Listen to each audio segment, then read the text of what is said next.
All yours, Senator. Good morning and welcome.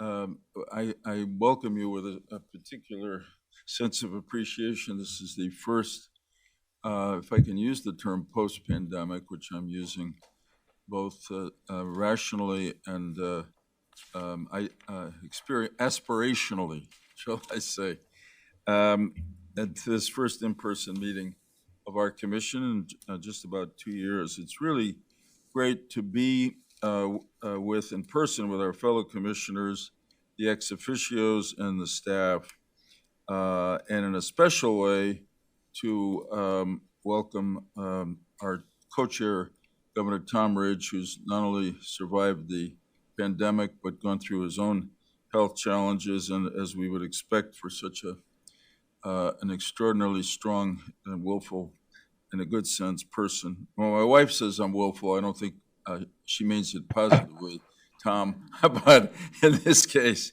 I do.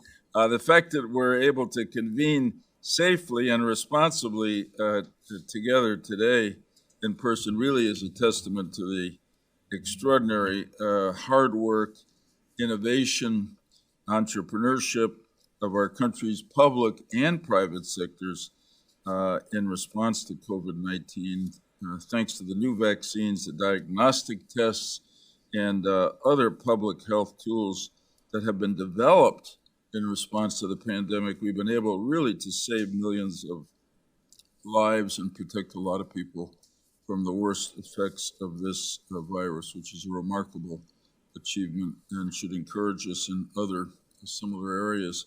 So, Governor Ridge, I am so excited to talk about improving health and protecting oneself that you're able to join us. Now I see you. Okay. If it's okay with you, I'm going to yield the opening statement first to you, and then I'll come back and say a few more words. Great to see you. You look great. Oh, thank you, Senator.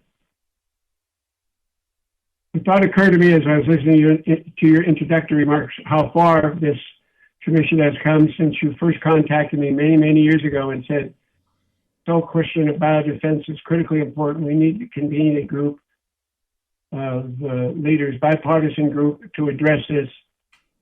And my goodness. And then a couple of years later, in the midst of the pandemic, that foresight and vision is something that this commission has relied upon, and I appreciate your friendship.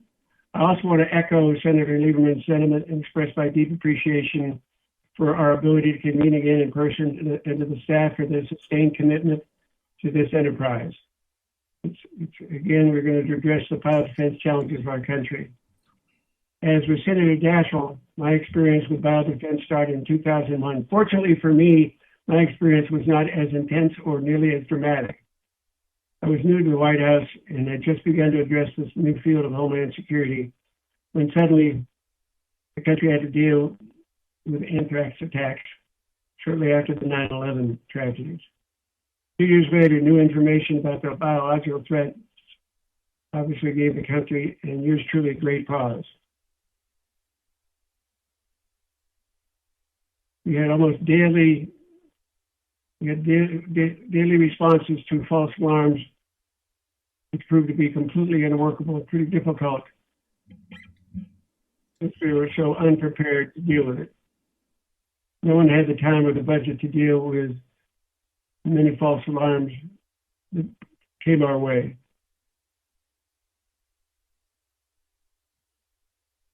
DHS began testing technology and determining how the new system would operate. Ultimately, one of the challenges was, without consulting with the jurisdictions that would ultimately host the biodetectors acquired by Biodefense 21. As a former governor, I find the inability of the federal government or unwillingness to deal with those who are ultimately going to be responsible for using the new system to keep America safe and secure, both unfortunate and troubling. federal leadership in this vein has to be collaborative. We have to devise a system that our state and local partners are comfortable with, since they're the ones who are going to be deploying it and helping us assess the challenges as they come forward. So our leadership requires us to work with people so we don't create an environment where they think they are working for us. It needs to be collaborative in every sense of the word. I want to reiterate Senator Lieberman's expression of appreciation to all of the panelists who provide us their insights and their perspective. Unfortunately, BioWatch, the program we've relied upon as our early warning system, has never been able to show value in spite of the $1 billion the government has spent on the program. There have been many concerns expressed, many complaints addressed since it was put into place. We spent excessive amount of money on a program that has long demonstrated it's not very helpful, not very accurate, and certainly not worth the cost. So please don't misinterpret what I'm saying.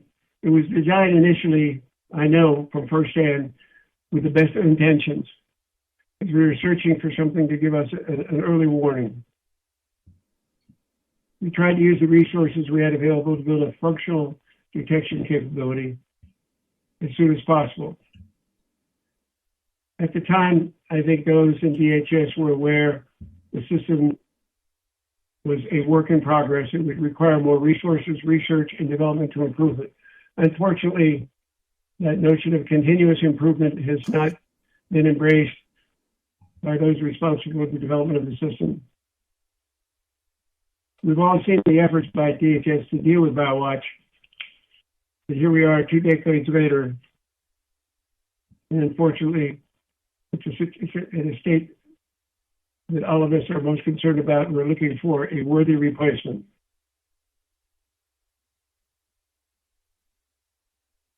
In addition to the panelists, I'm so pleased that one of our ex officio members will be speaking with us today as well. Rachel Levinson, I want to thank you. To remind everyone, Rachel is Executive Director of National Research Initiatives at Arizona State University.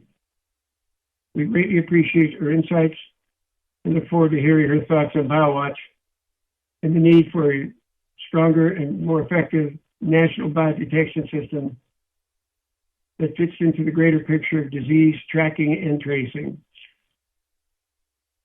I do think it's important to note that both Senator Lieberman and I are grateful for the many, many contributions of our ex officio members, some of whom will be present today, and whose insight and perspectives have been very helpful to the Commission for the past several years.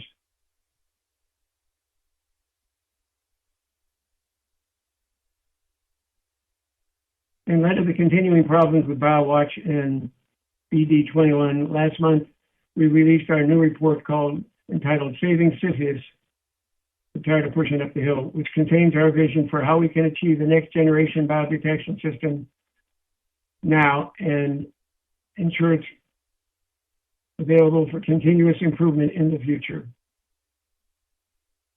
The federal government has contributed greatly to biodefense research and development. We thank the premier work of our national laboratories at Lawrence Livermore and Los Alamos. Both those labs are represented here today.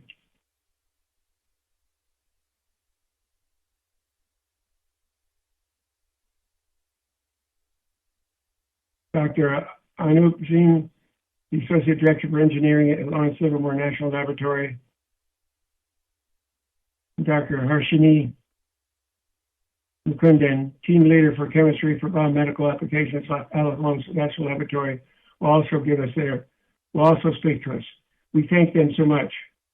Dr. Brooke Harmon, a principal member of the technical staff at Sandia National Laboratories. So our national laboratory system is well positioned to give us their perspective and their thoughts on the national biodetection system. We're grateful. We look forward to listening and learning from all three of you about both short and long-term solutions for BioWatch.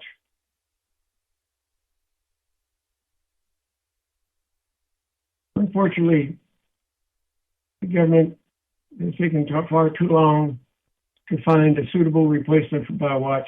As I said before, it started with the best of intentions. Its deployment has not lived up to our aspirations and our expectations. Hopefully today's discussion and the new report will convince decision makers to fix this system. And there are plenty of people in this room today, many of those participating in the panel discussions, that I'm quite confident are prepared to help the country move forward in this very important issue. And I'm grateful for their participation. I want to thank my colleagues and thank my friend, Senator Lieberman, for the sustained support of the commission and the great staff we've assembled. Asha, thank you for your work. I'll turn it back to you, Senator. Best wishes to all. Thanks very much, Governor Rich, for that excellent opening statement. I can't tell you how much it means to me, and I know all the commissioners, that you're well enough to have delivered that statement. Thank God and thank you. And we look forward to staying in touch and seeing you in person as soon as possible. In the meantime, God bless you. So as Governor Rich said, today we're going to discuss the Department of Homeland Security's BioWatch program, which was established to warn us as quickly as possible of a bioterrorist attack by an enemy. This is obviously different from our national and commission preoccupation with, understandably, with infectious disease pandemic, both COVID-19 and what we might do to better protect ourselves from another one, when and if it comes. Probably when is more likely.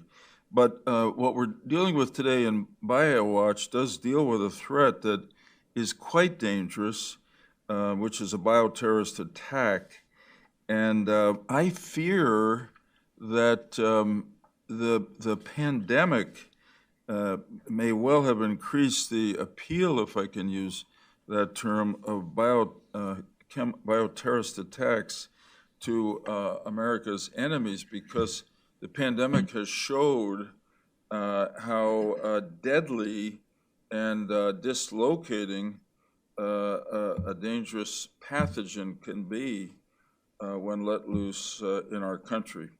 So what we're focused on here goes back to the post 9/11/01 period, but it is really quite relevant, maybe even more relevant today than then.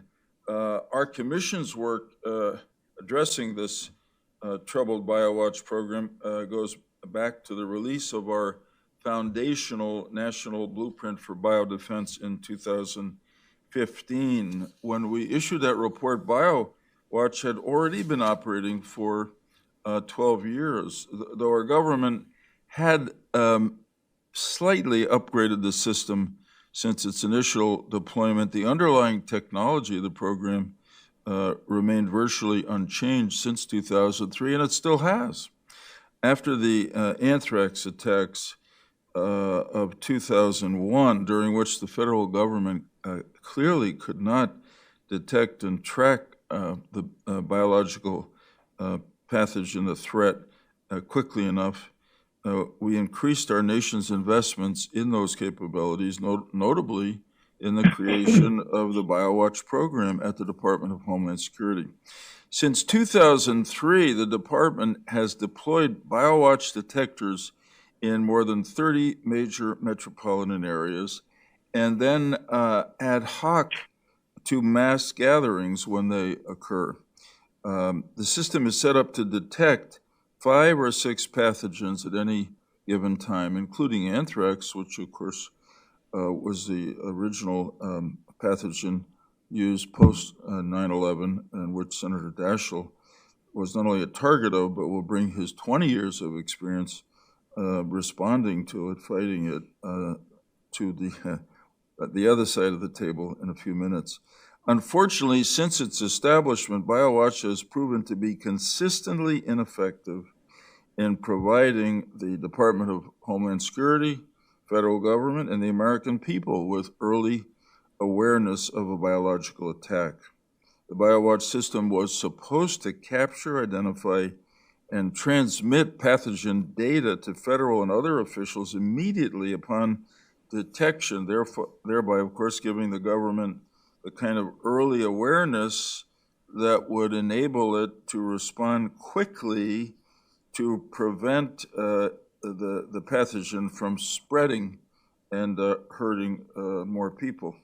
BioWatch has never been able to achieve the objectives that the government set for it.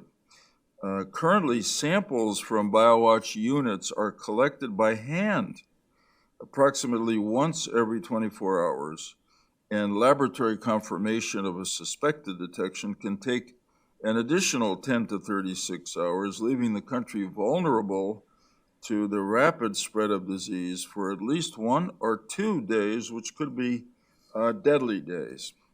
Current BioWatch units do not capture organisms in open air environments, and the system has a history of false positives as well, which is to say occurrences when collected samples test positive for a pathogen, but no other evidence of an attack manifests. The bottom line fiscal result is that American taxpayers are paying $80 million a year for a biodetection system that doesn't work, that doesn't protect the country from bioterrorist attack. That's obviously unacceptable and must end. Meanwhile, as I suggested at the outset of these remarks, the biological threat from hostile countries and from non-state actors like terrorist groups continues to evolve and grow. So we must enable the Department of Homeland Security to detect biological threats to the nation with a system that will help them to protect us instead of forcing the department to keep trying to make an unworkable system work. In our 2015 blueprint for biodefense, we recommended that the federal government identify and replace the old system with better biodetection technology, or terminate the BioWatch program and redirect the funding to other biodefense priorities, including a rapid response. That's clearly not happened in the 6 years since we made that recommendation. Earlier this year, our commission released a report titled the Apollo Program for Biodefense. In it, we describe a transformative public-private approach to taking all pandemic threats off the table by 2030. Elevated biodetection technology, including a next-generation BioWatch-type system, must be part of that Apollo program that we envision. But we really don't have to wait until 2030 to improve our national capabilities. There are many technologies we have learned, currently available and in use today that could do a much better job than BioWatch. There are also technologies in development by industry and the federal government that could meet national biodetection systems even better in coming years. So we're lucky to have, and we'll hear today from representatives of 3 companies that offer such biodetection solutions that have been tested and proven to work, including Dr. Chuck Call, President and CEO of BioFlight, Inc., Warren Minow, representing Smith's Detection, Inc., as its Managing Director of Biotechnology, and Kristen Court, Director of Detection Program Management at Teledyne FLIR for LLC. We thank them all for being here. We're also going to hear from other excellent witnesses, including, I want to stress, Paul Benda, who was the former director of the Homeland Security Advanced Research Projects Agency at DHS, and who established the Pentagon's more effective biological detection system. Lastly, as Governor Ridge said, our commission released another report recently called Saving Sisyphus, Advanced Biodetection for the 21st Century, that focused on this problem of BioWatch. In it, we provide two recommendations, action plans really, for Congress and the administration to quickly replace BioWatch and to engage in the research and development we need to continuously improve biodetection in the future. Together, these plans, we think, form a good path, viable path forward. Otherwise, we're still convinced, as we were in our earlier report, that Congress should terminate the current BioWatch program. It's a waste of money. We don't say this lightly. Many of us on the commission, including myself, were involved in the formation of BioWatch and had very high hopes for it. So we're disappointed. We want the system to work and want now to see our colleagues at DHS have the technology they need to fulfill their responsibilities. They deserve better than to have to keep doing the same things over and over and not getting anywhere. In case anybody missed this, that's why we called our report Sisyphus. In other words, the American people and the folks at DHS deserve a fate better than that of Sisyphus. And now I would like to call on the former Homeland Security Advisor and this meeting's co-chair, Ken Weinstein, for opening remarks. Ken. Okay, thank you, Senator. Good to see everybody. Let me just join you in saying how grateful I am to actually be here in person. We kept things going remotely. Asha and our team kept us moving forward, but it's not the same as when you can actually sit across the table and hear from the witnesses live and be with your colleagues live. And let me just say also, it's great to see Governor Ridge. Good to have him back with us. He barely missed a beat, and I look forward to having him here in person soon as well. So I think it's important, sort of more broadly, while we've been wrestling with COVID and focused on that threat, that we sort of return our attention to the threat of biological terrorism, because it hasn't gone away. And there are a number of factors that actually make the possibility of a biological attack even more real now than before. We know that some of our primary adversaries, China, Iran, North Korea, Russia, are investing heavily in advancing biotechnology that can generate biological agents and that can then result in weapons that can be used against us.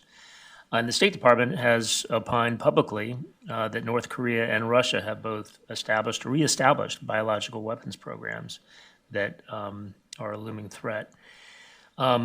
Second issue is the one that Senator Lieberman referred to, which is, that terrorist groups have seen what happened with COVID. They've seen how disruptive COVID has been to the whole world and to our economy and to the West. And it's not lost on them that the biological route of attack is a fruitful one, and I think only causes them to think more about how they could use biological weapons against us. And then also technologically, the CRISPR and other technologies have just made it easier than ever before to synthesize biological agents and turn them into weapons. So the scenario of a biological attack just isn't that far-fetched at all. And when we go back in history, as Senator Lieberman did, we all remember and we'll hear about, the terror that gripped the nation after the anthrax attacks. And in the aftermath, a number of us here were involved in trying to generate a response to prevent or minimize the threat of another anthrax, and that was the BioWatch program, which is supposed to help detect and then help, with a rapid response to any sort of biological release or attack. And the reality is the BioWatch system and then the BD-21 acquisition replacement program just haven't fully met that mission over the years. And the nation still requires a detection capability that can allow the authorities to respond rapidly and effectively to save lives. one of the issues, and you heard about some of the issues from Senator Lieberman and Governor Ridge about the current system, but one that I wanted to focus on is the dual purpose of a detection system for our purposes. In the naturally occurring disease context, you're just worried about detecting as quickly as possible, as accurately as possible, and responding. When you're talking about a biological attack, a terrorist attack, you're talking about the need to do that, to detect and respond, but also to ascertain attribution. Who's the bad guy? So that you can then go catch the bad guy and head off the next attack. So that dual function is really important. And unfortunately, the current systems, while they can arguably detect, and we can talk about the efficacy of the detection capability, but while they are programmed to detect, they are not programmed to help with attribution. In fact, the sample that is drawn from a BioWatch detector ends up getting destroyed in the process of analyzing it, and as a result is not around and able to be used for identifying the traits of that agent that might help law enforcement, the FBI, and others figure out who are the bad guys. So it's that second function of this of a detection program or detection system that really is wanting here, and that I'd like to focus on. And fortunately, there is good news, which is that there's a system that, and there have been blueprints for systems that can adequately perform both of those functions. And our new report, Saving Sisyphus, details a biodetection development cycle that would ensure that attribution concerns are built in both current and then future generation systems, that so as to make sure that we can respond as a public health matter, but also respond as a law enforcement matter. So that's exciting. And I think today is a good opportunity for us to try to jumpstart that process toward moving toward the next generation, discussing with our expert witnesses what the art of the possible is here, and thinking about what that next generation system is going to look like. I look forward to being a part of it. Thanks, Senator. Thanks, Ken. Thanks very much. Senator Daschle? Well, thank you, Joe. Is it on? I can, It looks like it's red. is it, yeah, Doesn't seem like it. is it green? There we go. There you go. Now it's- Thank you, Joe and Ken, for chairing this important discussion. And as my colleagues have already noted, we're just so pleased that Governor Ridge could be with us and so forcefully articulate the challenges that we face as a country and as a commission as we consider this extraordinary national challenge that we've faced now for many decades. I guess I'm going to have an opportunity to talk more about the origins of one of the anthrax attacks in just a few minutes, so I'll keep my remarks brief. I guess as I look at the three components of a biological attack, as Ken just noted, you have detection, attribution, and rapid response. While I am confident that we can come up with ways with which to address rapid response and maybe even attribution, and while I'm fairly confident that we can address site-specific attacks, a Pentagon attack, an attack in a specific location that we anticipate could be a target for some adversary, what I don't have any confidence now in knowing is whether or not we can provide the same detection assurance, whether one lives in New York City and uses a subway, or lives in my hometown of Aberdeen, South Dakota, and goes to a football game, with the knowledge that maybe a drone could fly over that football field and be just as aggressively detrimental to everyone in that football field as somebody in a subway in New York. How we can assure maximum universal applicability of detection, to me, is why we haven't achieved a system for detection in the last 20 years. It may even be impossible. I think it'll at best be very, very difficult. And I think we ought to explore just what that may mean and whether or not, in the interest of doing the most to address the most likely, we shouldn't put resources, especially in rapid response, and maybe some in attribution, before we spend all of our hard-earned resources, $80 million right now a year in BioWatch, on detection that may, at least given current technological capabilities, be impossible. So a lot to talk about today, and I look forward to the discussion. Thanks, Tom. That's a really important question you've asked. I hadn't thought about it because we naturally just assume we can do anything technologically, but could be that that's the money required to achieve the technological capability we're seeking is not worth the spending, and it could better be put to, for instance, as you said, rapid response. So I think that's a really interesting question to ask some of our witnesses as we go on. Next member of our really extraordinary commission, small number of commissioners, but really high quality, honor to serve with, is Donna Shalala. I love to introduce Donna because I try to remember all the extraordinary titles she has had. I first, I guess, heard about her when she was dean of the Maxwell School. So she was dean, chancellor at, I guess, University of Wisconsin, secretary, president of the University of Miami, congresswoman, friend, member of the bipartisan Biodefense Commission. Donna is coming to us. I think she was also secretary of HHS. Yes, yeah, I mentioned secretary. I didn't mention HHS. Donna, are you there? Okay. I saw her at the outset. Asha, what do you think? Oh, she might have stepped away. We'll come back to her. This gives you, Congressman Greenwood, I know fewer of your titles, but maybe you have. Oh, okay, Donna, it's all yours. Great. Oh, thank you very much. I don't have much to add. I'm disappointed I can't see all of you, but this is the last meeting because of my teaching that I'll have to stay in Miami. But I agree with everybody. Getting rid of a program once it's started is very difficult, as you well know. But we've got to convince the Congress that they have to make substantial changes. So I think that ought to be our focus for next year. Thank you. I remember once years ago reading an article in some journal about a national commission on standards for screw threads that was established either during or I think it was during the First World War.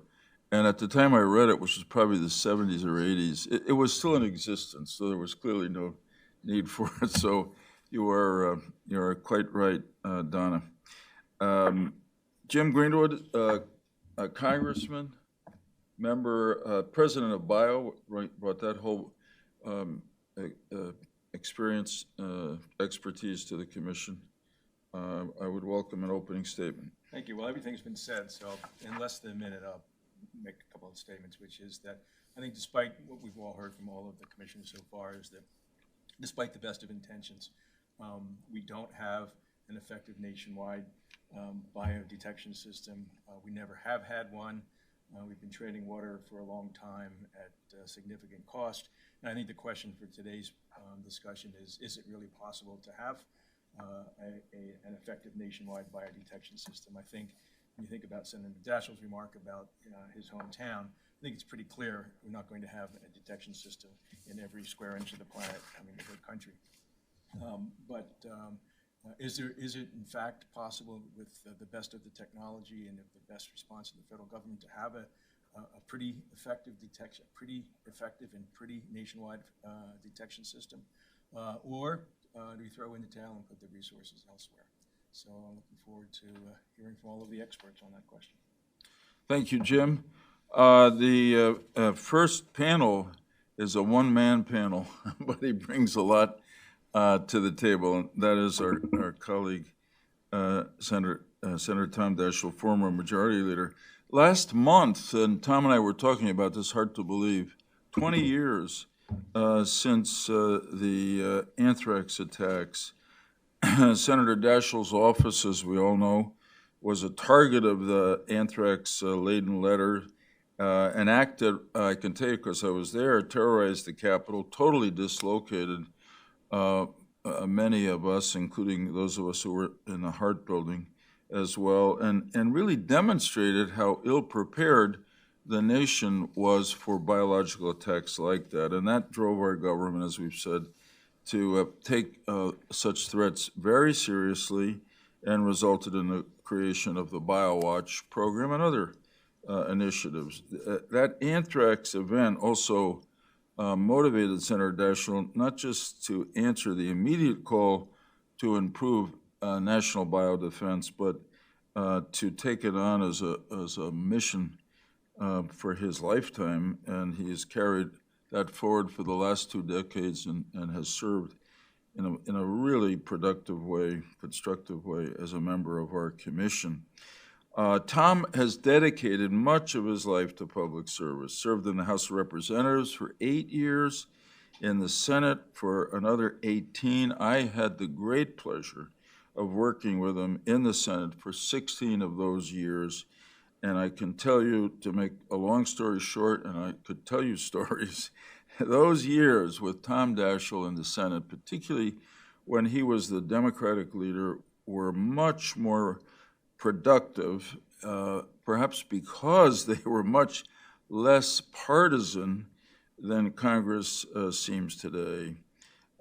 Even in the middle of our current tumultuous and partisan political environment, Tom Daschle continues to serve and to influence national and international policy formation. So it's a real honor to introduce him as a witness for the near term. Senator Daschle. Well, thank you very much, Joe, for that very, very generous introduction. It's been such a pleasure to call you a friend and a colleague in so many contexts for now so many years. You know, I think as you described the attack in my office, I think we collectively think of that experience as somewhat of a singular incident. And I thought it might be helpful just to refresh everyone's memory about what that experience for our country was all about. And I found a very succinct timeline that I thought I would read because it gives you a far better sense of what that experience was. So I'm just going to read the timeline, and then I'm going to add some observations after that.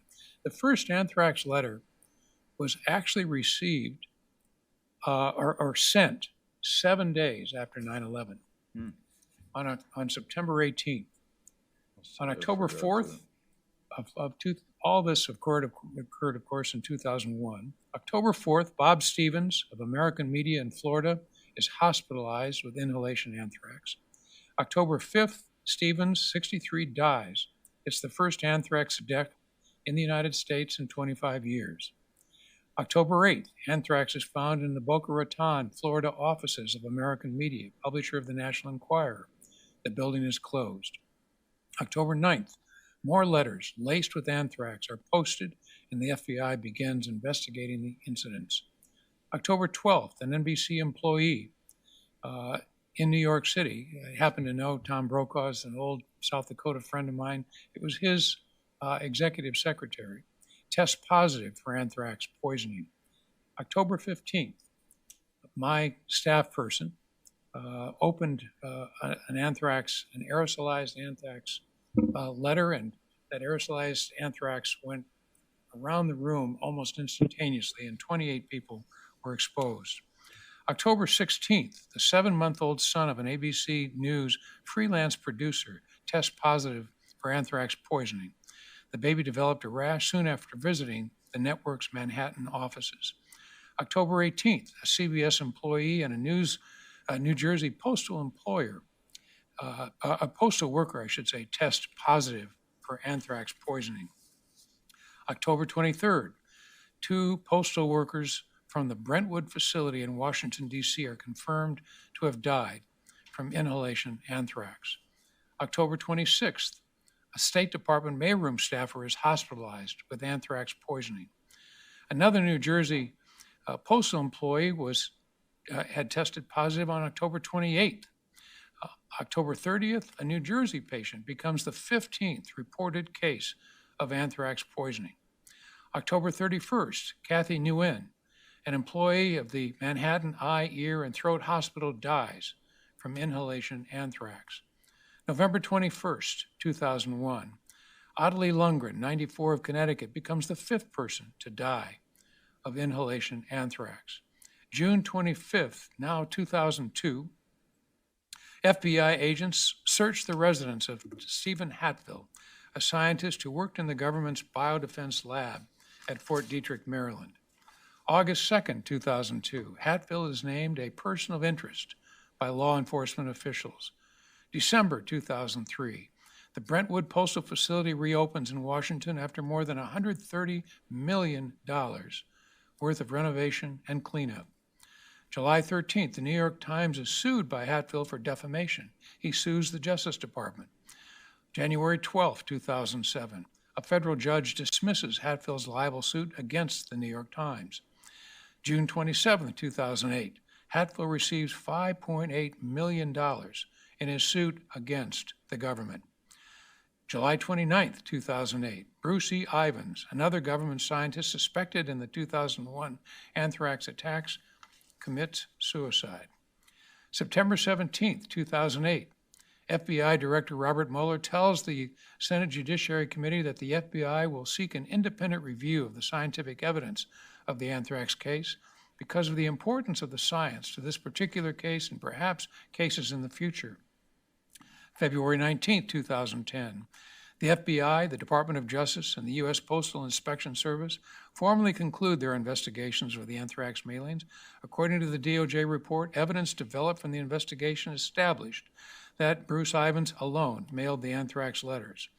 February 15, 2011, a group of independent scientists convened by the National Academies of Sciences released a review of the science used in the FBI investigation. The panel concludes that scientific evidence is consistent with the idea that Bruce Ivins could have been the perpetrator of the anthrax attacks that killed 5 people in 2001. But taken on its own, the science doesn't prove Ivins did it, the panel says. The new report is limited to an evaluation of the scientific evidence and does not assess the guilt or innocence of anyone connected to the case. So it's been quite a history over these last 20 years, and that timeline, I think, kind of reflects how complicated and how extraordinary this matter was. Unlike common perception, this was not a lone incident. This occurred in several places under different circumstances and affecting many, many people. I will never forget, Joe and I were talking earlier about how some things are just locked in your memory and they could have happened yesterday or even today because you remember them so vividly. After 9/11, I developed the first migraine headache I'd ever had in my life.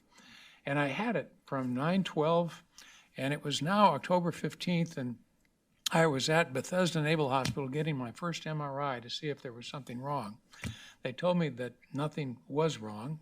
Fortunately, I left Bethesda euphoric. I got to my office, and my staff rushed into my office to say there'd just been an anthrax attack, and this young intern had just opened an envelope. 28 people had been exposed, and we had no idea what to do.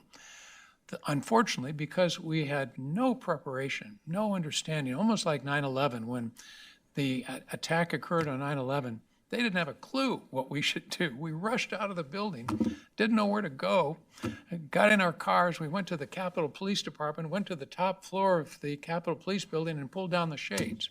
That was our response to 9/11. Well, it was even worse in some ways for the anthrax attack. We had no idea what to do. And everybody was hugging everybody, and they had this anthrax lace clothing on.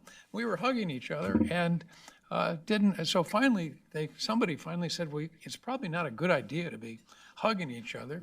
So believe it or not, the next day, we were asked to bring all of our anthrax clothing, and because I had hugged all my staff, I was one of them, in a black garbage bag into the Capitol building, into a room, so that all these clothes could be disposed of.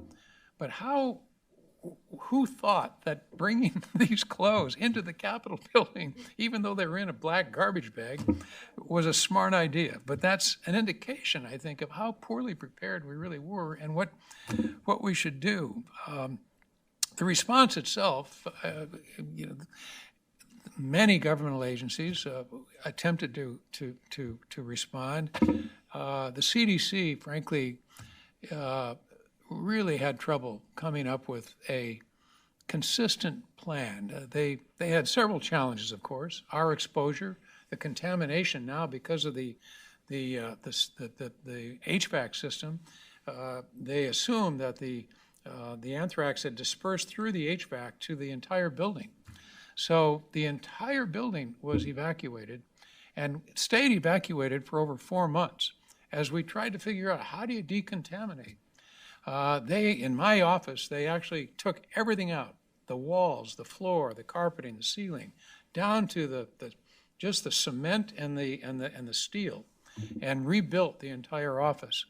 I'd say one of the silver linings, one of the most wonderful things that occurred during this time, and it's very hard to find any silver linings, is, Joe mentioned this, was how bipartisan the response was. You had Republican senators offering Democratic senators office space. You had Democratic senators offering Republican senators staffing because you had 28 people initially, and then it turned out over 600 people tested positive for anthrax over that period of time, and we were all given Cipro for 100 days. And the real heroes, in my opinion, in fact, there's one doctor in particular, Dr. Greg Martin, who I will be forever, ever grateful for. He was the most incredible physician who monitored all of us carefully every day. And because they didn't know how much Cipro to give in a situation like this, they had only tested it in situations like this on monkeys. They tripled the dose for monkeys, for adults, just guessing that that might be the amount we should use. But Dr. Martin should have a statue in the Hart Building for all that he did to make this response effort successful.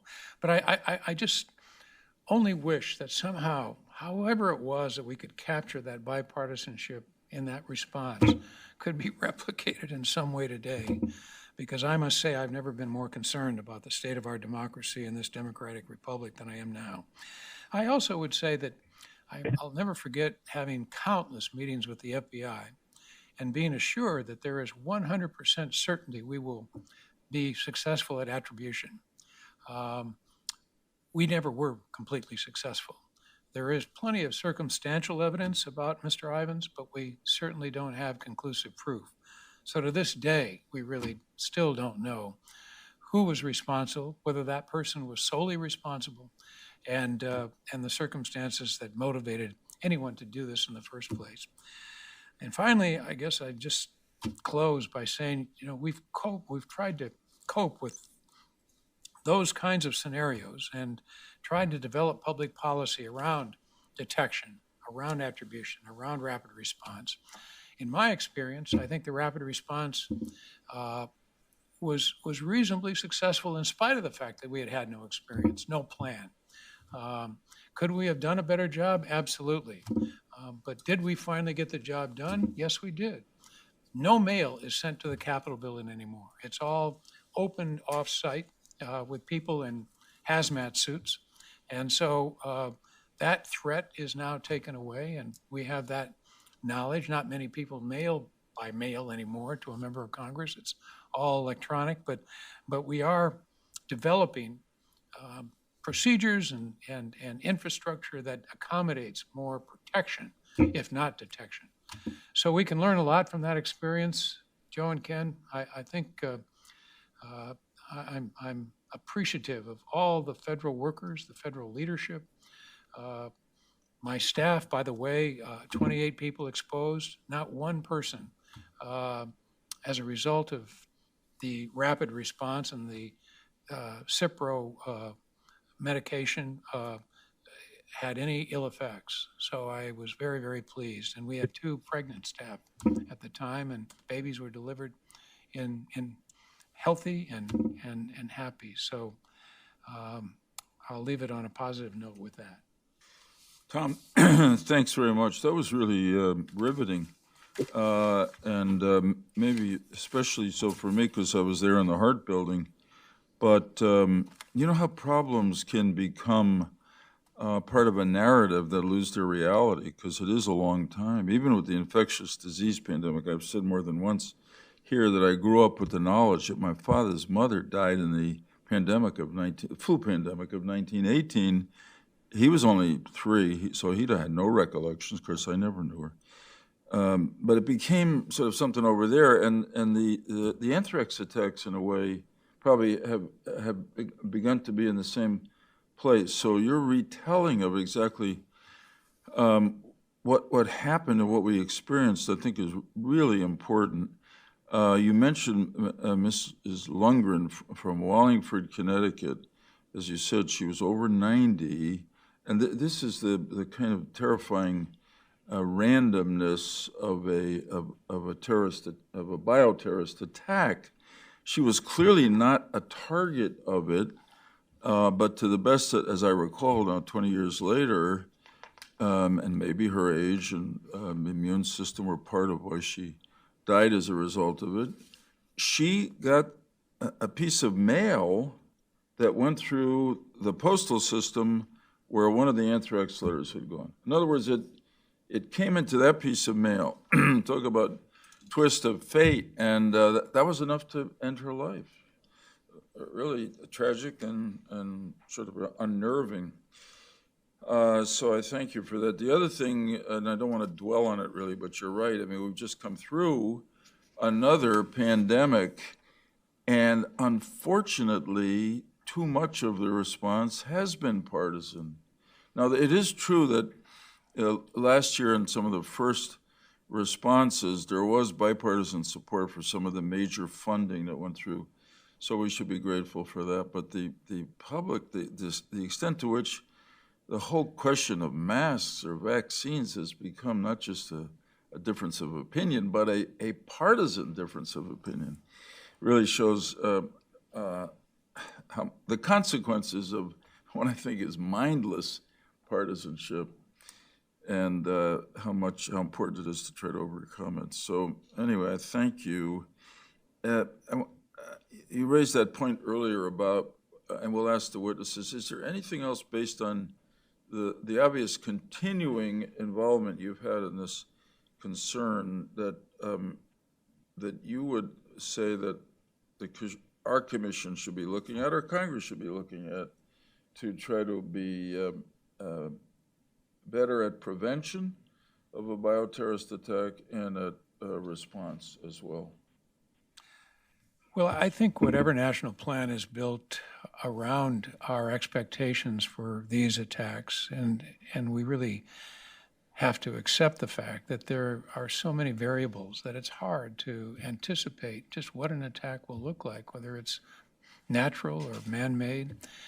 I think there are 2 or 3 major recognitions. First of all, it has to be a public-private partnership. We need the private sector to work with us on the research and the development of sufficient technology to address this in whatever of the 3 contexts, whether it's detection, attribution, or rapid response. The second is something that we've all talked about many times. If you're going to do this, you have to have the resources, and it can't be fits and starts, and that's been our history over the last 20 years. Right. We started with a 10-year plan, but we've not had one since. And when you really don't know what kind of resources you're going to have a year or 2 out, it's almost impossible to develop a cohesive, constructive research program that has the assurance you're going to have, once you're into this, you're going to still have the funding to keep it going.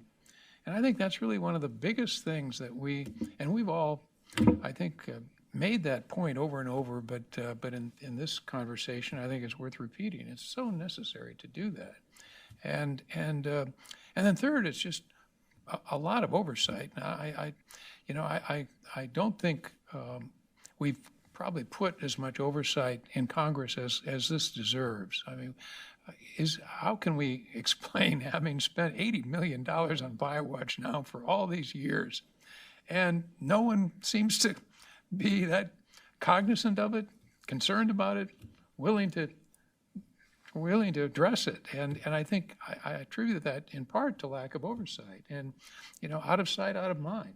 There just hasn't been the kind of sufficient oversight to really ask some tough questions. Are we getting our money's worth? Where's this $80 million going?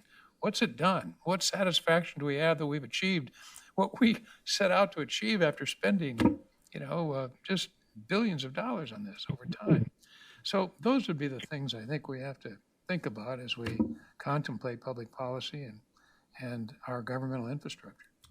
Those are really excellent suggestions, and I must say, just thinking about this meeting today of the commission and going back to our foundational report in 2015, the Apollo Biodefense Project report a while ago, and now the Sisyphus report, I feel like one of the next time we gather, somebody wants to do it today,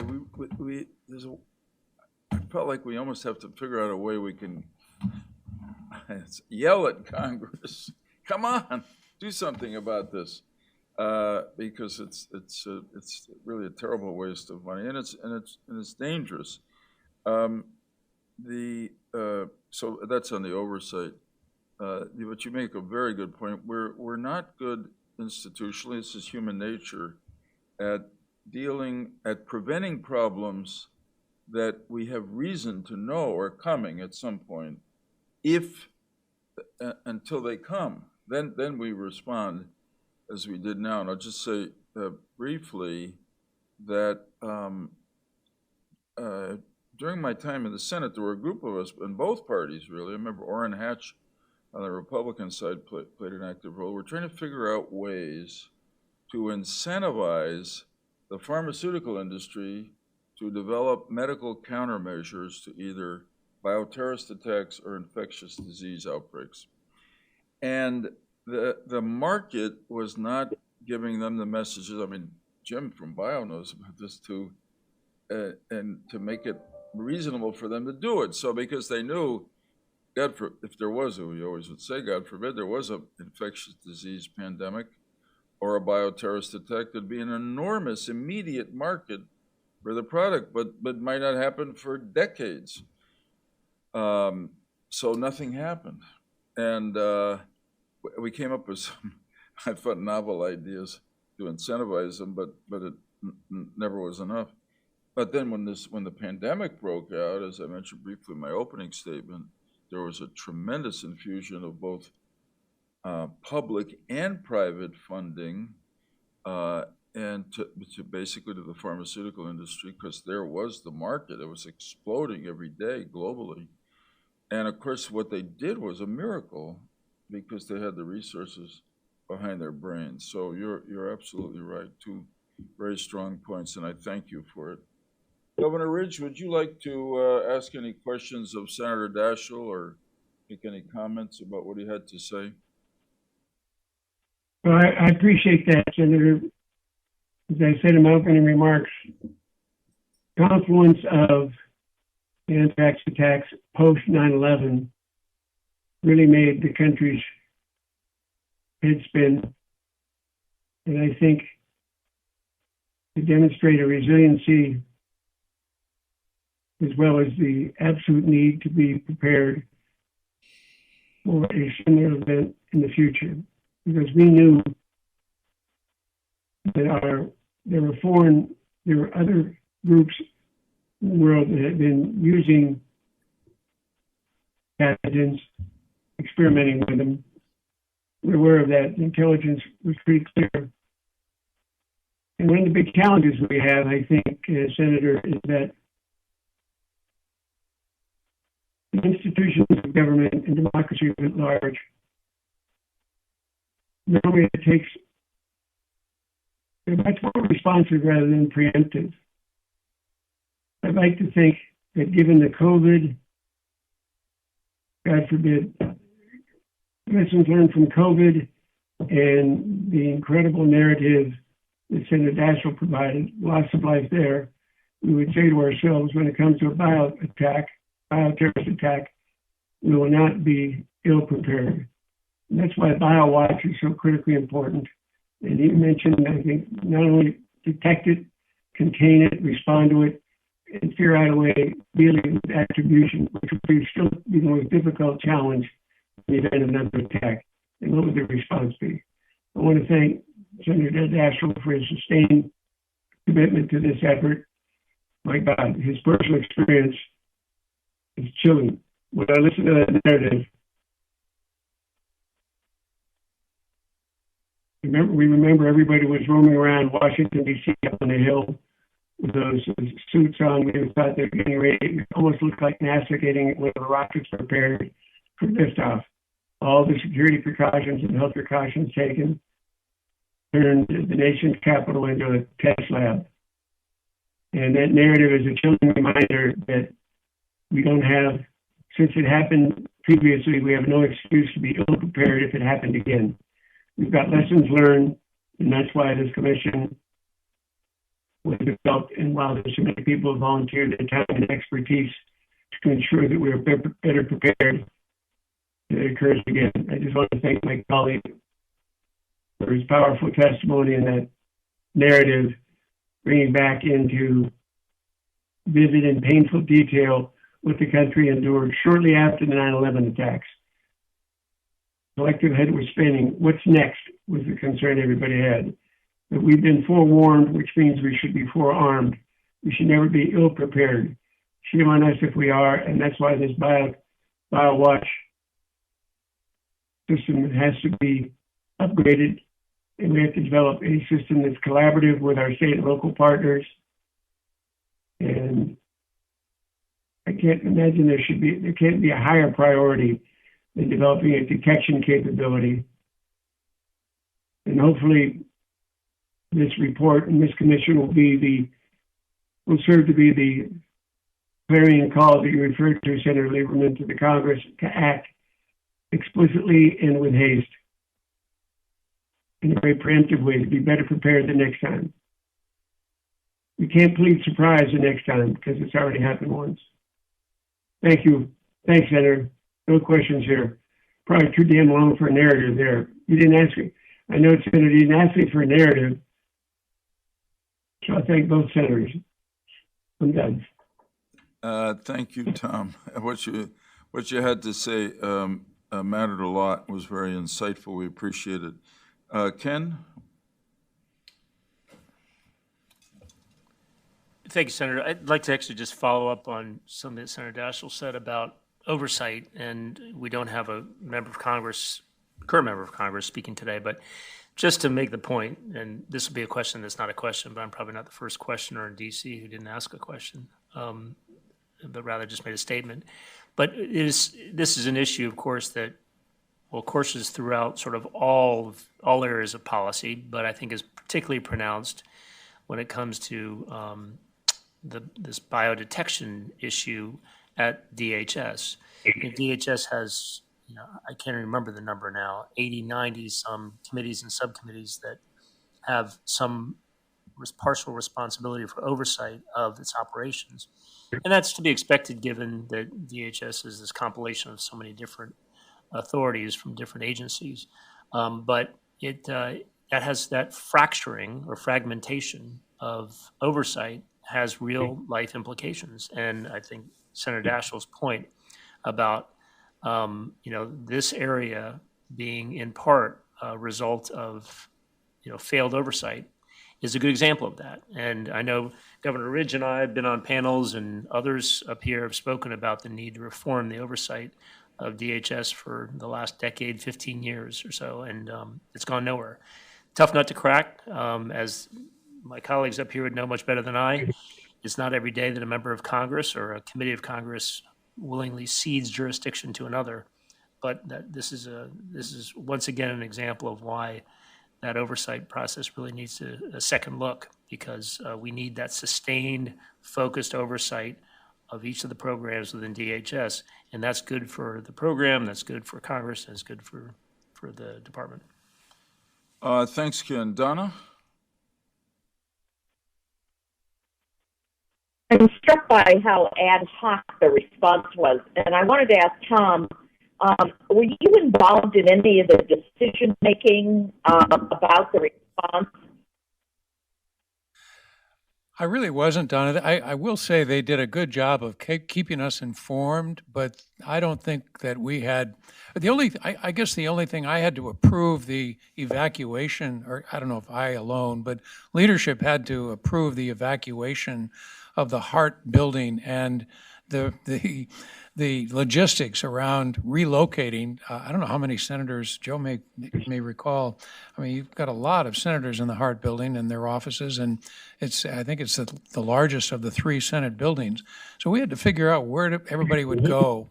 And it was really in the context of just relocating staff and dealing with all the logistics around this crisis that required some decision-making. But as to most of the health-related and the response-related issues to the anthrax attack itself, that was left really to people with more expertise than we had.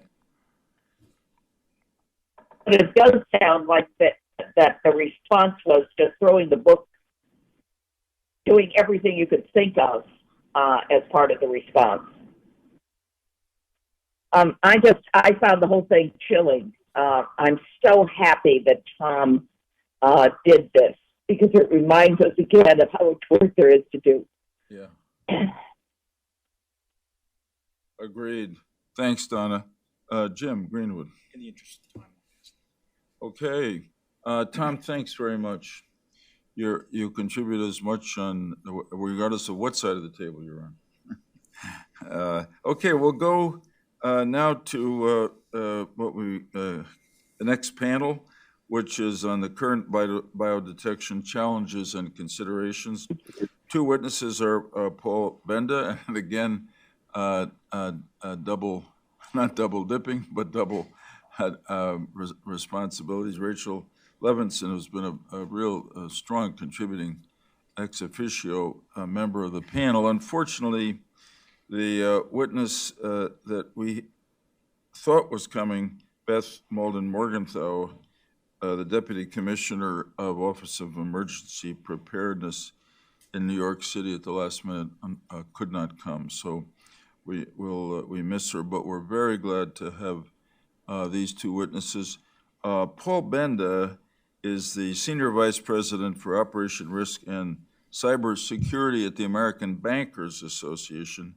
And as I said in my opening statement, and really quite relevant to us, former director of the Homeland Security Advanced Research Projects Agency, Science and Technology Director at Department of Homeland Security, and the former Assistant Director of the Project Integration Office at the Pentagon Force Protection Agency, where he played an active role in the development of the Pentagon's biodetection systems, which we hear, and I hope he'll tell us there's basis for it, are much more effective than BioWatch. Mr. Benda, thanks for being here. You know, I have both a sense of pride and a sense that time has passed, because I remember sitting at the table, again, fortunately, bipartisan group, thinking about writing the bill to create the Department of Homeland Security, and we had such a great experience with DARPA at the Pentagon that we decided, let's create an ARPA at the Homeland Security Agency, and and took shape, got bipartisan support, and you served as its head with distinction. So please, we welcome your testimony now. Great. Thank you, Senator. Thank you, members of the panel.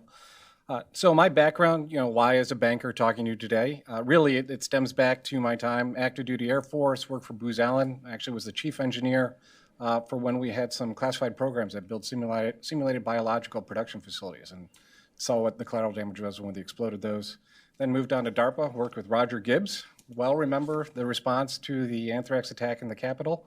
My portfolio there was really to focus on developing sensors for chemical and biological agents, and then got into designing the next generation chemical biological protection system for the Pentagon. The Pentagon decided to implement that system, and as Tony Tether at DARPA likes to say, he transitioned not only the program, but the program manager over there. So I went over there to help implement that system and ran a comprehensive set of tests over there. And so I'll focus mostly on my time there because I'm one of the few, I think, in the nation that's actually had to operate a real-time chemical and biological protective capability in place. And it really starts from that, and I think that is something of a failure in the BioWatch system, that they need to figure out what their mission is and then develop a system that meets that mission versus figuring out what technology can do and trying to make a mission that that technology can accomplish. So when I was at the Pentagon, I ran the hazmat teams, I ran the on-site laboratory, I ran our mail screening operations, I had oversight of our command and control system that actually viewed all the sensor data, and most importantly was the one that had to develop the response plan when an event took place. And that really became the challenge for us as we move forward, was how do you respond to an attack? You know, we learned the lessons from the Hart building that we were not going to shut down the Pentagon if there was an anthrax attack. National Military Command Center was not going to be evacuated.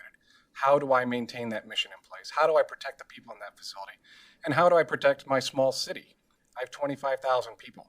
What people forget is if I had an internal release of the Pentagon and I needed to try and decontaminate those, if I brought in all NMRT teams for decontamination, they could do 1,000 people an hour. That meant I would take 25 hours to decontaminate everyone out of the Pentagon. What risk did those people have when they went home? Could they bring their clothes home? Did they have to strip in their driveways? Could they drive their cars home? Could they use the metro? Could those buses transfer contamination throughout the city? All these questions we needed to answer in the event of an attack. We didn't have the luxury of deciding or waiting. I had 25,000 people that I needed to evacuate, along with the Secretary of Defense, the Joint Chiefs of Staff, and could they maintain that in MCC? And so our experience really led us to going through what I think is the most comprehensive set of tests that ever occurred in an urban area that simulated biological releases. So we worked with the EPA to get Bacillus subtilis. We did multiple releases of this bacteria that simulates anthrax. I was the guy that actually pulled the trigger on the leaf blower on Route 27 to the west of the Pentagon with our modified little hopper that we had and spraying this stuff up into the air.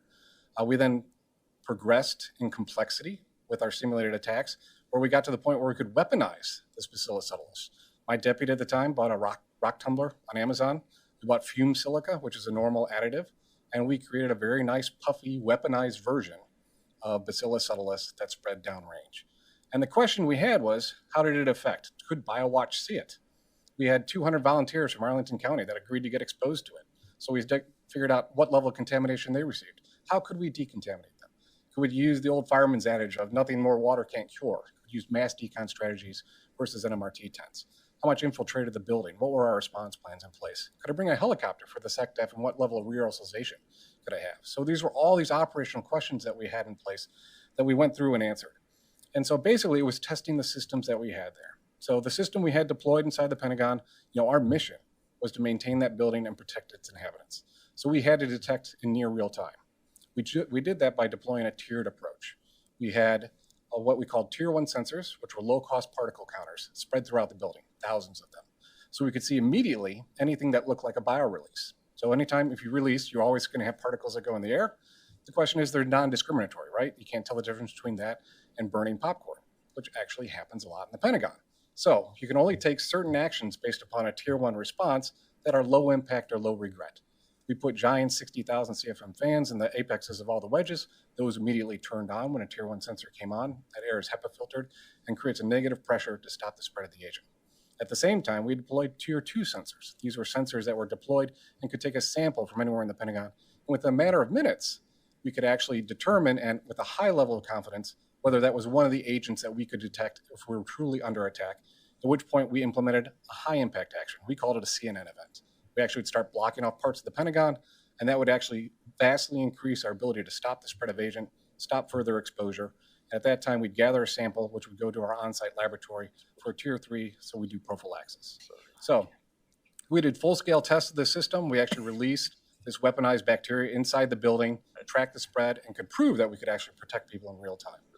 At the same time, we focused on exterior detection. We knew not only was interior was one threat, but the exterior was additional threat. So we had samplers similar to what BioWatch has in place to detect for longer-term forensic analysis. But one of the capabilities we deployed, which we ended up turning off over time because it was so expensive, was a LiDAR system. So this was a laser that could actually detect in real time and scan above the Pentagon releases. And we could actually see plumes and track these plumes in real time. And really what that gets to is, my fear, I think there is a threat certainly from internal office buildings and high value targets, but it's that external event I think is the key one, the one that BioWatch is focused on now that I think it fails completely. And so the scenario I ask you to consider is if I can build 1 kilogram of anthrax, I can build 5 kilograms in just more time. So let's say I get 2 kilograms. I release 500 grams in DC one day. It's enough that it can infect hundreds, if not thousands of people. We know from our tests that those releases don't look like the nice shaded plumes you see on maps. They break apart. You might miss a BioWatch detector, even though it's a fairly large scale release. After I've done that release, I go up the road. I hit Philly the next day. After that release, I go up to New York City. By that time, people are already sick in Washington, D.C. BioWatch may or may not have detected it. I hit New York City. I go up to Boston, head over to Columbus. I've now hit 5 cities in 5 days. BioWatch may or may not detect it. We'll not be able to tell you where that release occurred. We'll not be able to tell you when that release occurred. We'll not be able to provide that forensic analysis because I do think attribution is one of these keys here. We need to be able to stop these people when they do it. And so that is the challenge. As BioWatch goes forward, I think that you need to move into a place where you can do the attribution piece, where you can do the forensic analysis piece, where you can potentially stop these from going forward. So the 3 recommendations I would have as I go forward is forensics is key. So can we deploy a large-scale, low-cost particle network throughout a city? Can we use these low-cost sensors so that we can have at least an idea of when an unusual plume is out there? And at a minimum, if we have a large-scale external release, we're going to know when people are infected. It won't be a question of people not presenting with symptoms. The question is, can we backtrack to where that release occurred? And can we backtrack to that specific set in time? Because the winds change variably. The Pentagon has updated winds every 5 minutes for the whole region. We knew exactly when something released where it would go. If I can backtrack with this high-resolution particle counter network, I can actually figure out that forensics analysis to, 1, guide my prophylaxis distribution, because we're not sure we can distribute prophylaxis in time. 2, provide information to the public, because there's going to be massive amounts of fear. You remember just with the letters, people were scared to go to their mailbox. To be able to tell them this is where it was released, this is where it went. And 3, maybe most importantly, we can identify CCTV cameras that were in the area of release and potentially identify those folks that did that attack. Without that timely information, you can't make that happen. And then the question is, how do you afford that? Well, Senator Daschle, I think your point is correct. Can we have a nationwide system? And I think, and the Pentagon demonstrated this, we cannot afford a nationwide biodetection system that's standalone. We turned off the LiDAR system at the Pentagon because it was just simply too expensive and the threat was esoteric. Can we create a dual use for these capabilities? The EPA currently monitors PM 2.5 and PM 10 micron particles. Can we leverage these small particle counters to produce air quality information? And what I think is more valuable in that is if you have this type of real-time information, this type of meteorological information that's focused on the air quality mission, you have a cohort of experts that use this data on a day-to-day basis that aren't trying to come in a once, hopefully, every 10, 20, 50 years event. You've got a cadre of experienced folks that know how to interpret this data. They have the linkage with public health, that they can make that connection when something unusual has occurred and provide immediate analysis. Having a dual use capability, frankly, is the only way to have a sustainable program that goes beyond a niche program. You have to use it every day to know how to use it. The Pentagon is lucky because they have a command center where they have the resources that people test our systems every day. They know exactly what to do when that happens. Unless you use it every day, you lose it every day. And so having a dual use capability that focuses not just on biodefense, but environmental protection is key. And lastly, the third recommendation is, we do need to look at what capabilities we can provide for indoor detection. Outdoors, I don't think we can protect anyone. You're not going to be able to have protective capabilities unless you go to the nth degree where you're going to automatically change HVAC systems.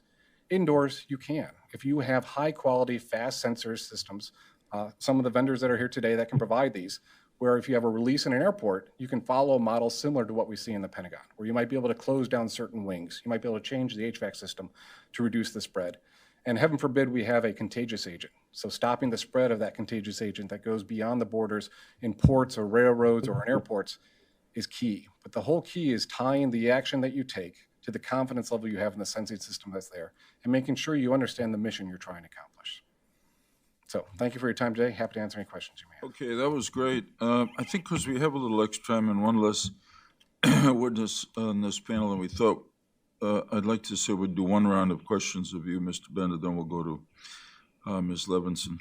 So as I understand it, at the Pentagon, your mission was to protect the Pentagon and not other Pentagon assets or deployments of personnel. In other words, what you did not relate to bases around American military bases around the world, which might well be targets of, for instance, a terrorist or a nation state bioterrorist attack.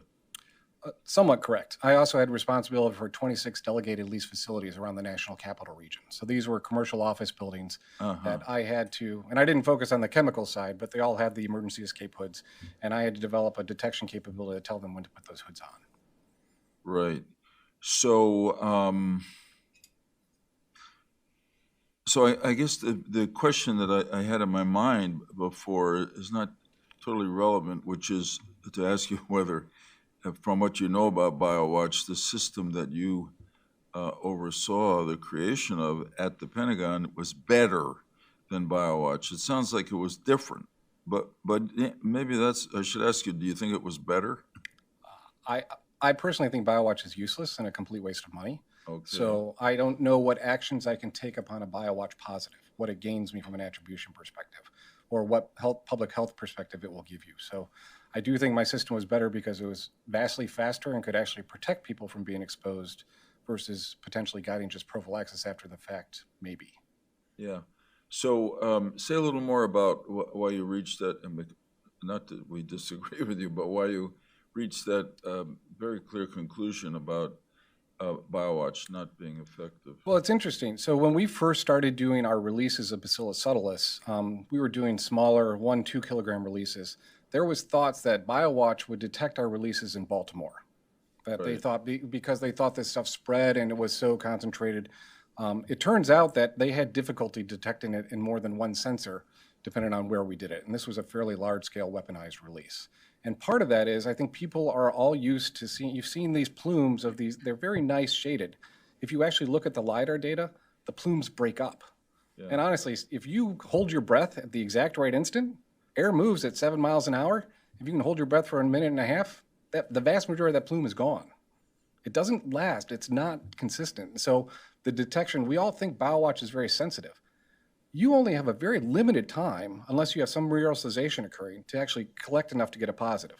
Second, their collection time frame is 24 hours. So I don't even know when that positive occurred. And then the winds change. Right. So I don't know when it occurred. I don't necessarily know where it occurred. I can't then backtrack to where it went.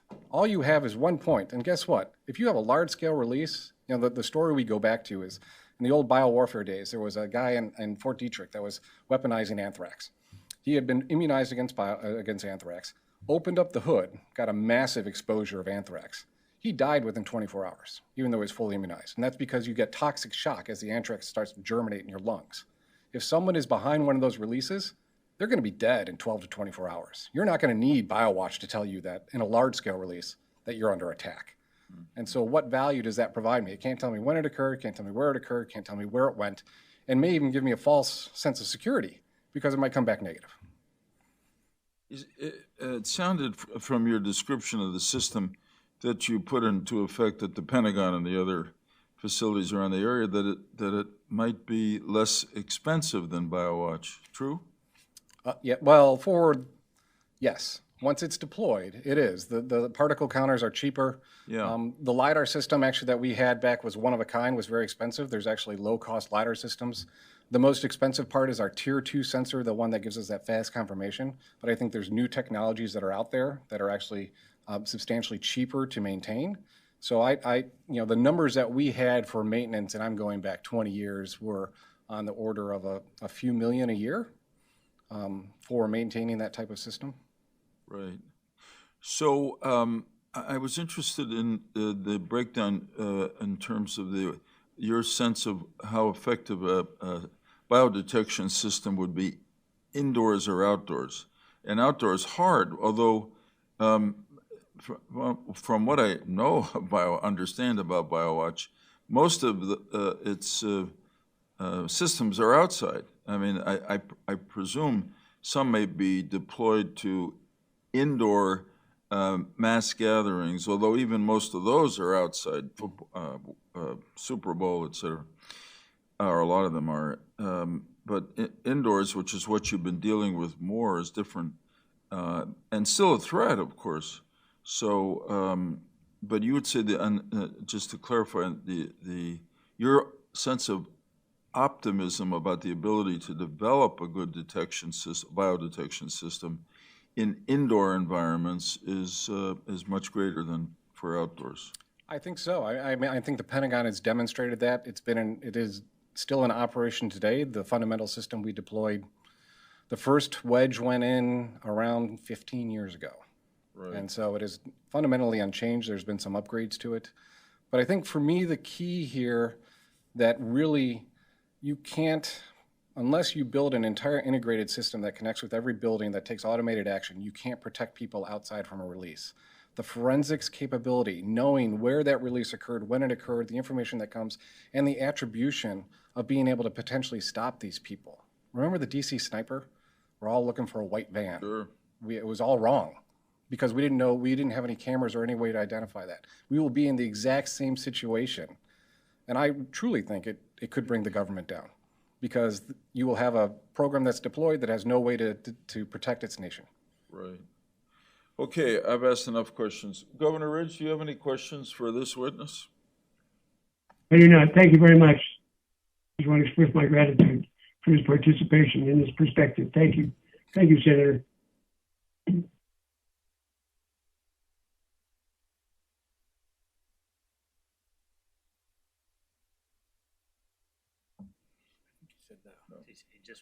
Oh, okay, thanks, Tom. Ken Weinstein. Okay, thank you. So just on that last point about indoor versus outdoor, so correct me if I've got this wrong, but you're saying that just because of the environment outdoors, there are just limitations on what the technology can accomplish unless you have a completely networked system through all open places and all buildings. And hence, as you said, you can protect people indoors. Mm-hmm. Technology really cannot do it in practical terms outdoors. So that sort of suggests that maybe some people who, when we think about BioWatch, we think about the system that can do everything and can protect people outside. That's really an unrealistic expectation.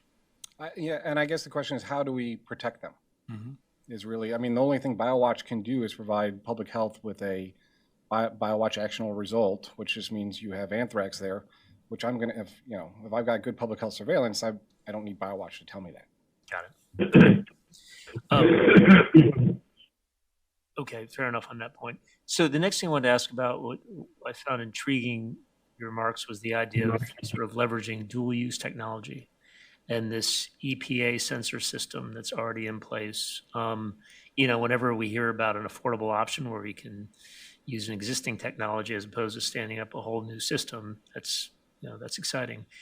Do you have any more specificity on that about sort of how you would actually use that or why that system, I don't know anything about it, right, the EPA system, but why that system as it's currently set up would be ideally or not be ideally suited for this mission? Sure. So the EPA currently measures particle sizes of 2.5 microns and 10 microns.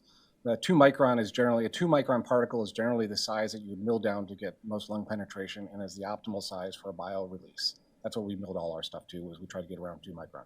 So EPA already measures for that. We had actually explored, right before I left the Pentagon, looking at the different stations that the EPA has to collect this data and trying to leverage that because it's in DC where I didn't necessarily have sensors. It seems to me with the improvement on particle detection technology, the lack of needing to visit them every day, they can be out there for months. Our networks that are in place now, the wireless networks, you could easily partner with the EPA, vastly increase their air quality data that they currently measure. And then the key, though, is having staff that knows how to interpret that data. This is going to be a one-off event. It's going to be anomalies. You're going to get false positives. Having people that know, oh, it's cherry blossom season. Of course we're going to see massive amounts of particles. Or, oh, that dump truck was there. Okay, that's what that issue is. That is the key to being able to respond quickly. So if you've got a staff that their job is to monitor that data for their day job, not because they're public health trying to nightlight as, being biowarfare defense experts, they have a lot of things dealing with on their plate that they can't handle already. So if we have staff that can do that, and we can leverage and get a dual use out of these technologies, with just an additive to it, you could see how it could be a game changer. Now, particles, all they tell you is the forensics. They're non-discriminative. But I'm going to get that anthrax case that presents, and then it gives me an opportunity potentially to try and figure out where it went or where it came from. Okay. Last question. You said one other thing that caught my attention. You said that air travels at 7 miles per hour. The average is, yes. Okay. So just curious, so that is dependent on the wind. That's the wind. Okay. But on average, like in here, air is traveling at 7 miles an hour? No, it's outside. Only outside. Okay. Got it. All right. Thanks. Thanks, Ken. Senator Daschle. Well, first of all, Mr. Penda, thank you very much for your excellent testimony. I follow up a little bit on what Ken has just asked. I'm still hopeful that we can create technology that would accommodate detection, and I like your idea of using EPA. The two issues around EPA that I'm a little familiar with is that they measure ultrafine particles, as you say, as a primary means for detecting pollution. But they can't detect what those particles are. They only detect the size, and they equate size with pollution. And about 60% of it comes from transportation sources, of course. But it isn't ubiquitous. They have them in urban centers. There's very little EPA air quality detection in South Dakota, for example, because it's a rural state. So you have the question or the challenge of ubiquity, first of all, and then you have the challenge that most of these detection systems, as I think you referenced it, are not immediate. They're gradual. They assess them over time, which I think would be hard to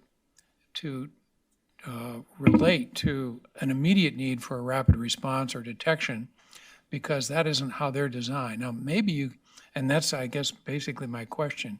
Can we address the issue of ubiquity? Is it simply a resource issue, or can we become more ubiquitous with regard to this air quality detection to accommodate the need to address challenges regardless of geographic location?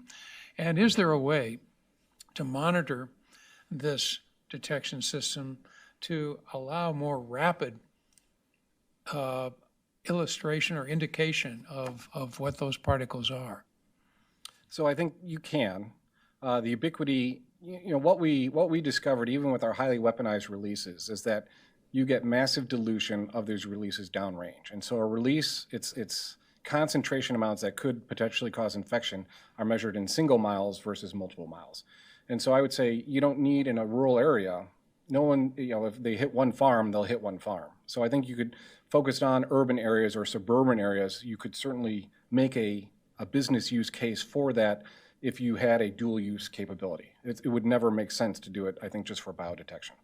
When it comes to the rapid response, I think that those sensors, we can now get a higher resolution. We get a 1 hertz count. So we get one every second, get an out reading from these sensors.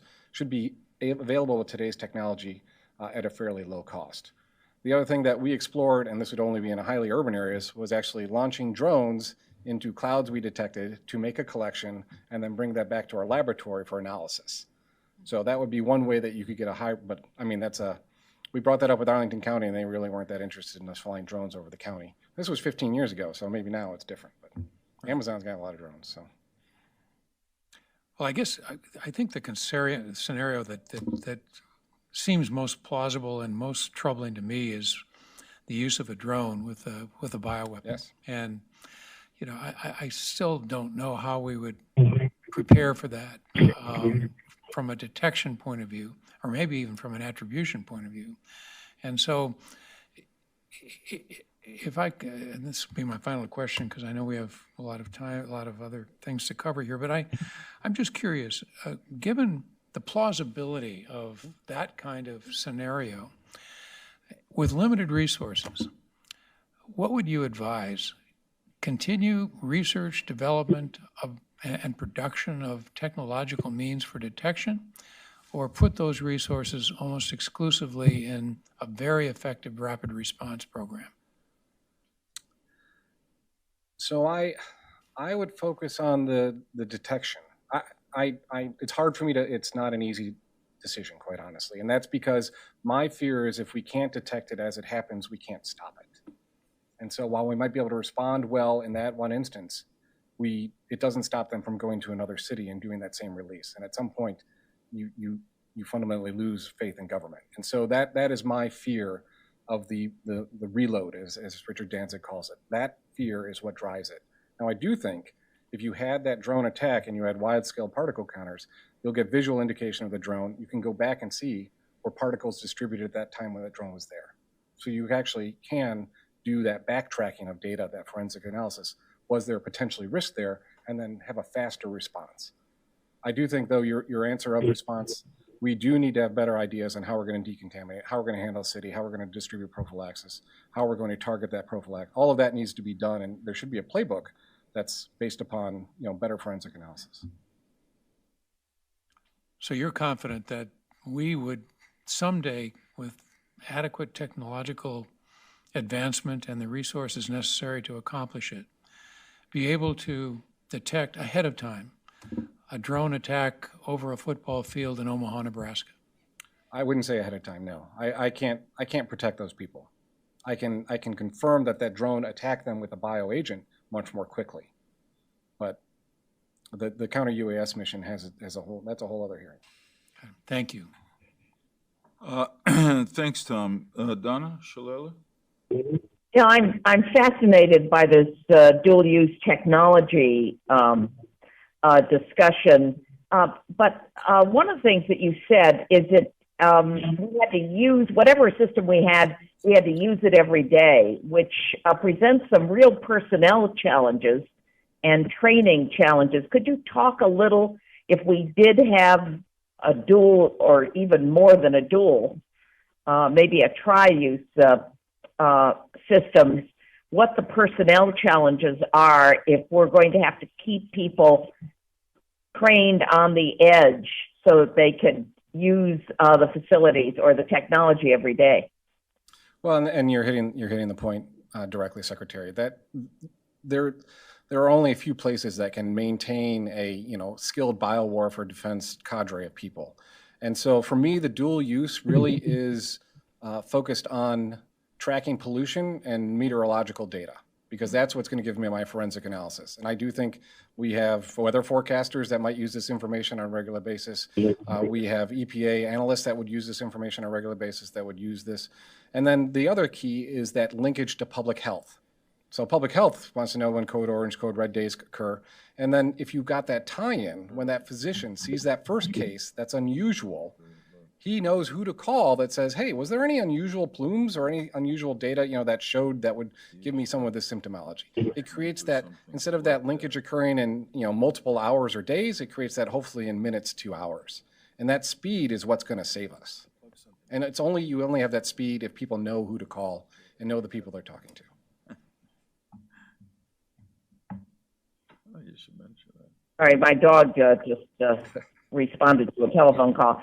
Let me ask you about, let me follow up with that question.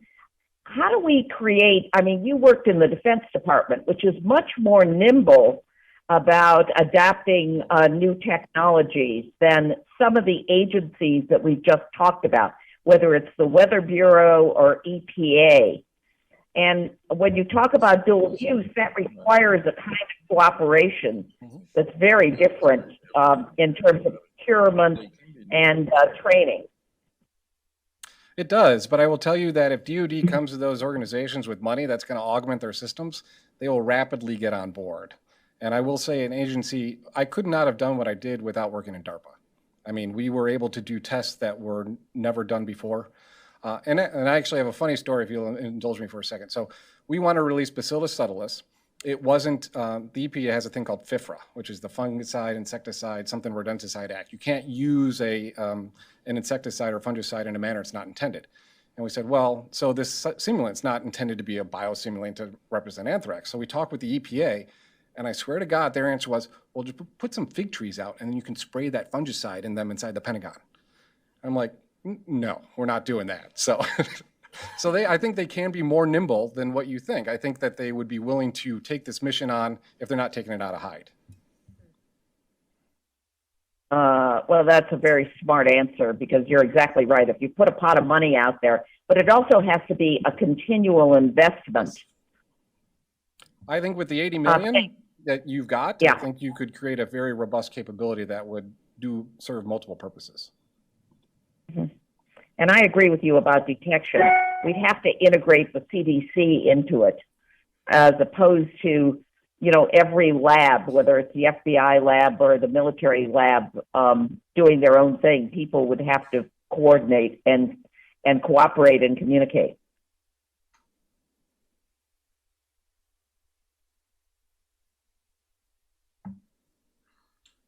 Donna, thank you. Jim Greenwood. Thanks, Joe. Yeah, Jim has the solution to the problem. That's the question, too. First, you talked about the Pentagon and 25,000 people and having to figure out, you know, do they take their clothes off? Do they get in their cars? Do you cordon off sections of the building? And I would imagine that the Pentagon is one place where some people may actually do what they're told to do. Right? But I think about cities. So if in a major city there was evidence of some kind of a biological attack, given social media, it would go viral instantly. And I would assume panic would ensue. I would assume that every artery would be congested with traffic almost immediately. And then given our level of civility these days, belief in the government, trust in the government, and in science, you'd have a bit of a mess. And one would think that if you're going to have detection systems, then you have to be thinking about preparing for that. And so my question is, whose job is that? And is there any such thing? You know, I get on my phone, I'll get a flash flood warning or a hurricane warning, that sort of thing. Does that exist to give people information as to what's going on? Nope. Okay. So that is a scary scenario, and I think a likely one, quite honestly. My fear, partly pushing this multi-sensor, low-cost particle counters, is because I think BioWatch will people lose all faith in government because they won't be able to tell them anything. They won't be able to provide any guidance at all. And so that's why you're making the point of that the minutes and hours are really important, and that's why you need people that look at that data. If we, in my utopian society, I've got my met data, my weather guys linked with my particle guys, and they can come up with an analysis in a matter of minutes, if not hours, that provide, for those that are willing to listen, here's where we think is our best case scenario. You put out a scenario there where you can say, here's the meteorological data. If you were above this line at this point, this is all the data points that we've got. Some will listen, some won't, but you have some credibility at least of going forward to do that. The question is, whose job is it? I don't know. That's the challenge. It'll probably be different for different cities. My guess is a city like New York City can probably have their own team. My guess is a city in South Dakota may rely on a national team that monitors that data. And so I think it'll be varied, but there will be different capabilities in place. They'll all have to have that linkage to public health, and that only occurs if they have data public health wants, which I think they probably would want the pollution data or some other thing. I think you could put a request out for a proposal of, hey, if we're going to lay out this sensor network, what would you really like us to see us collect? But that is it's hard. The second question is, when I think about, and we've been talking about, how do you cover New York City and Aberdeen, South Dakota, and farms and everywhere in between, and you realize the impossibility of that. Correct. Given the paradigm that we use, the model that we use. And then I was thinking about this thing. And, there are apps that you can use to read out all kind of medical conditions. I don't know if they have it now, but they used to talk about plugging something in your phone and you spit on it and it'll tell you, read out various medical parameters and so forth. So it would seem to me, knowing nothing about anything, that you could, we ought to be thinking about a system in which, this thing could tell me whether there's a bioterror event, tell me whether there's a virus from a pandemic near me, what the air quality is around me, and you would have a completely, decentralized system, and people would be less inclined to panic because if I'm reading a text that says, hey, there's something going on in Bronx, and I'm going, well, it's not near me, I don't have to panic as quickly. That's pretty science fiction, but at the pace that these things are changing, I'm not so sure how much it is. So we had actually looked at that when I was at DARPA, and we looked at that when I was at HSARPA. The challenge you have certainly for You mean it's not my idea? I think it is the holy grail. There's two things. One, for biological, the particulate collection is going to be tough in a pocket or where it's at. It doesn't necessarily sample the air. You can't put an air sampler on this. Two, I don't trust the public. So I wouldn't depend on them for anything or any amount of information. So I think if you could make it a sensor that they could use for their own edification, I think there's value in that. I do think on the response side, having home tests to know whether I was exposed or not, it should be part of our response because it'll stop people from evacuating when they don't need to.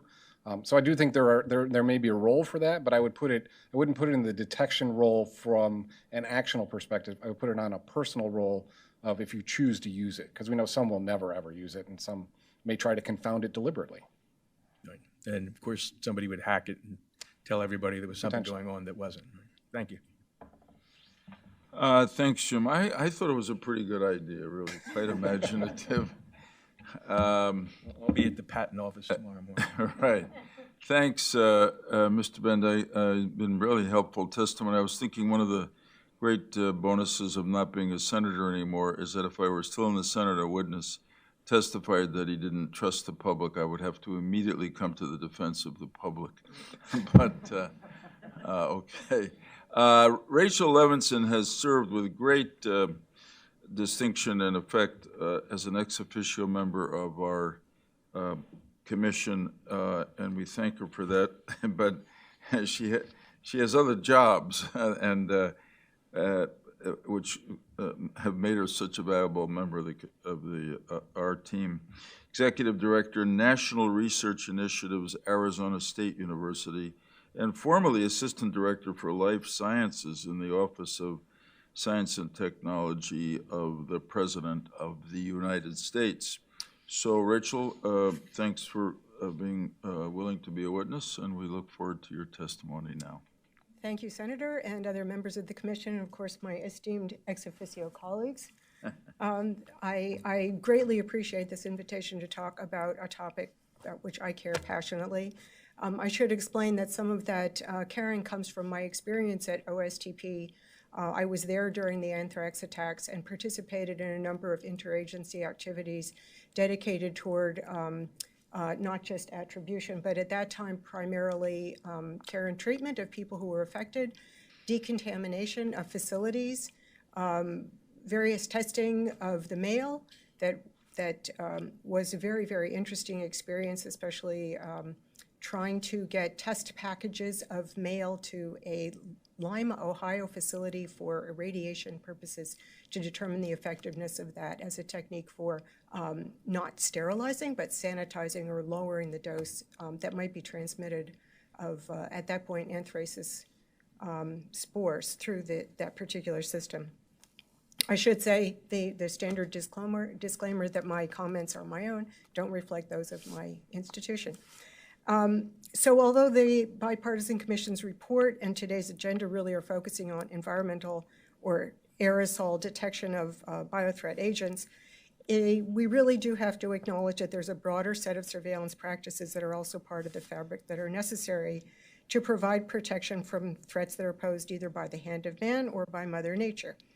In the case of anthracis that we've already talked about, being distributed through the U.S. Postal Service or Mother Nature, as we're currently experiencing through human-to-human transmission of an aerosol virus that causes respiratory tract infections. So we need to recognize that in either case, early detection, as we've talked about, offers important control and mitigation advantages. and the opportunity for rapid development, manufacture, distribution, and deployment of effective countermeasures that are directed toward the prevention of localized and global events up to and including the pandemic that we're currently experiencing. Today, I want to present a rationale for an effective environmental detection system, but also the need for pairing it with reliable diagnostics, preferably those that are pathogen agnostic, in order to provide actionable information, leading to the ability to limit spread and mitigate the public health and economic consequences of large-scale disease up to and including pandemics. As we've discussed, BioWatch arose out of the aerosol spread of spores of Bacillus anthracis, causing the deaths of 5 people. The U.S. Postal Service estimates that it cost them $3 billion to decontaminate and install environmental testing in mail handling facilities, to purchase equipment to sanitize mail, to provide medical testing and emergency treatment of employees, as well as providing personal protective equipment, after which they had to alter the mail collection and processing pathways. So I don't know if you know the kinds of changes that took place through the Postal Service. You don't see as many collection boxes on street corners. They got rid of some of the smaller mail processing facilities that were distributed to centralize and more effectively control the possibility of spores being distributed through the mail, as happened, as we've heard, especially in the case of the woman in Connecticut. Fortunately, anthrax is unlikely to be passed from one human to another unless people who are wearing anthrax-laden clothing tend to hug each other. Then you have another problem. Many respiratory diseases, on the other hand, can be passed between people, providing the most efficient means of transmission, as we're experiencing today with COVID-19. Other infections may also be transmitted effectively to humans via arthropod vectors or insects, including mosquitoes that we've seen: malaria, Zika, West Nile, dengue, yellow fever, etc., ticks, Lyme disease, Ehrlichia, anaplasmosis, Rocky Mountain spotted fever, etc.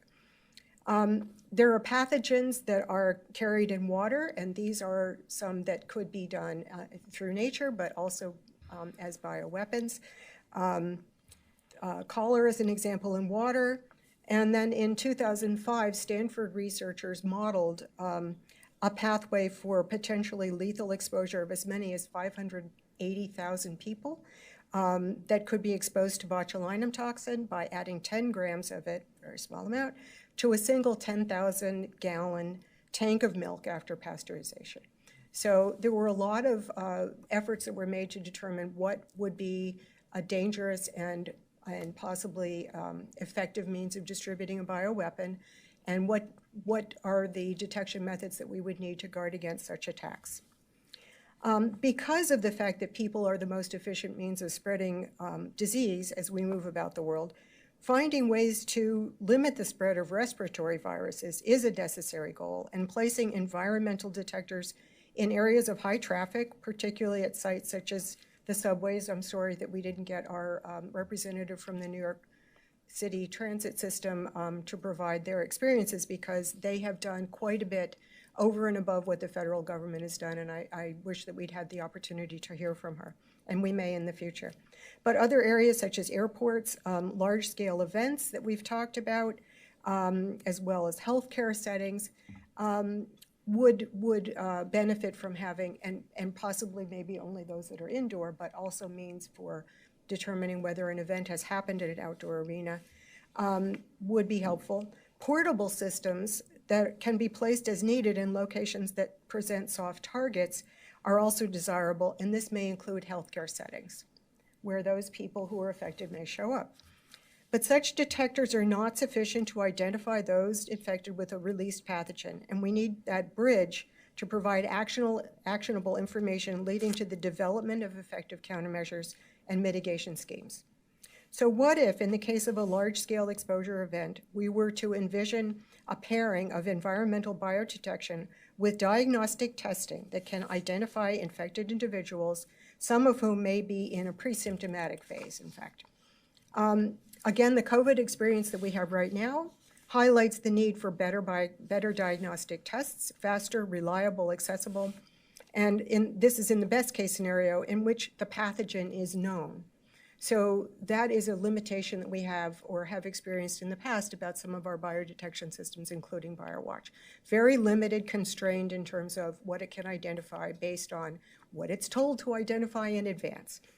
What do we do with an unknown pathogen? And in the worst case, one that's engineered to elude devices that rely on a limited set of sequences from pathogens that we assume could or would be used by bioterrorists. And we talked about that in the Commission's diagnostics report. And what about a newly emerging or re-emerging zoonotic agent where we have not anticipated and perhaps don't have sequence information that could be used in a test that relies on predetermined set of sequences that it can identify and recognize? So this is why I would support the development of a sequence-based pathogen-agnostic system combining elements from the report that is being released today.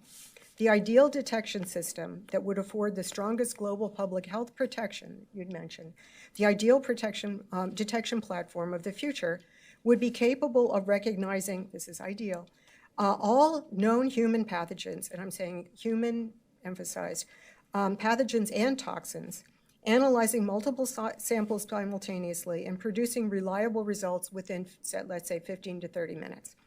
In addition, the platform should be housed in a device that could be modified quickly and easily to incorporate sequences from novel pathogens and requiring only limited additional regulatory review. Remember, this is the ideal situation.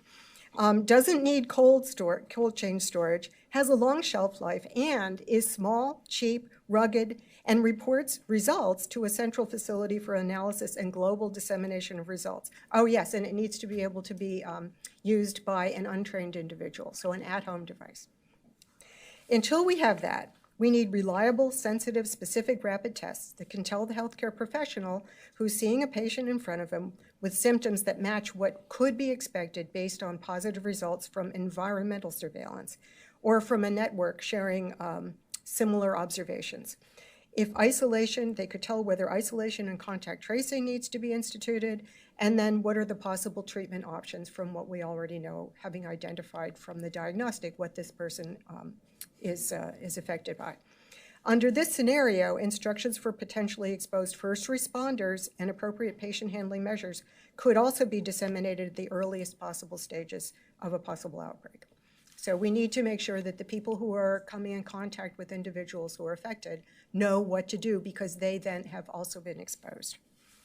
Gathering information at points of care, including especially biological specimens from early patients, is critical to rapidly developing effective medical countermeasures, including sensitive and specific diagnostic tests, and also instituting controlled clinical trials of medical treatments.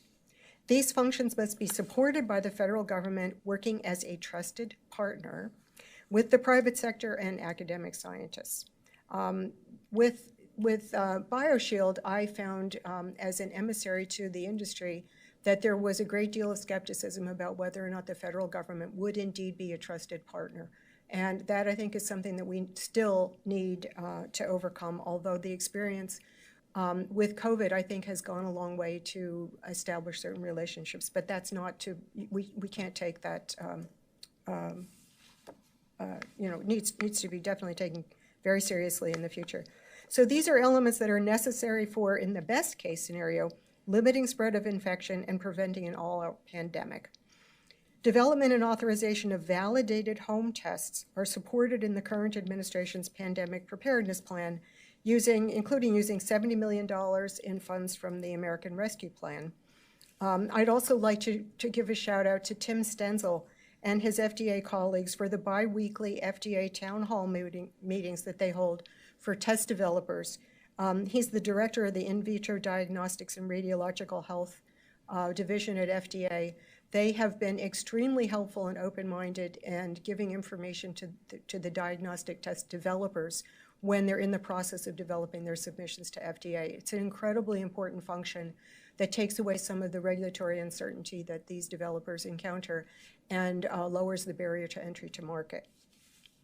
Likewise, sharing data among researchers is to be encouraged, including across national borders, thus necessitating formation of international alliances, along with efforts to sequence zoonotic pathogens. Roughly 60 to 70% of all human pathogens are thought to be zoonotic, But we have to keep in mind that this does not mean that we must sequence all animal pathogens. That would be impossible. There are many more that are not zoonotic, but we need to support this effort.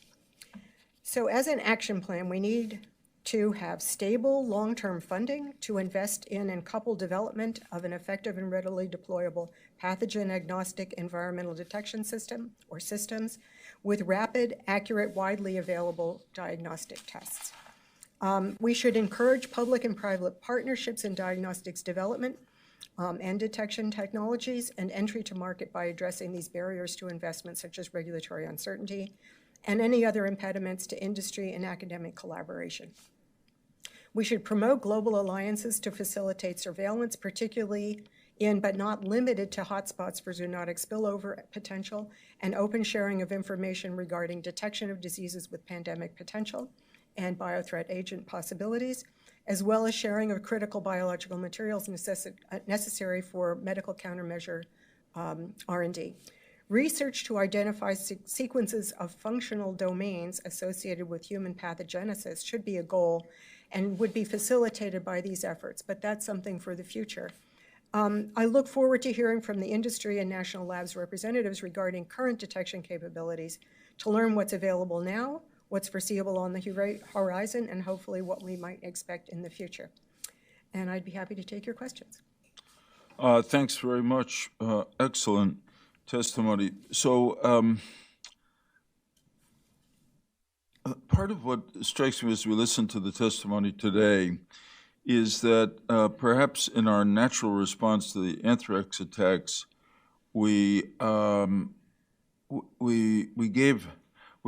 our response was, you might say, ad hoc, understandable, but we were not clear about the mission we were giving BioWatch. And maybe in some sense, as has been suggested today, it was a mission impossible because in some sense, I think some of us in Congress who worked on it, voted for it, thought somehow they would be able to protect the whole country or have detection systems all over the country when obviously they didn't have the money or the capability to, as we've talked about, the balance between Washington and Aberdeen.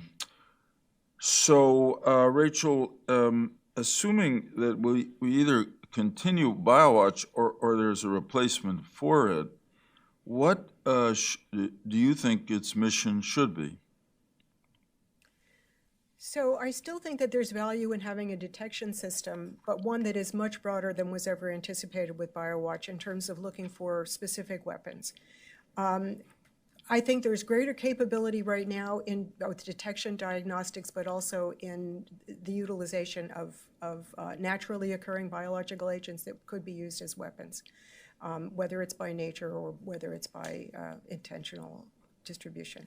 So I still think that in high trafficked areas where we would be most likely to anticipate an attack, where also if it is something that's transmissible, there would be a greater possibility of that happening where there's high density traffic, human traffic.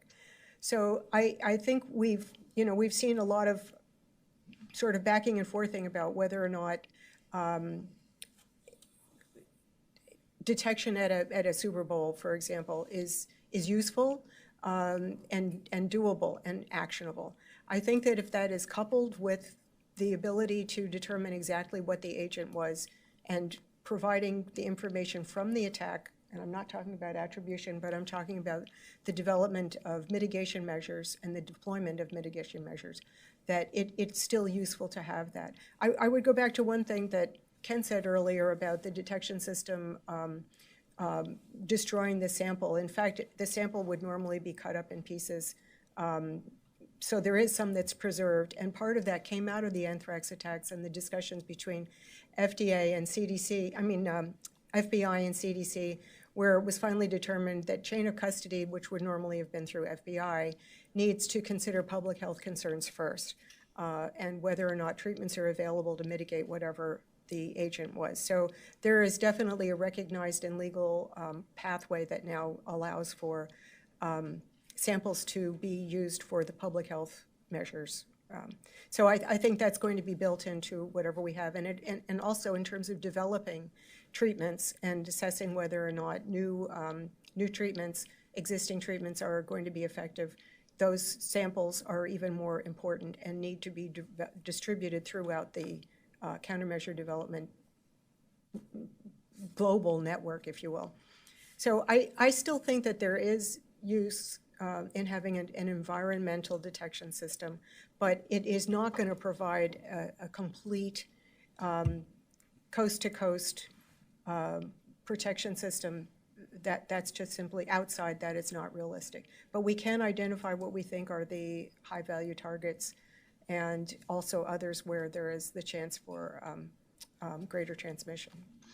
Okay, thanks. That's helpful. I do want to say, I don't know, Scooter, I was just going to mention you, that your testimony reminds us of how lucky we are to have the ex officio members. I don't know if you can state what I wanted to express my intention that after the commissioners ask their questions, that I'm going to give you and Tevi the opportunity to ask questions of this panel if you'd like. Ken? On the last point you made about the preservation of samples, in the current technology, BioWatch, is it, you talked about the samples for purposes of, diagnostics and the like.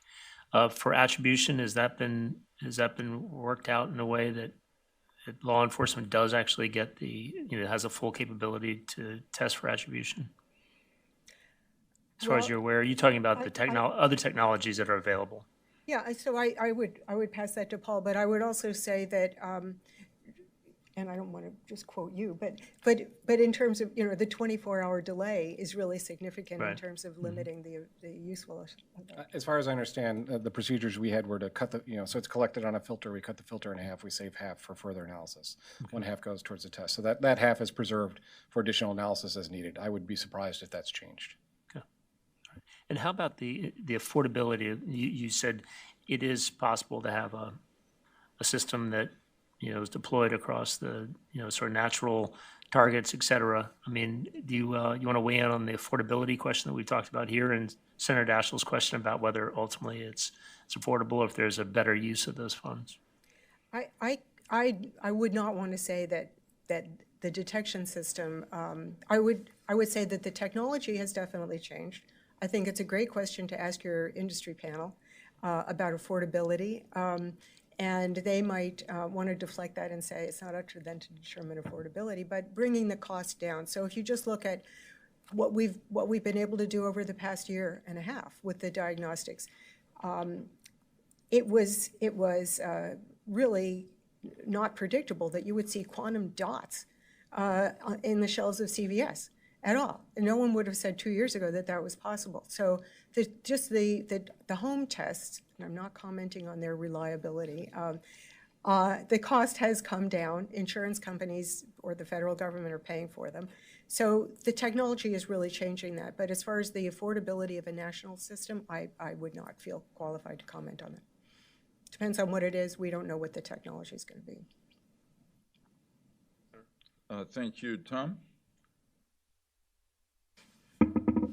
Well, Rachel, thank you for your extraordinary expertise and for sharing your wisdom with us today. I just a couple of questions, kind of follow up on the questions that have already been asked.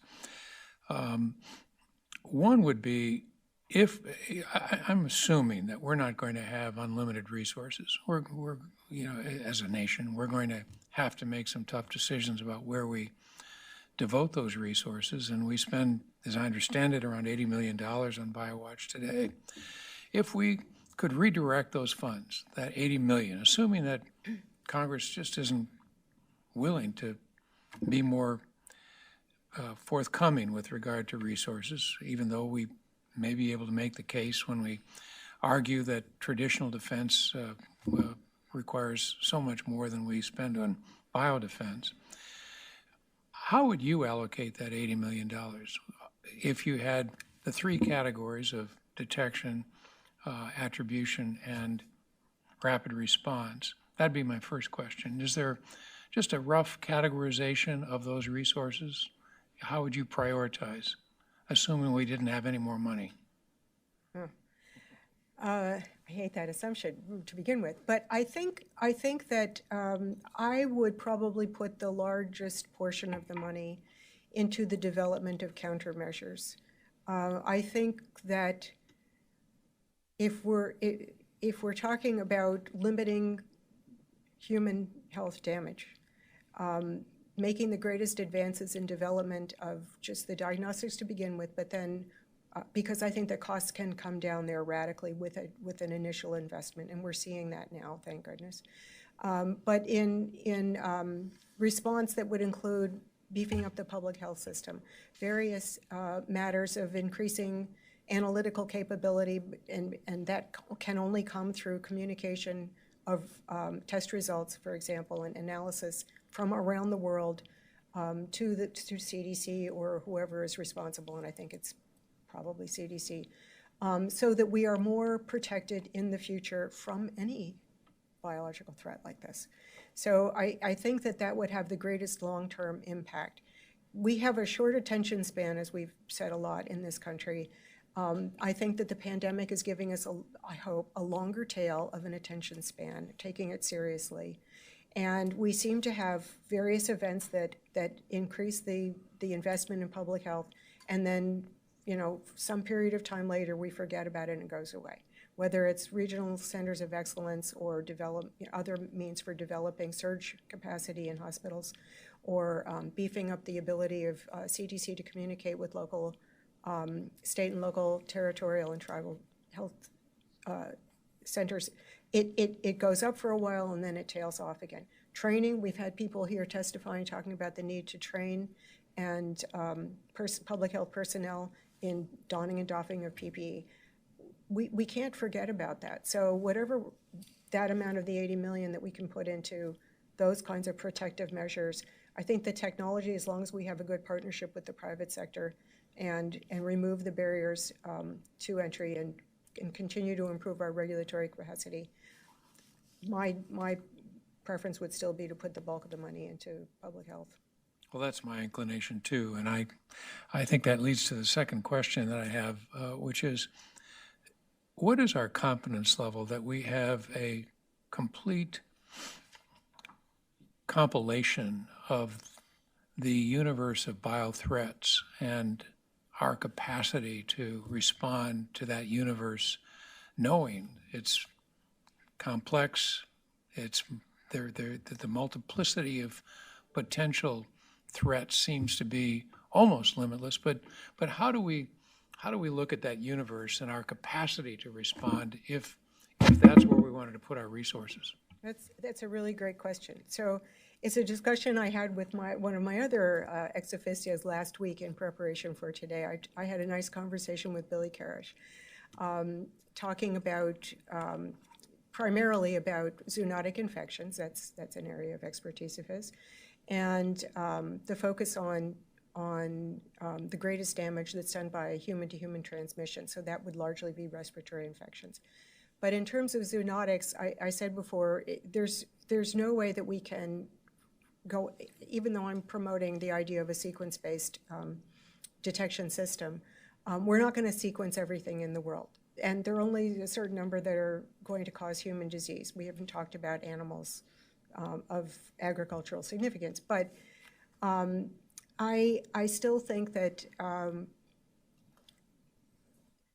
there's a lot to be learned. Look at what we've learned with COVID, with the variants of concern, and understanding the possibility of evolution of a virus is important. But it also gives us the parameters that nature works under, or tends to work under. This is a great experiment because we're letting the infection to go on, so we're allowing for evolution of the virus.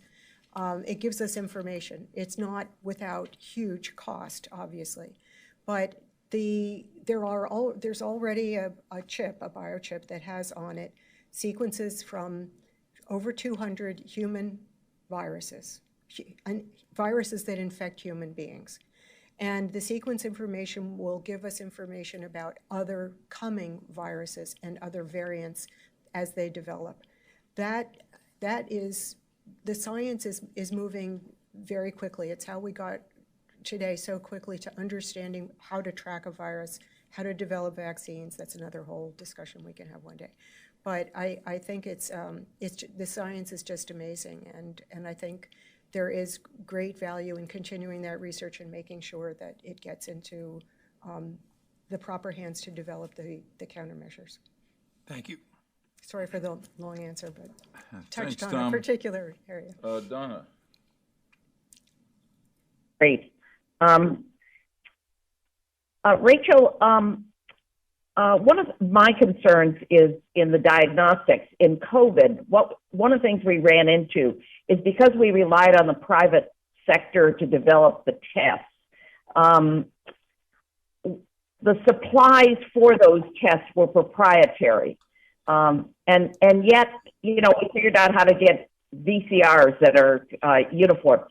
Do we need a framework for the testing that would not hold us up if the supplies were slow in coming in?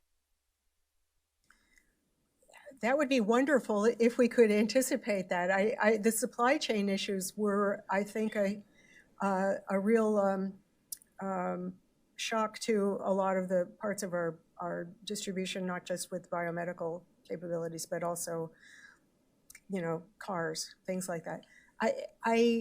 I don't know if, I think we've learned where the choke points are in the system, and we will probably, I hope, develop the means to not be caught on off guard by these in the future.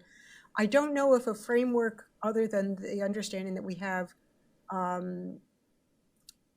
would really help. I think in terms of Well, I'm thinking that the swabs were proprietary. I mean, there are some simple things that we could have done so that the supplies for doing the testing were the same. Oh, that's a good question. I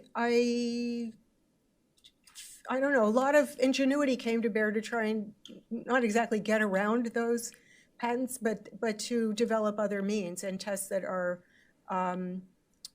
more standardized would help with that regard. So, it's a good point. But I think also the tests are changing rapidly. How we went from nasal swabs to saliva very quickly. Right. It increases the in improvising, if you will, finding workarounds, and hopefully we'll keep thinking about those in the future. What if you had a cartridge and you just breathe into it? You don't need a swab. Yeah, exactly. My second question is: have you thought? It seems to me that an investment in public health is what everybody's talking about. I worry about that because I think one of the things we learned with COVID is that you have to integrate public health with medicine. And the investment ought to be a different structure, as opposed to just pouring money into building up the existing public health structure. I wonder whether you have thought about that at all.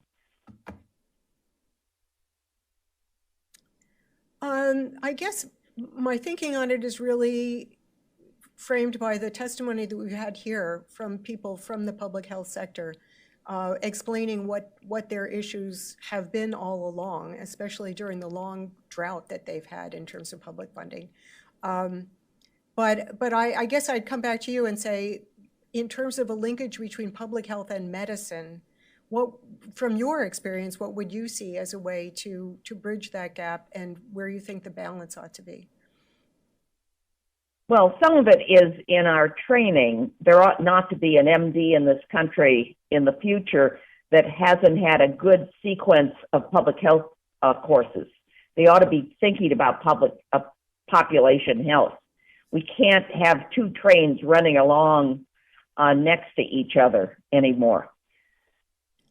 So I would definitely agree with that. And I think that actually a number of efforts that are currently underway to increase diversity, equity, and inclusion of underrepresented populations in the public health and medical research workforces will begin to address that, hopefully. And I'm very heartened to see those coming out of several different agencies with quite a bit of money and strong intent in that.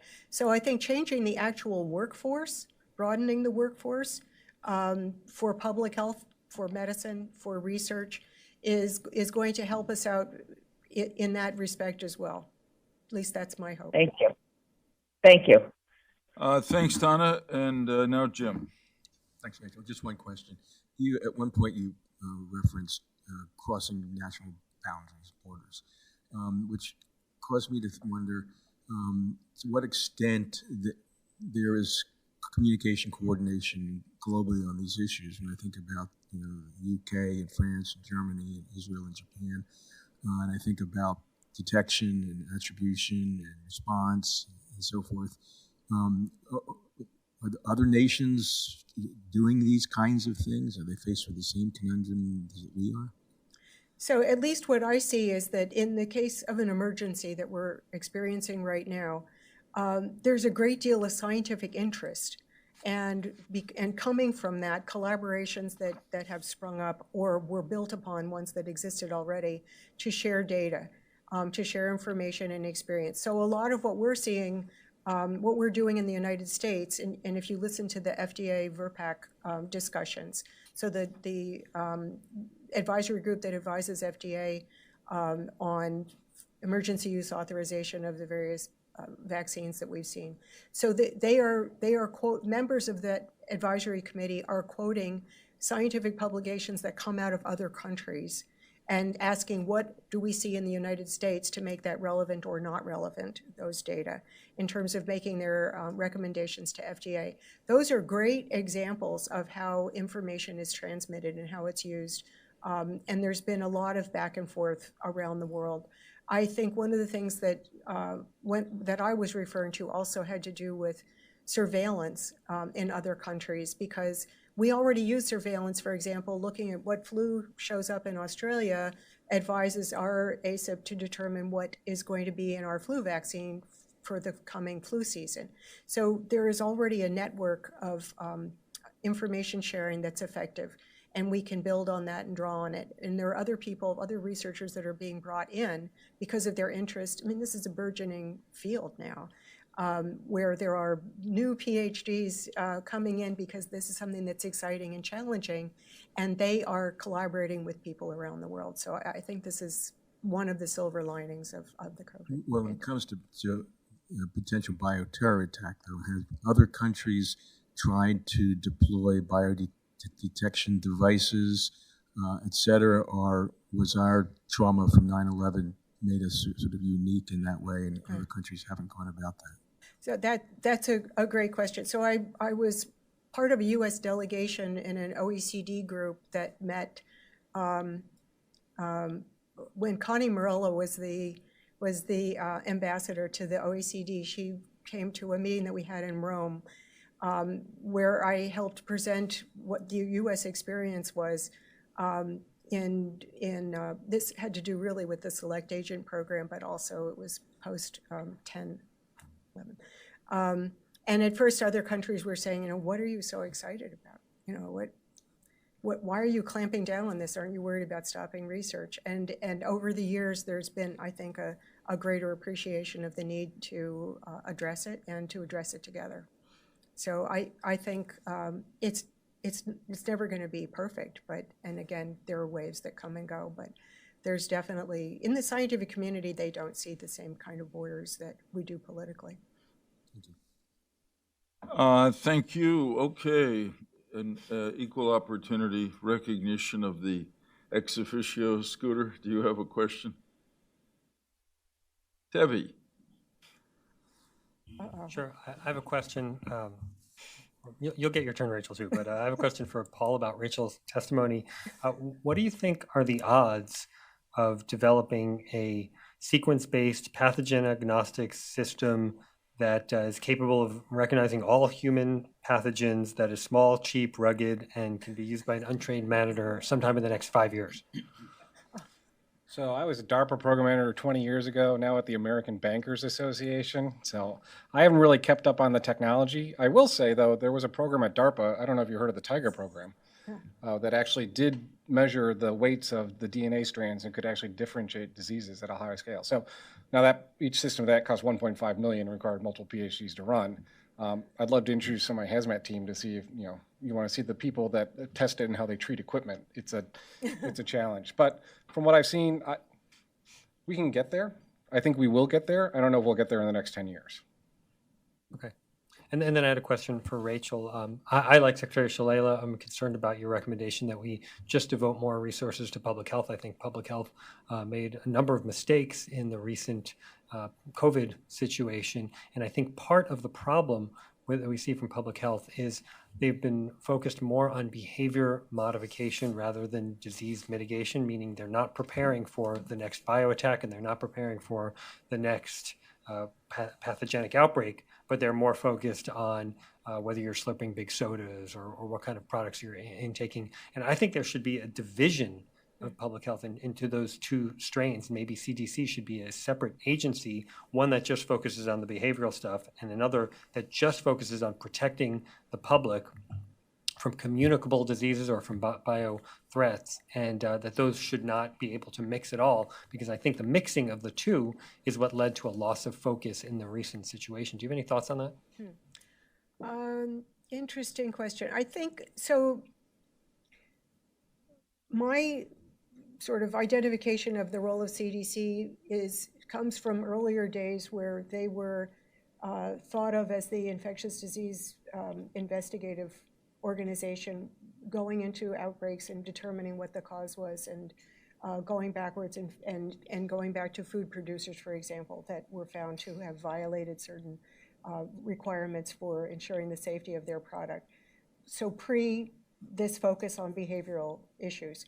And I think you're right, there's increased focus at CDC on prevention of conditions that are the result of behavioral practices. But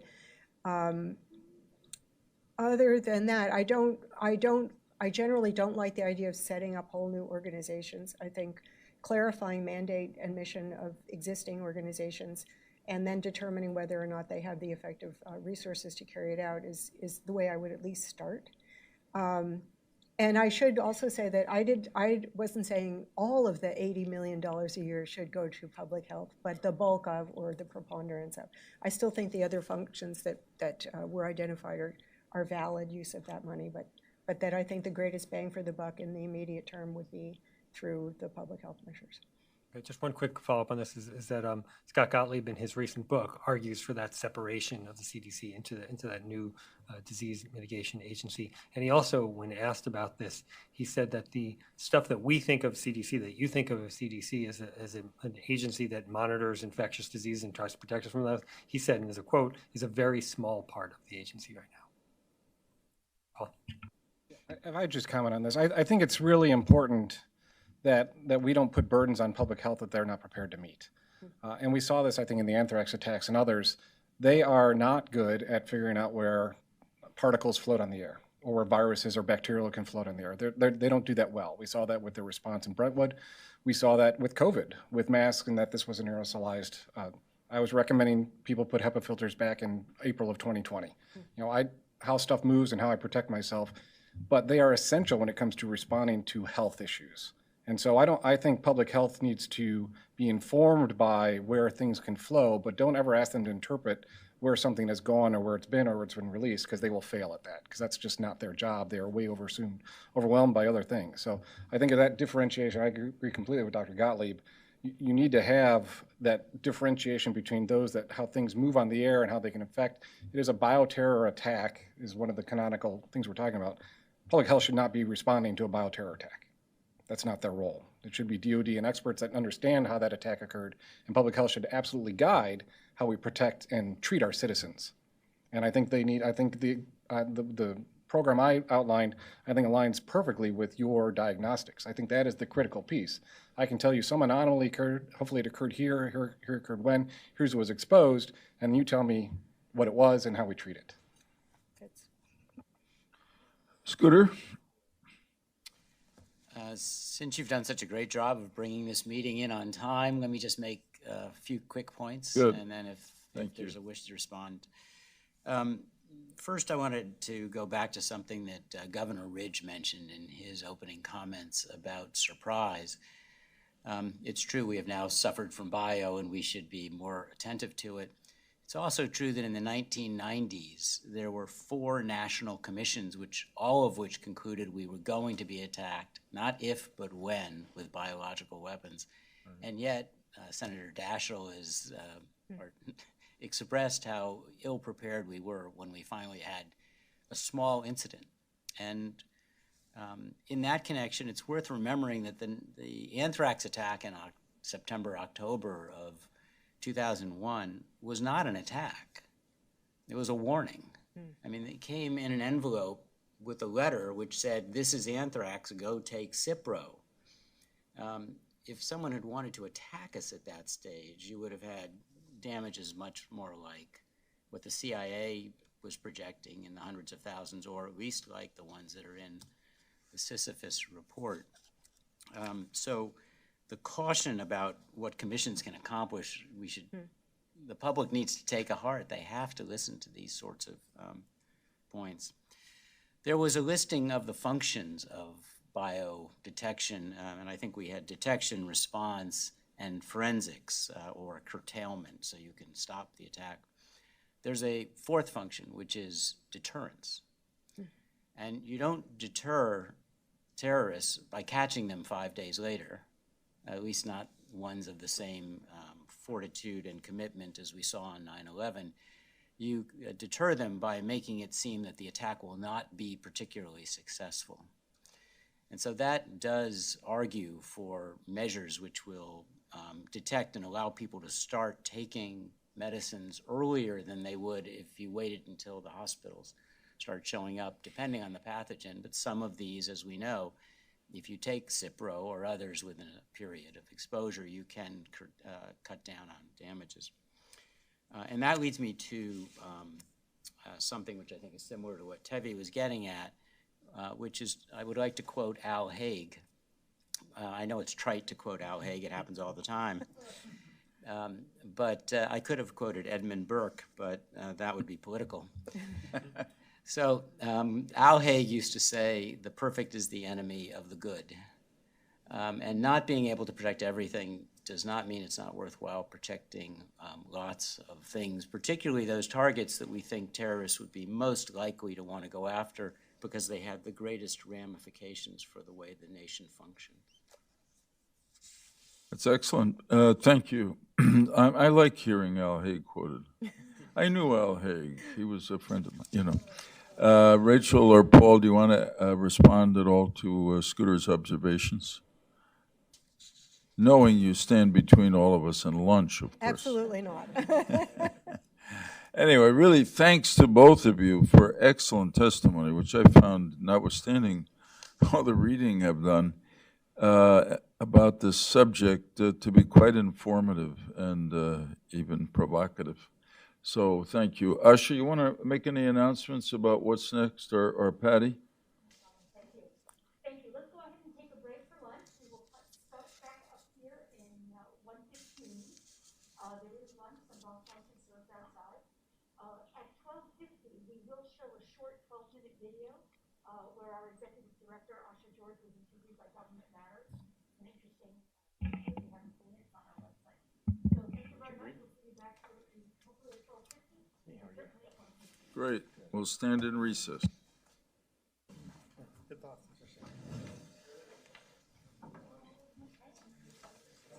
Check. Shalala, we will be back at 1:15 if you didn't hear that. We're going to play a little video that you'll be able to see, but we'll be back on at 1:15.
address the threat.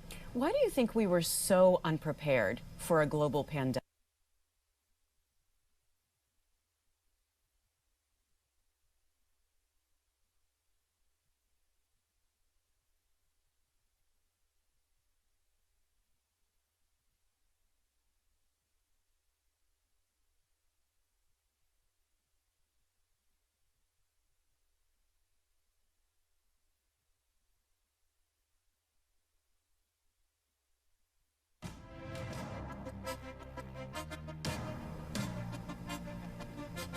The Bipartisan Commission on Biodefense urges policymakers to learn from the COVID-19 pandemic and address critical gaps in the nation's biodefense. That needs to happen before we face the next infectious disease pandemic or biological attack. Asha George is the executive director for the Bipartisan Commission on Biodefense. Asha, welcome to the program. Thank you. So set the stage for us. What are the current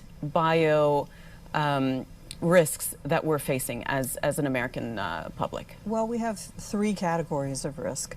One has to do with naturally occurring disease, as you know, with COVID, pandemic influenza, any number of other infectious diseases, especially those that are emerging or are getting stronger. So if you look at COVID with the Delta and the Lambda variants, that sort of thing.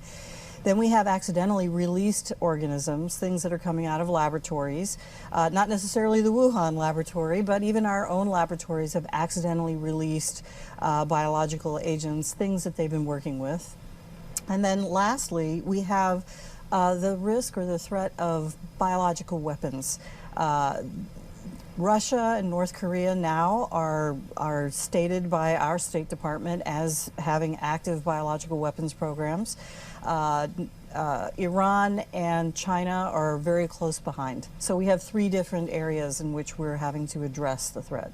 Why do you think we were so unprepared for a global pandemic? I mean, we had one 100 years ago. It's not unheard of. I think we just have experienced such great levels of health, especially here in the United States. And we just think that, well, you know, we can handle anything that comes our way. It's not going to be that big a deal. We know what to do when it comes to public health. We can just quickly get our arms around it, and that'll be the end of it. But it doesn't always work that way. The Biden administration put out a new American Pandemic Preparedness Plan. Mm-hmm. What's in it? Does it go far enough? Well, our commission put out a report on the Apollo program for biodefense. And that is just a big science and technology effort to address all pandemics and get them all off the table. Obviously with science and technology, but with research and other efforts to get us from here to there, similar to us going to the moon.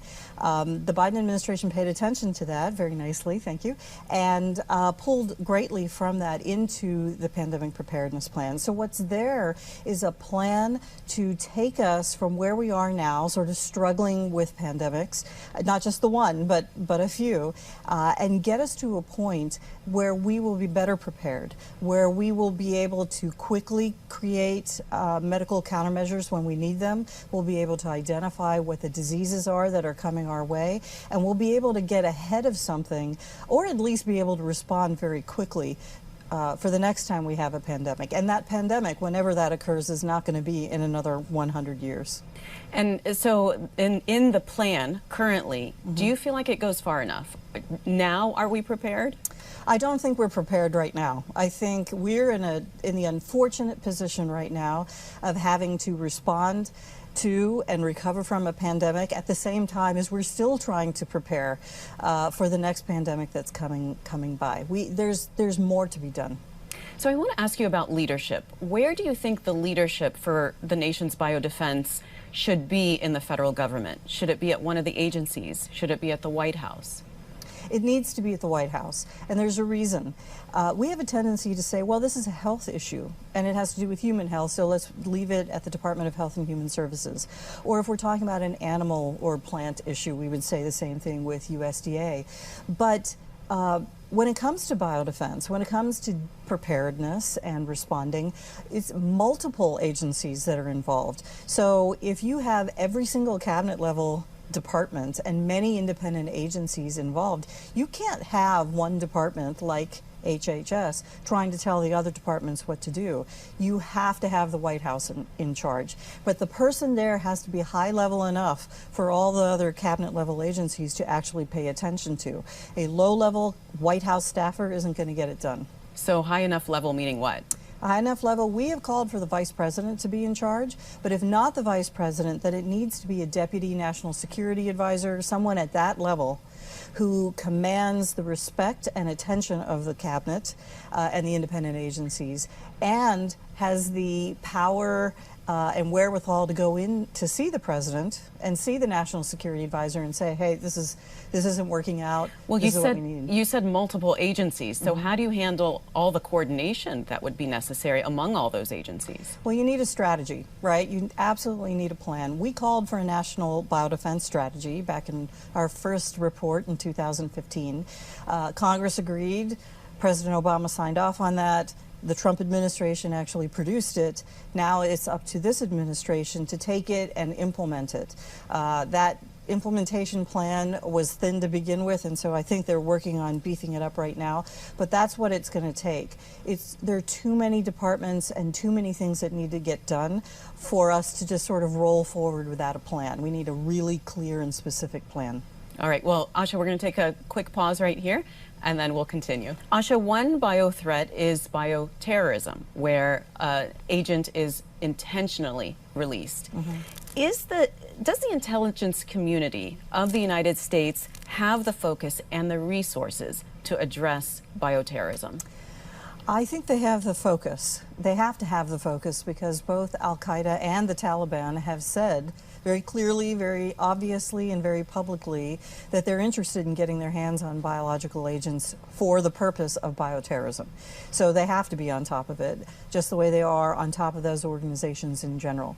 In terms of resources, though, I don't think they have enough resources. And part of those resources has to do with the wide variety of threats that they're trying to address. But listen, you know, with everything that's happened with COVID and some people's suspicion that that disease was released possibly intentionally or maybe accidentally, it's clear that the intelligence community has to be much more involved. But you can't just ask them to turn on a dime. They need a greater budget for it, and they need more people for it. You mentioned the Taliban, and they have mentioned that they are interested in biological weapons. They have territory now so that they can create and they can run labs. Correct. What are we supposed to do about that? Well, first of all, I think we need to pay more attention to what exactly they are doing and understand what it takes to create a biological weapon or to at least weaponize it enough to conduct bioterrorism. You're absolutely right. When it comes to creating weapons, you need land, you need labs, you need buildings, you need power, you need water, you need all of those things, plus some scientists. And now the Taliban has all of that again. So it's incredibly important to pay attention and be putting all those pieces together. But the thing is, they also need additional resources. Afghanistan is just not replete with all of the things that you need for a biological weapon. So we have to be paying attention, or they need to be paying attention to what's happening with the supply chain, both the legal supply chain and the illegal or black market supply chain. Of the things that could be coming into the country. Resources, yes. I want to ask you about vaccine research because, you know, Operation Warp Speed gave us a vaccine for COVID incredibly fast. Is there a way to institutionalize vaccine research so that next time we need one quickly, we can have that, you know, that it can be done fast and easily? I think there are two ways, yes, that could happen or that should happen.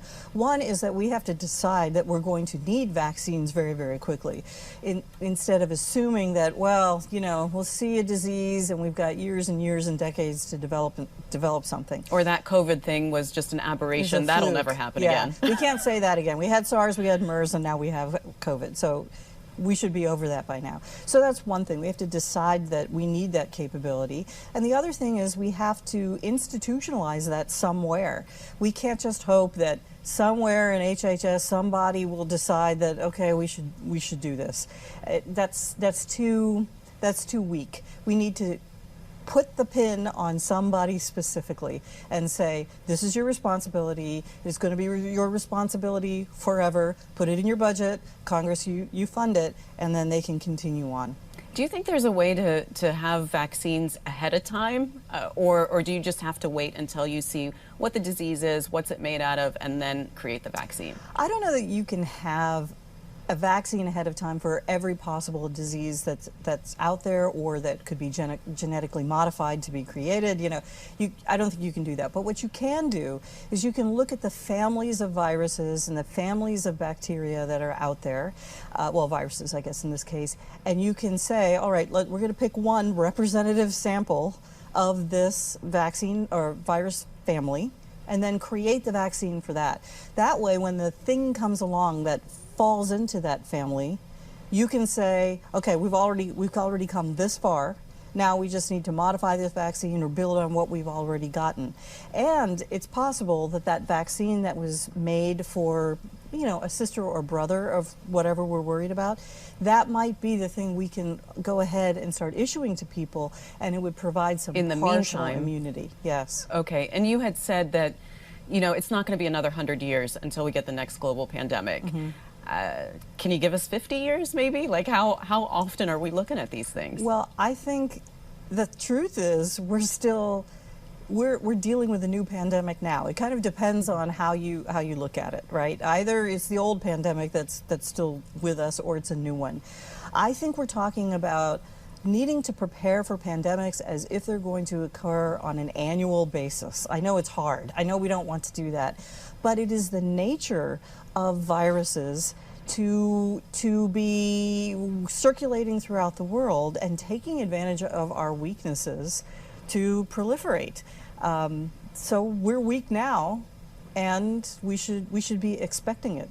So finally, Asha, I want to ask you about the emerging biothreats. Mm-hmm. What are the things that have not happened yet that we should be aware of? Well, we always need to be worried about pandemic influenza, you know that. We didn't really have much of a pandemic last year. We have one every year, it's just that sometimes it's really harmful to us and sometimes it's not. I think last year we didn't have that issue because COVID was sort of dominating, you know, our bodies, and the pandemic flu could not get through. That's one. That's always one. I think also we have to be looking at other coronaviruses, and we have to be looking at those viruses that we sometimes get sick with, but not always. I'm particularly concerned about viruses like Ebola, where they just blast through the body. Right now, Ebola is an unsuccessful virus in that it blasts through the body and it kills the host. Once it figures out how to mutate such that it doesn't kill the host, or at least not this badly, suddenly it's an incredibly infectious disease and it's horrible, as you know. And if that spreads throughout the world, we're screwed. We have not been able to get it under control in Africa. We have not. And that is a real red light indicator that it could be coming. Okay, well, thanks for that upbeat message at the end. Sorry. Asha, thank you so much. This has been fascinating. Thank you.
Okay, we're ready to reconvene. Thanks, everybody. I hope you had a good lunch. This panel is on private sector solutions for biodetection.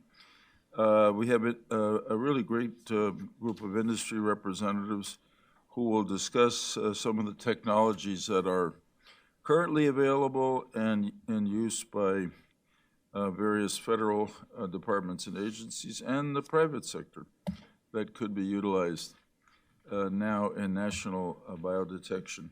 So we'll begin first with Dr. Charles Call, who's the president and chief executive officer of BioFlight. All yours. Okay, thank you, distinguished commissioners, Dr. George, and colleagues for the opportunity to present today.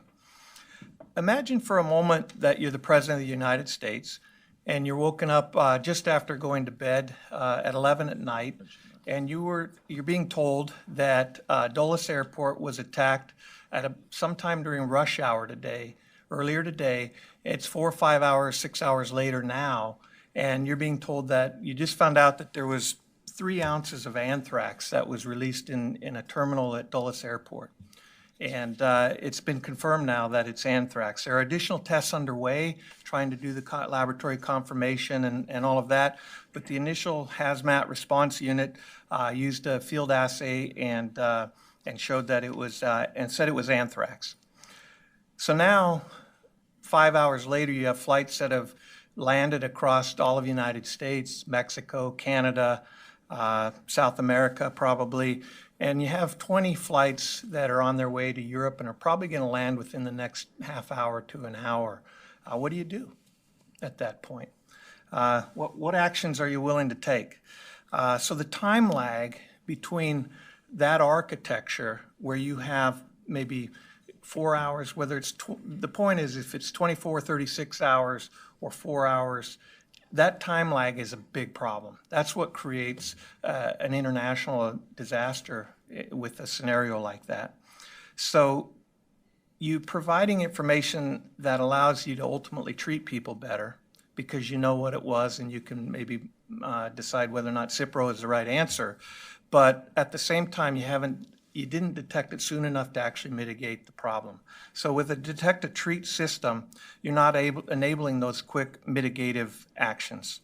In contrast with detect-to-protect, the biothreat identification system was in place. That threat could have been detected within 5 minutes, 6 minutes, and ventilation actions with the ventilation system, as we heard earlier today, controlling the movement of people, things of that nature. But you have to have high quality information in order to take a disruptive or high impact step like alerting people and actually making an alarm and event out of it.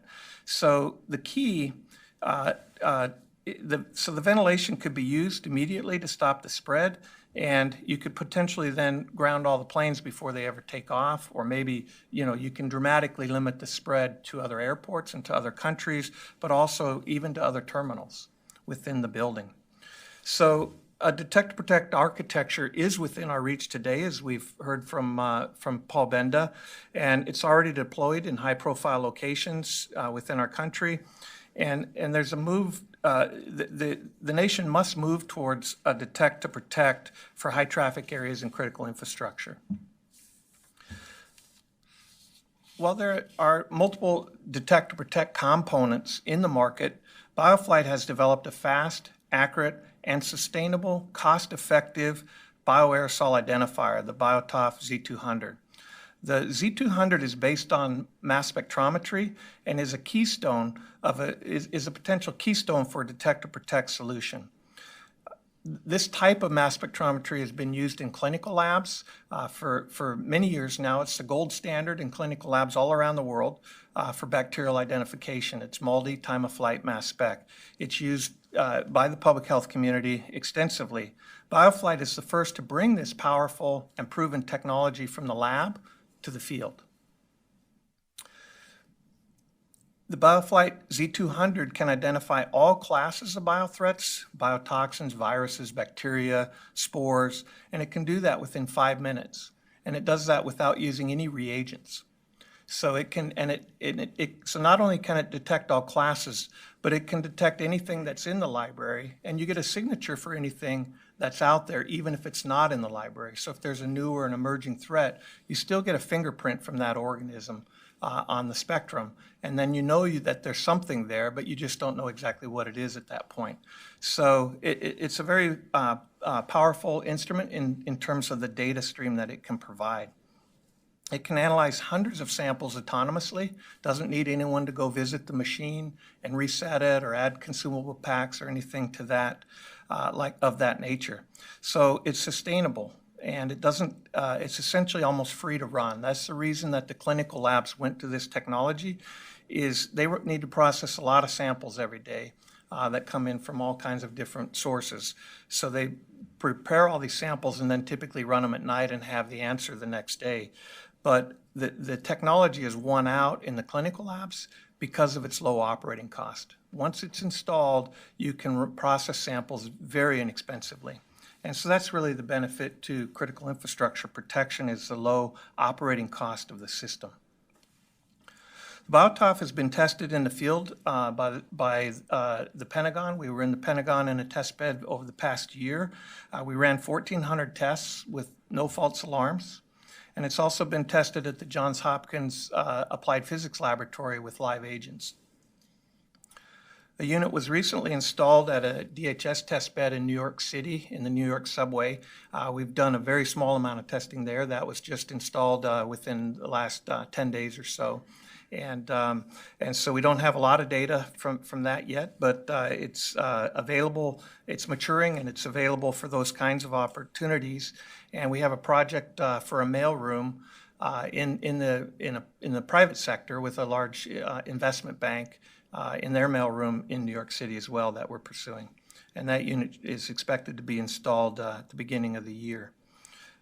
So the design that we have is a very manufacturable design. It's being built in an ISO 9000 quality environment. And the system is still, what I would say, in the test and evaluation phase. It's not full commercial yet. We still need more live agent testing and more field testing in different environments. But we're hoping to move it to a commercial status through the mailroom opportunity later this fiscal year. So let me close with a few recommendations, and these are a little bit sort of different maybe than the recommendations that the Commission has put forward, but I think they would be valuable. The BD21 program should have a hard requirement to demonstrate a detect to protect capability, and I think that's consistent with the message that's in the report. We already have detect to treat, and there's no good reason not to set the bar high. The technology is there. Industry can meet the higher requirement, and making it the standard will ensure that we do. The proposed requirement should include identifying all classes of biothreats, and it should do it in less than 10 minutes and preferably less than 5 minutes.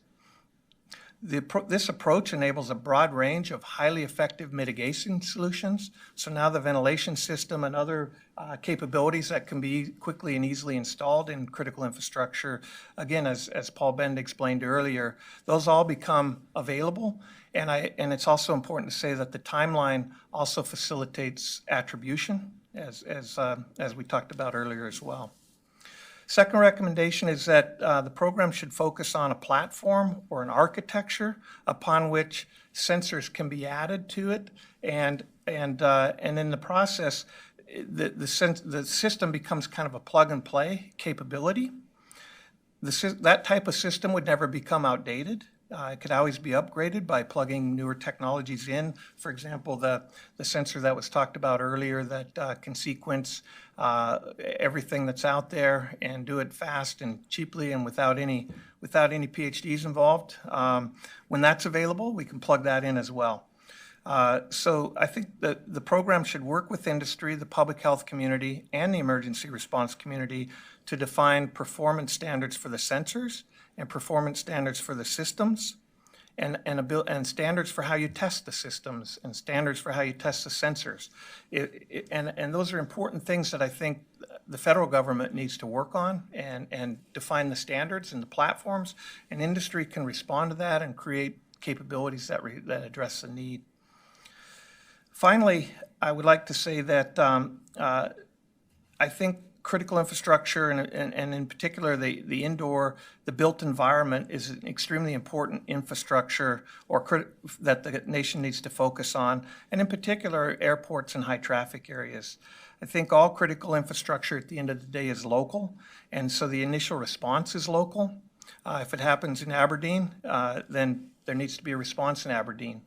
We may have data rolling up through a data architecture to a federal response center, but at the end of the day, then they have to have the boots on the ground to go to the airport or the arena and deal with the issue that's there. So the BD21, leveraging the standards that I defined above, could create a program that's modeled after Secure the Cities procurement model, where local jurisdictions, state, local, tribal, regional authorities can access funds to put systems in place that protect their local infrastructure and develop their own local responses, and their ability to work with their communities, build trust in a system that they have some ownership in, where all the data is feeding into a federal, ultimately to federal and state authorities, so they can take additional actions and help interpret data and provide those value adds there. So I think implementation of these recommendations would enable the entire nation to have a detect to protect capability. I think it could be affordable and sustainable, and in the process greatly enhance our resiliency as a nation. Thanks, Doctor. That was really interesting and might even give us cause for optimism. Next is... I am a little worried about how much notice we're giving the terrorists, how vulnerable Aberdeen is, though. Yeah, but the people are very resistant there. Next, we have Dr. Warren Minow, Managing Director of Biotechnology at Smith's Detection. Thanks very much for being here. Thank you very much, and it's an honor to be here to represent industry as well as Smiths. So my goal here is to outline what I believe industry needs to do or needs from the Commission to support the overall biodefense strategy. One thing I think industry does have an advantage of is we don't only have to invest in technology and solutions, but we also need to think about manufacturability and sustainment of those things in the field. So we need to constantly be innovative on our obsolescence plans, making sure we have people in the field to service and support those things, and ultimately keep our solutions up so that they are able to be actionable when an event does happen or and prevent those events from happening. But we're in a national crisis right now. I know we've been talking a lot about the anthrax and rice and peace, but we are in the middle of a pandemic. 85 weeks or so, I believe, since we've been in some kind of lockdown. Over 700,000 deaths related to COVID. Hundreds of billions spent in supporting, our infrastructure, our economy, people. There's the physical health, piece of COVID. There's also the mental health, right? We're all kind of locked up and in fear. And so, when I think about that, it also shows how susceptible we are to a bio threat. And, I think, it doesn't have to be. I think we can learn from how we responded in 2001. Paul did a great job of introducing it, but DARPA funded a program to look for a technology that would be as selective and specific as PCR, but provide rapid analysis. So that funded a technology called Canary, and that's been deployed in a system that Paul talked about as a part of that overall response system. What's been really neat about the industry look at it and the commercialization is we've continued to invest in that platform. So we took that technology and built what we call the BioFlash. So it's a commercialized box. It's about My half joke was it's either an air fryer or a toaster oven, depending on which generation you're from. But you can get an idea of the size. And what we've done is we've taken that Canary technology and implemented it into a portable type system. So right now the commercial application's in mail screening. I forget, someone mentioned about the mail kind of being deployed, maybe Senator Deschel. But we do screen mail that's going into a lot of commercial buildings as well as government buildings prior to it being read by folks to make sure that if someone was trying to do something bad, we would see it before it made it through. So to prevent that. So we've continued investing the technology. We've also looked at food safety applications. So we're investing in that space. And the most recent investment that we've made is for the SARS-CoV-2 virus. So in March of 2020, when the pandemic hit, we decided to look at, we had this really great technology that was deployed. We could do ricin and anthrax aerosolized detection. Why not SARS-CoV-2? So we found antibodies that our biosensors would bind to. We tested ourselves on inoculated virus in our labs. We then brought our capability to USAMRIID at Fort Detrick, arguably the best biodefense lab in the world. They tested our device and confirmed that we could see live virus. We then went to field trials because the laboratory data is great, but how is this going to work in the field? On January of 2021, we were able to successfully see SARS-CoV-2 in the air from a human-born sample, for lack of a better way to say it. So at that point, we knew we had something special, a device we can run on battery power, deploy it, put it into a room, sample for 15 minutes, and tell you whether or not the virus is present. Pretty incredible technology from my perspective. And we had a really cool application where I think we actually had a win against the pandemic. It went into a locker room at a local university, sampled for 30 minutes. 3 minutes later, we saw a virus in the air. That team and staff were then tested for COVID-19. 3 people were found positive and then quarantined. So we believe we had a hand in curbing some potential spread as they were all asymptomatic. You wouldn't have had them tested and helped stop spread the disease. So from a commercial perspective, when I look at that application, you would think, wow, like we should be, deploying that everywhere. But the response has really been more on the liability side and the fear of knowing. So, people say, oh, well, if I detect virus in my space, do I have to be shut down for 2 weeks? Am I now liable because I knew the virus was present? What does that mean for me when I see an alarm? And so my first recommendation for the panel is policy. We need policy in place to drive the right behaviors. And I know, I think Paul was talking about earlier about, indoor air quality and things like that, but and using some of the systems we already have. But policy to drive the right behavior, because we need to incentivize people to, detect to prevent, right? And so we need that in place. And we think about, the 9/11 terrorist attacks, was policy that really drove the security infrastructure that we have today that keeps our planes safe and keeps our infrastructure safe. The second recommendation I would have is around funding. So, when we think about how we drive our business forward, making sure that the funding's there for development, but also on the sustainment side and deployment side. So when we field these products for end users, a lot of the concern comes up that do they have the funding to actually sustain it and use it in the field? So making sure that that's available for them to use that so that they can add that mission capability to themselves and maintain it so that it's doing the job that it needs to do. And my third recommendation is a collaborative approach. So not just about the agency and the industry partnering together to develop the right technology, but also about bringing in the end user into the story as well. It's been talked about a lot already, but understanding the response CONUP and the situational awareness required, what's the actual mission of how we're going to save lives, how we're going to stop a threat. Understanding that first and then flowing down the capabilities will help industry and other smart scientists that are here make the right selection of the technology that then ultimately support that mission. With that, I'd just like to thank you for the opportunity to speak here, and appreciate the time and attention. So thank you. Thank you, Dr. Minow.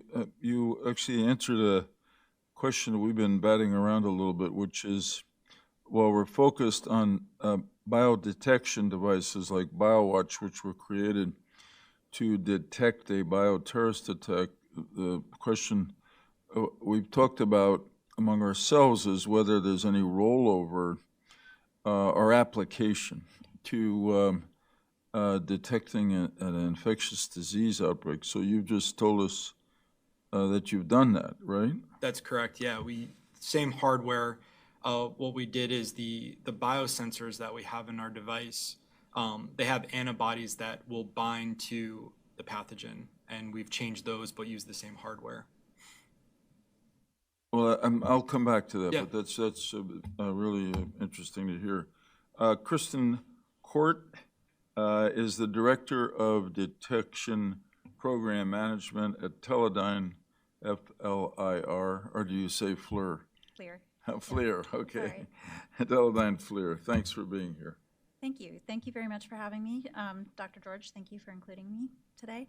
It's been a pleasure to actually see everyone in person today, and Warren and Chuck, sitting here on this panel. Greatly appreciate opportunity to share my perspective.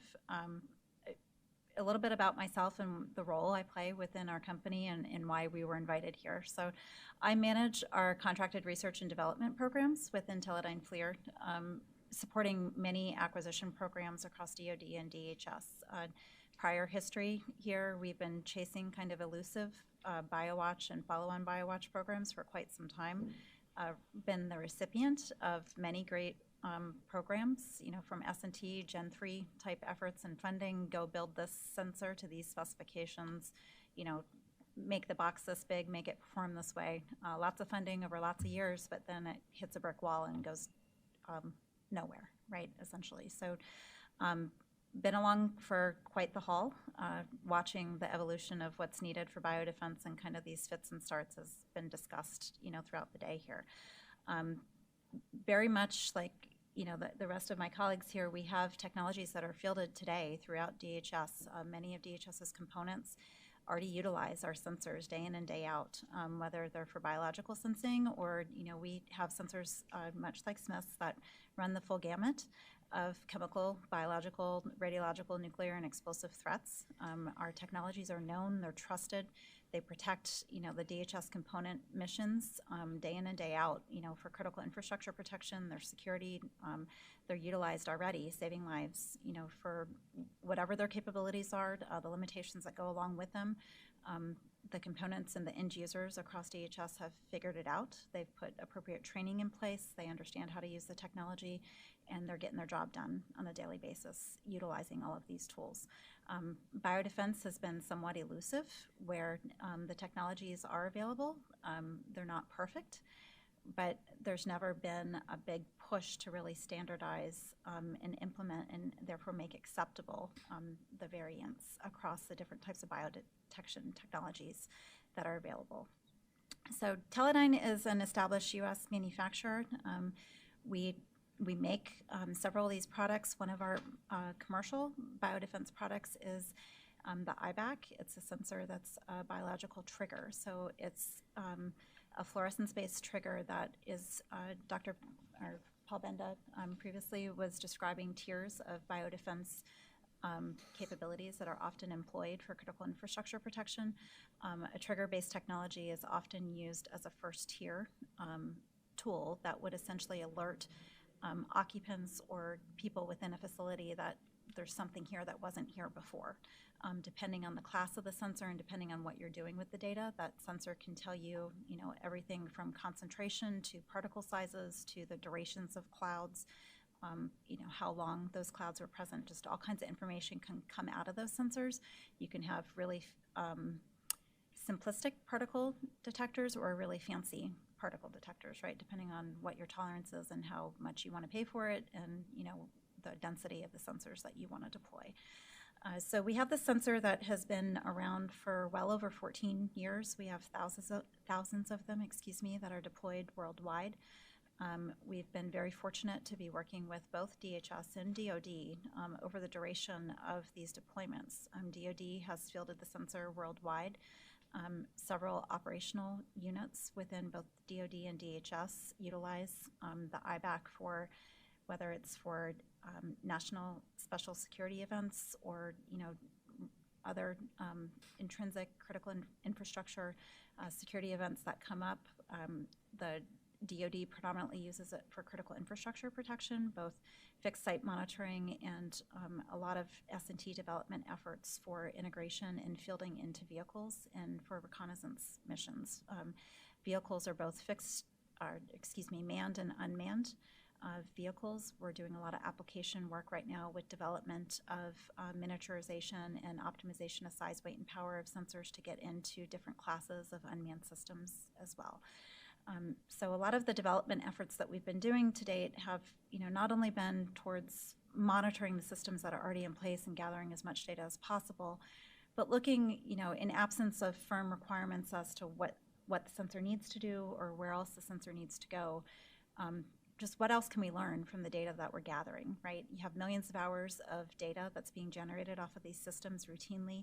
These sensors are deployed, have been deployed for well over a decade throughout the most critical facilities in the National Capital Region. There's data that's being gathered continuously. We have all kinds of statistics and information on what common patterns are, what anomalies are, what the data needs to be in current steady state conditions versus, dynamic conditions. So we've been spending a lot of time with just artificial intelligence and machine learning and just applications of new algorithms. One thing that I would like to caution just with evaluating new technologies, I think all three of us today have mentioned the need for standards and understanding performance metrics. Our technology, the IBAC, over $100 million worth of testing has been invested in by the military in validating the sensor. Live agent testing through all the top laboratories throughout the country, mil standard testing, near neighbor testing, false alarm testing, and trials on everything from shipboard platforms around the world to all different types of critical infrastructures, again, all over the world, because there's concerns with, different environment, different city, different, environmental background, and what does that mean for the performance of these sensors. So there's a lot of value in understanding the benchmark for how these sensors perform, and making sure that you have the right tools to pivot to new technology is very important. So in order to do that, you need the right benchmarks in place, the right performance standards in place to understand, before you leap ahead, and everybody wants to lean forward and utilize new technology, but you need to understand, where you've come from and what's necessary and what's needed as well in order to have quick ways to validate and understand the appropriateness of new technologies for those mission areas. Some recommendations that I had for the committee today. We have a lot of customers that utilize the IBAC. The first question that I usually get is, what do I do when it goes off? And it's a common theme. It's a common question. I'm sure that it's been probably the topic of many discussions across Congress. Like, if we deploy these types of technologies, what are we going to do? Like, who's responsible? Who's accountable? Who's actually responding to those alarms? Is it local responders? Is it a federal response? Many of our end customers end up entering into memorandums of understanding or agreements with their local fire departments. The fire departments are not trained to utilize these sensors. They're trained as hazmat responders, so they treat everything like a hazmat response, which is appropriate. They know what to do. They know how to contain a situation. They know how to mitigate the situations. But they are not trained, as was already discussed today. They're not aerosol specialists. They don't understand necessarily, nor have they been trained thus far as to, controlling mitigation, contamination spread, what needs to be done immediately in order to stop potential contamination. So the recommendations that I'd have, really just relating back to the BD21 program or just getting industry engagement in general. DHS really should work to publish clear budgets, acquisition strategies, performance specifications for these technologies, whether it's at the system level or the individual component technology elements, as BD21 likes to refer to them as. Anticipated volumes and schedule for production, those are the things that get industry intrigued and, tracking markets and understanding, they're willing to make investments, so I need to be ready for this. I need to be ready in a year, or I need to be ready in 10 years. If we understood the budget, we'll rise to the occasion.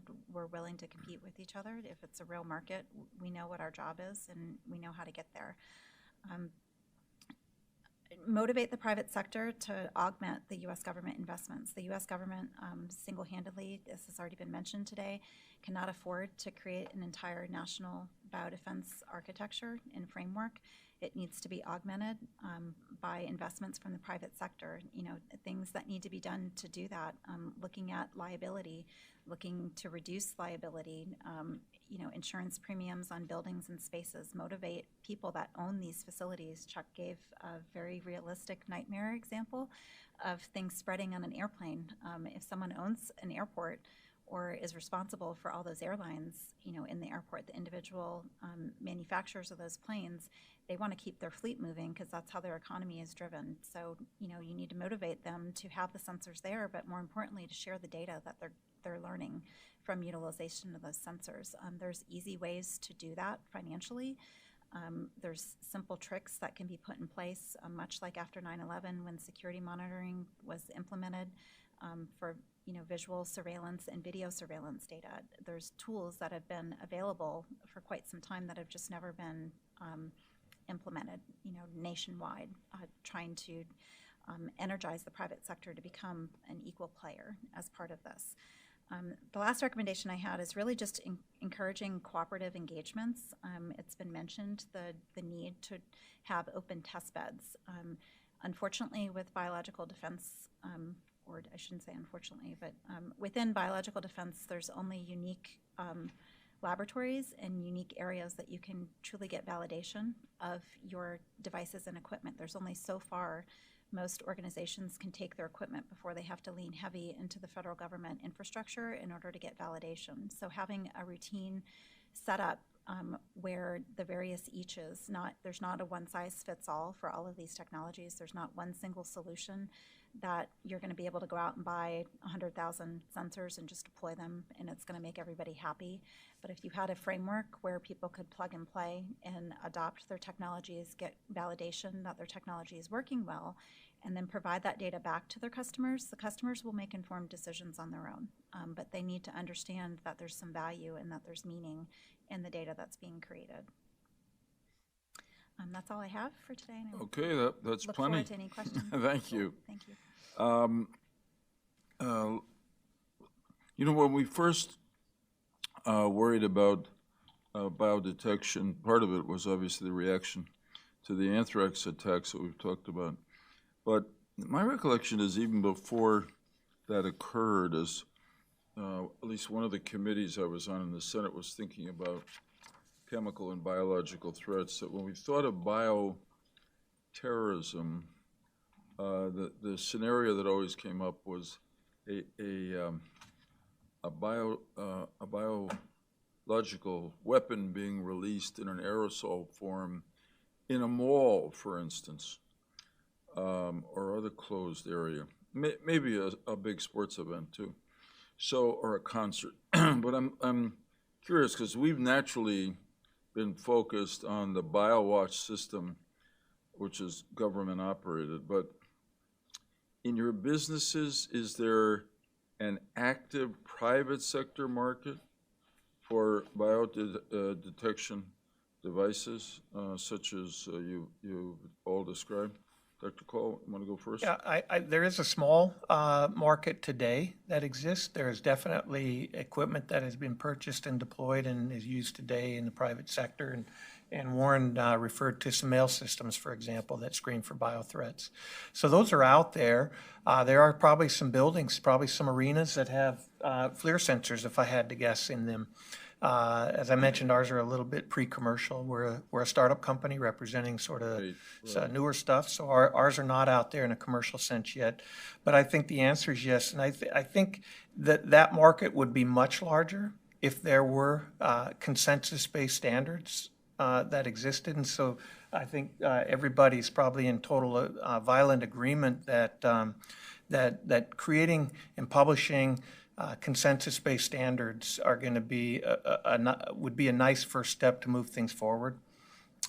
might add that I'm part of just joined an organization called the Integrated Bioscience and Built Environment Consortium. It's a nonprofit that's set up to basically bridge the gap between bioscience and microbes and buildings and the built environment, and how to create standard, and really part of their mission is really to figure out how to create standards, not with bioterrorism specifically in mind, more with pandemics in mind, but it doesn't really matter where the microbe came from.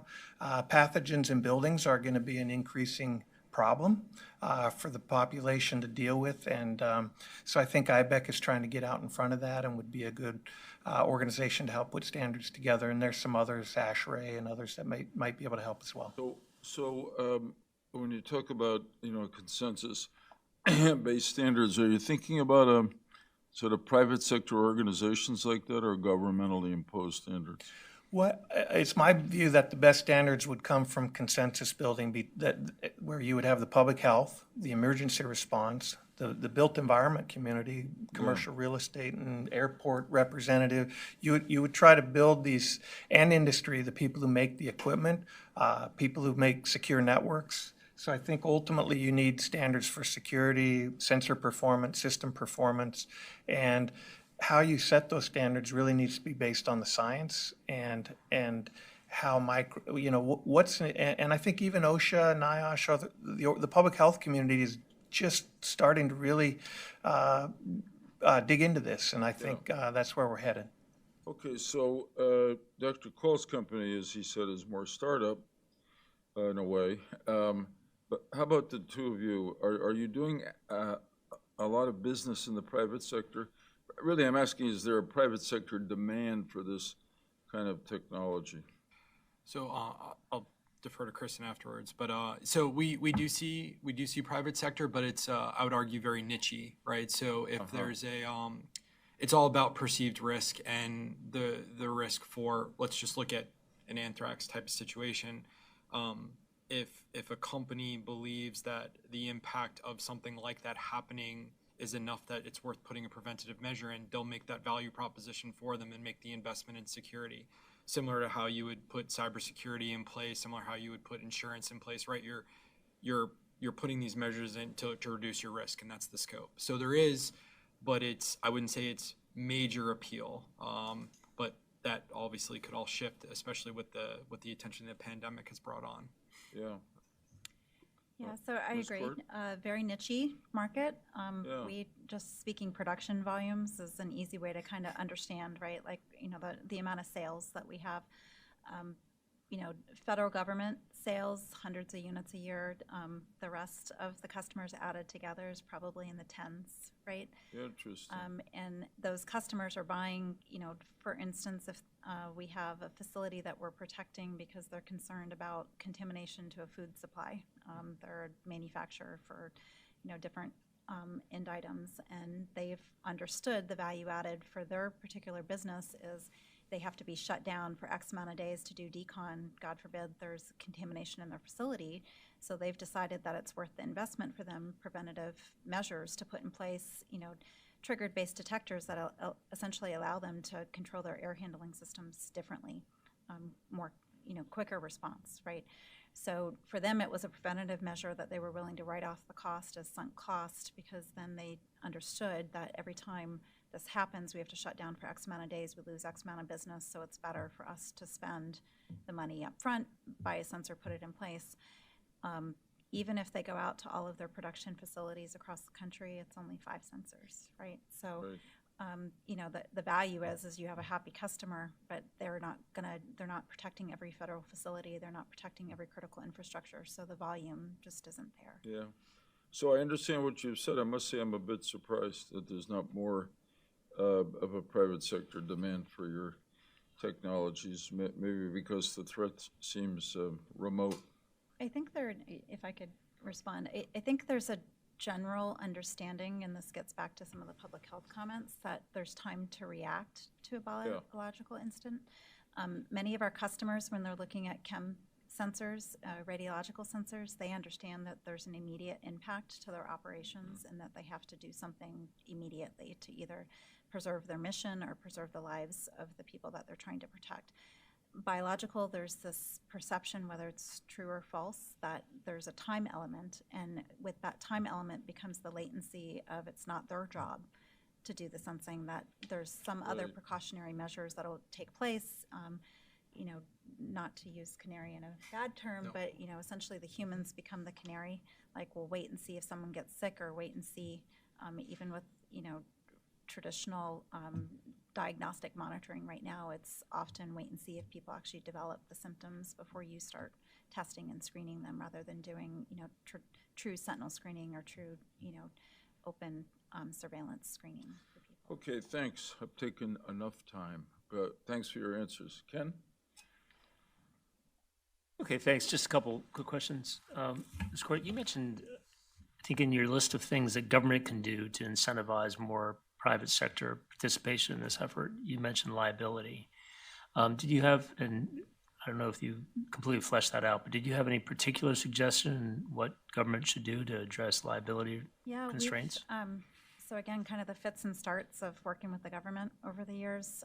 We previously supported an ATD for critical infrastructure protection that both DoD and DHS, the BioWatch program, actually funded, looking at trying to pull sensors indoors. And part of the studies and analysis that went on for multiple years within the ATD, we spent quite a bit of time trying to work, you know, looking at insurance clauses and buildings and what it takes to actually field sensors in buildings, and, you know, everything from understanding, you know, for the original equipment manufacturers, you know, the levels of goodness that you'd have to get just to field sensors commercially in order to sell things to DHS, for those various institutions to be able to utilize DHS federal funding under either grants dollars or other federal dollars. But then more importantly, for the operations and sustainment, it was already brought up earlier today that there's all these costs for the, you know, touch point, that if people have to go out and manage and maintain these systems, and as technology has evolved, the big business right now is data analytics, right? Everybody will convince you that you don't need better sensors, you just need smarter people and smarter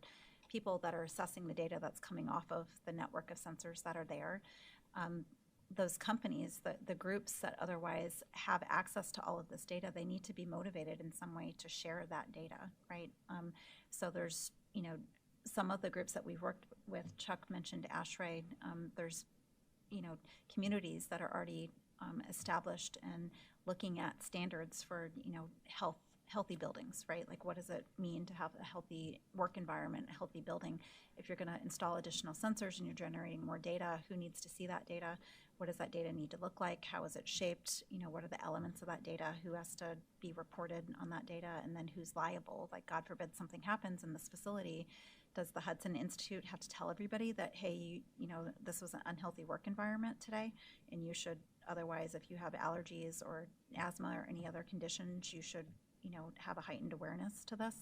So there's all those types of discussions that are already actively occurring just for general public health awareness. And, you know, from just sensibility perspective, bioterrorism needs to be grouped into the same levels of discussion. It's no different, right? Your first cursory level of analysis is just what are you going to do with the data and who needs to be informed, and then all the other decision makers, there's local decision makers, there's federal decision makers, the end item and consumers, all those people can take different sets of data and do what they need to do with it, but they need to be incentivized to share the data first. Fascinating. Let me just ask a simplistic question, though, about liability. Is there a concern that if you are going to install biodetection sensors, you're thereby representing to the people in that building, people in that region, whatever, that there is an element of safety being provided by those sensors? Is that then assuming a level of liability because people are relying on that? And is that inserting some sort of constraint into the process because easier not to have a system and then no one's under any illusion that they're safe from a biotech, therefore they can't be in reliance on that belief, and therefore there wouldn't be liability? Yeah, so, and this may actually be a better question for Warren for mailroom screening, but we have many customers that kind of bump up against that wall, right? Like, okay, I can take it to this point, but what do I do if, it does go off, or if it doesn't go off, how sure are we that the environment is safe? And then when you have these different types of workplaces have different unions that they're representing, there's different requirements for, what they have to do to protect their workforce within those, and there are liability concerns. Yes. Yeah, no, and it is a challenge. I mean, we, especially with the SARS-CoV-2 sensor that we've been working on, the best way to say it is ignorance is bliss. If you don't know it's there, you don't need to respond to it. And let's just pretend COVID-19 was contracted in that area. Well, I've got no proof that it was. I'm not there. I don't care about it. So the second that you know that information, now there's this sense of, oh, well, you knew and you didn't communicate that forward. And so now, because of that gap in communication or whatever the situation is, that's what it tends to come back to. The mailroom side is a bit more interesting, because if you do have the event of an anthrax, it becomes a national problem, right? So there's more important people coming in there to lock that down. That becomes a bit of an investigation. But yeah, I am seeing that people just are content with not knowing versus being more proactive and saying, if I knew it was here, then I could have people mask up, or I could separate people, or I could, we've had ConOps where you had a positive COVID situation, you bring the device in there, go, yep, it's clean, people are safe to re-enter, but that fear of the knowing in the moment seems to be a bit of a blocker for more mass adoption. If I may add a couple quick comments. One is the Safety Act was, I believe, created to address this issue. We've had an application pending for a while. I think they're moving slow, but I've been told they're picking up. And Paul's been helping us actually with that application. So he used to work in that office as well at one point in his career. Is he still here? Okay. Okay. I don't know, Paul, if you have any updates, but I think they're trying to get back on track, basically, and I think engaging the public health community and the emergency response community is key to addressing this issue that you brought up. At the end of the day, the equipment manufacturer is not the public health community, and so if there is an event, and an event could be a positive on an instrument, how do you respond to that, and what liability do you have? The liability is supposed to be addressed partially, at least by Safety Act, and how you respond is really a sort of, we need public health input on that. That's where they need to be playing a role. Okay, thanks. Thanks, Ken. Tom. Well, thank each of you for your very, very helpful testimony and answers to the questions. I'd like to drill down a little bit on both Joe and Ken's questions. This is such a unique, if I could call it, industry or business. And I'm just curious, is there any collective appreciation of what the components of a successful business model in your line of business is? It's so unlike most businesses. So if you had to describe what that business model was and what the key components to make it successful are, what would they be? You want to go first, or you want me to? Go ahead.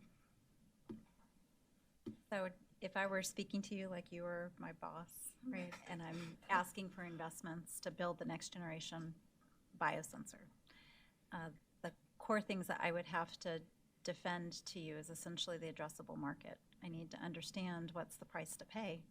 Who are the customers? What's their mission? What's their requirement? When do they need the capability? And most importantly, what are the variances that are tolerated, right? So that barrier to entry was already discussed earlier today for new technologies, but it's at the end of the day, if you're successful, are they going to buy 5 of these, or are they going to buy 50,000? And at times we need to understand that right from the get-go when we're chasing after new technologies or looking and evaluating for solutions for new technologies, because it impacts everything we do. Right down to the bottom line where, I was speaking with a colleague earlier today, but there's times where we have COTS solutions that are ready to go, and then we start working with a customer and they want to customize it. like, you know, we want it to do this thing, or we want it to do explicitly the following things, and 5 years later, you know, lots of investment later, you know, they're still not quite to where they need to be, but they still have, you know, a variation of a COTS product that would have given them 85% of what they needed, you know, and they could have saved a lot of money and a lot of time. So we try to kind of cut to the chase wherever possible, understand, you know, where the return on the investment is going to be and what it takes us to get there. And, you know, if it's something that's in our control and we can drive it, that makes it more competitive. If it's something that's out of our control and you have all these societal factors or other influences, including public health needs that are the key influential stakeholder, it becomes a less attractive market. And I'll echo what Kristen said, so I won't repeat that, but I totally agree. She also said something earlier in her statement about just having the demand out there so that we have a goalpost to march towards. So to me, success is seeing that demand out there and then, you know, being able to capture that demand.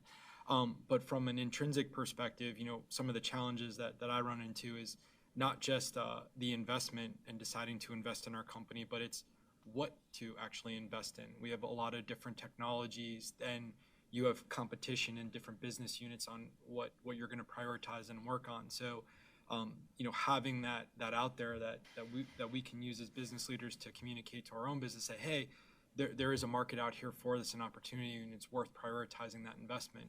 That helps us drive technology in a certain direction. Remind me of the question. I had. Well, the question was, and I'll actually ask a second question. You can just relate it. But my sense was that this is such a unique business model that it's almost impossible to make it viable without a public-private partnership. That there's not enough demand in the commercial market or in the private market for this to be sustainable. So you need a public-private partnership for that business model to work. And I guess my second question then would be just to drill down on partly what Joe was asking earlier is, if you had to define what are the key components to making a public-private partnership viable from your perspective, given what you just shared, what would they be? Great. So my answer fits both questions, so that's perfect. I think what would be very valuable is not just knowing that there's a large addressable market, but it may be 5 years out or 4 years out, or we all know that can become 10 or 20 if things don't go right. But I think what's really valuable is near-term milestones. The panel or the reports have made some recommendations, the commission has, and I think stair-stepping is very important. Instead of having, you know, it's nice to have a big, large number that's out in the future, but what are we doing in 60 days? What are we doing in 180 days? What are we doing in 360 days? Why not put some smaller scale systems into real critical infrastructure sooner? Have the urgency that Paul Benda had at the Pentagon to put something out there and get the problem solved, protect some infrastructure and do it in a stair-stepping way, and learn from all that experience how to do the next one. Yeah, no, that's a great response. I would say on the stair-stepping side, right? You know, identifying early adopters that might have that mission gap, and then we can deploy our equipment. It might not be the right fit, but having the opportunity to bring those devices into that situation, understand how it's working, what the workflow is, what does a ConOps look like, who needs to know, starting to think about, you know, all the pieces to the puzzle instead of just, you know, focusing on the one widget. Almost analogous to like putting a play together, right? If you start just working on an Act 1, Act 2, and Act 3, don't take a step back and try to tie the whole thing together.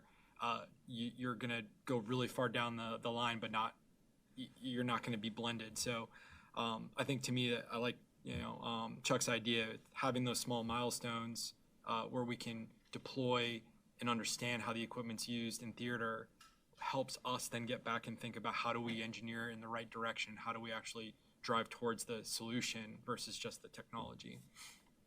If I just one quick final follow-up question.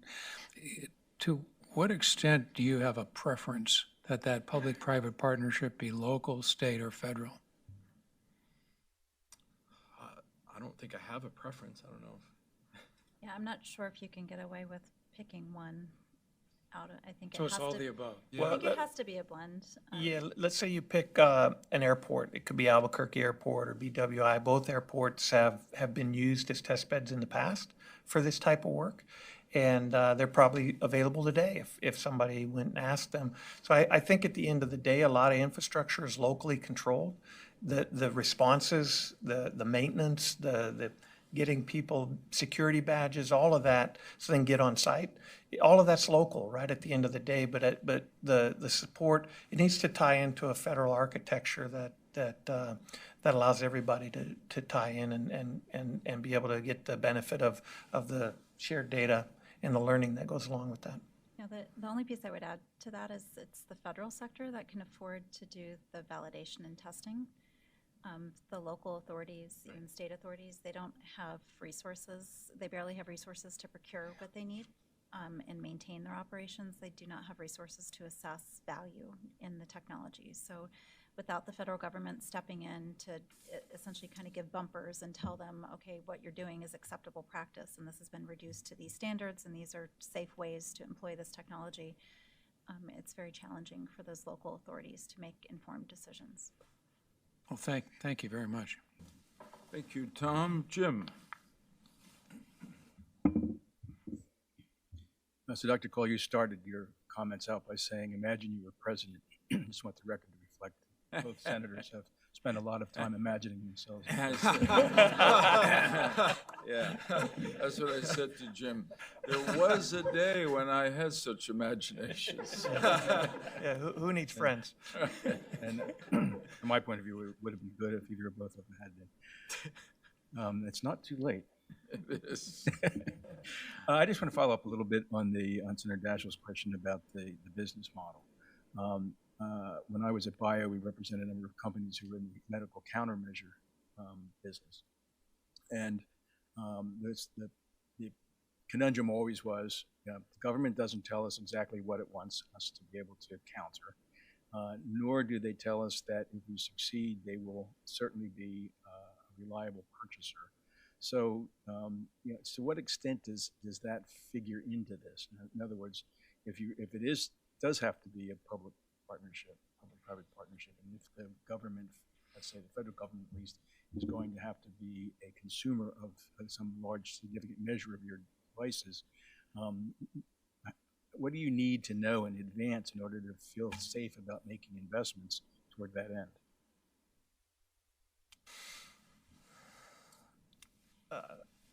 Boy, that's a tough one.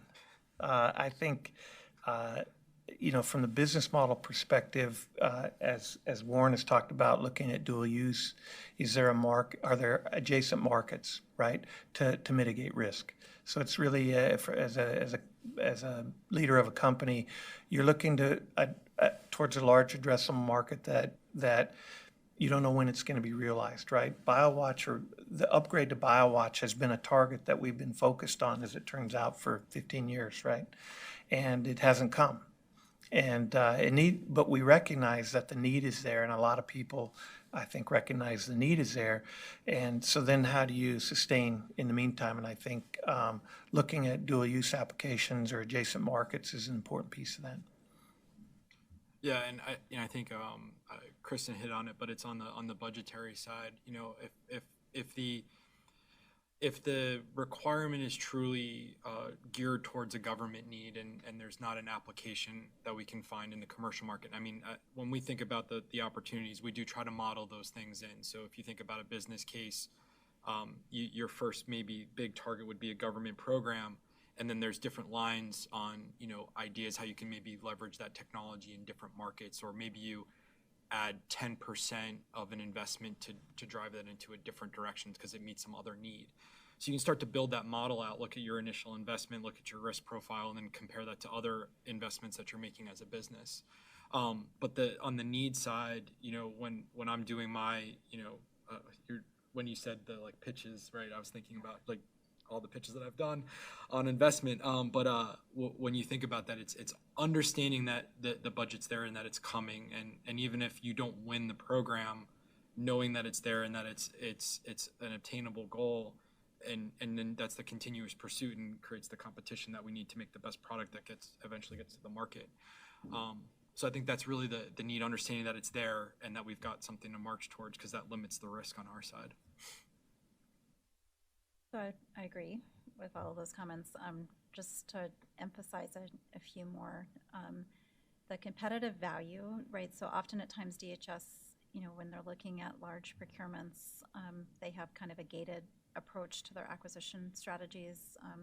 Pay to play is often kind of how industry looks at it, where they want working prototypes that are at high maturity levels in order to gain access to critical test events, and then a driven, acquisition down select based off of that.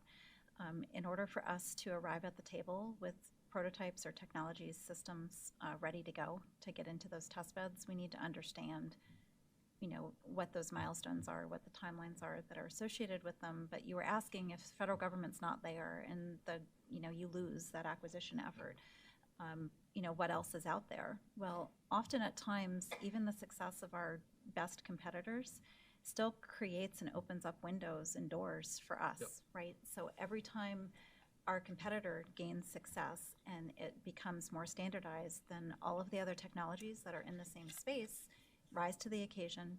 There's opportunities worldwide that still need to be supported, whether it's here stateside or not. So if it's a legitimate area of interest and opportunity is truly there, just in looking at that business case analysis, we should have plenty of opportunity to still sell reputable products and services elsewhere. If for some reason we don't win the single acquisition that comes out of DHS, just the fact that DHS had that acquisition and decided this is what we're doing creates other business markets. Dr. Cole, you just mentioned trying to work with BioWatch for 15 years. Could you characterize what that has been like in terms of trying to convince DHS that you've got the better mousetrap and encouraging them to utilize it? It ties in a bit to what Kristen said. I think that there's been Gen 2 plus, Gen 3, there was detect to protect programs that started right after BioWatch was first deployed. DHS stood up an S&T, at the time it might even been called R&D, and started working on new programs for next generation sensors. And I used to work at Teledyne FLIR back in 15 years ago, so I was working with Kristen probably 12 years ago. And so I've lived through a lot of generations, if you will, of BioWatch upgrades or concepts for that. And I think the challenge that we all have had is that how do we go from the 50,000 of something that gets deployed nationwide? How do you get from there to where we are today, where there's no change? We have BioWatch Gen 1, and we're going to or whatever it is today. And it's going to stay that way.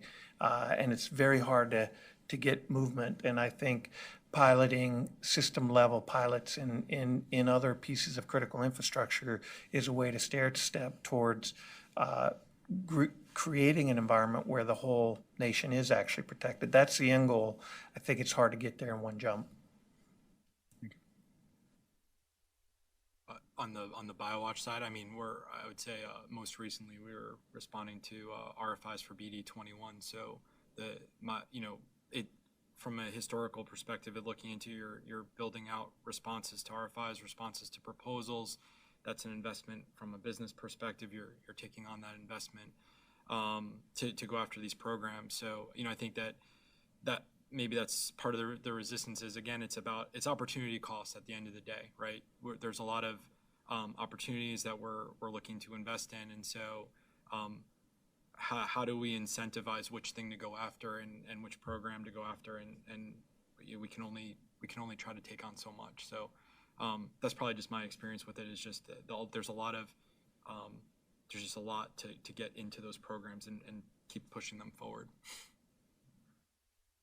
So again, agree with all of that. The concerns we've had with kind of BioWatch and BD21 in general have been predominantly our sensor has been utilized as, for lack of term, a referee piece of equipment where they buy the equipment, they utilize it, they do lots of testing with it, and it frames a lot of their analysis and framework.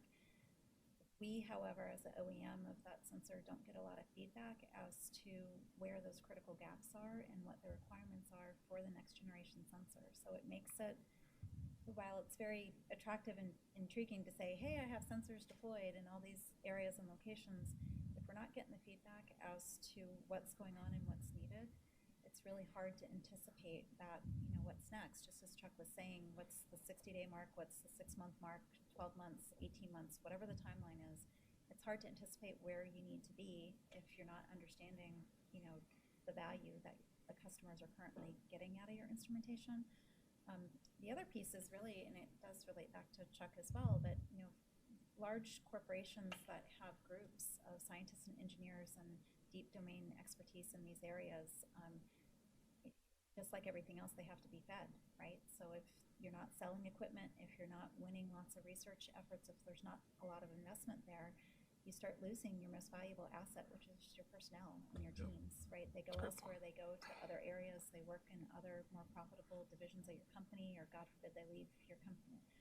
So it becomes very hard for corporations to maintain, that deep domain awareness and the capability to turn around really quickly when you do have an event. And if we have a customer that comes back to us and says, just kidding, now I want to buy 1,000 of these, and you've otherwise only been producing 10 a month, it's really hard to just turn that on overnight if you haven't been working towards that.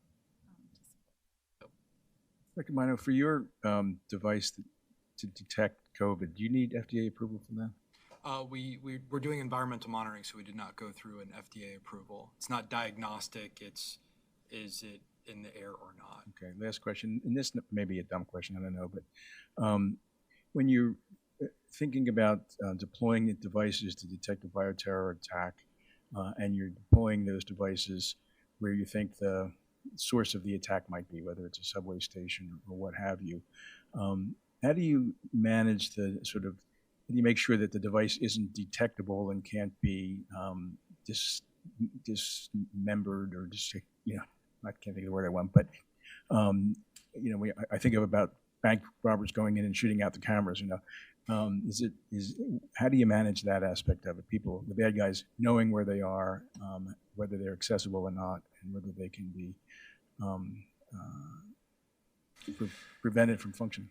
Yeah, I'll jump in with Disabled that. is the word I want. When I was working with Kristen, we did an experiment, as I mentioned, in the Albuquerque airport, and we put 19 of those IBAC sensors, one into each zone of the ventilation system in the building.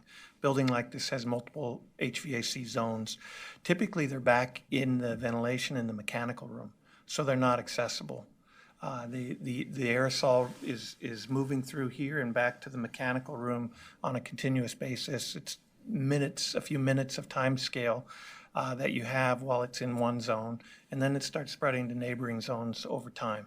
So you have a window to respond in the built environment, and so so you don't have that problem. They're not sitting out in public where they can easily be noticed, and you're sampling the air typically in the mechanical room. You can put them, but you don't need to. Depends on the sensor. So we also have done discrete deployments where, there's everyday things that perhaps you as a consumer wouldn't notice, Wi-Fi repeating stations, right? That would be in a subway center that allows you to gain access to Wi-Fi or use your phone when you're in a tunnel.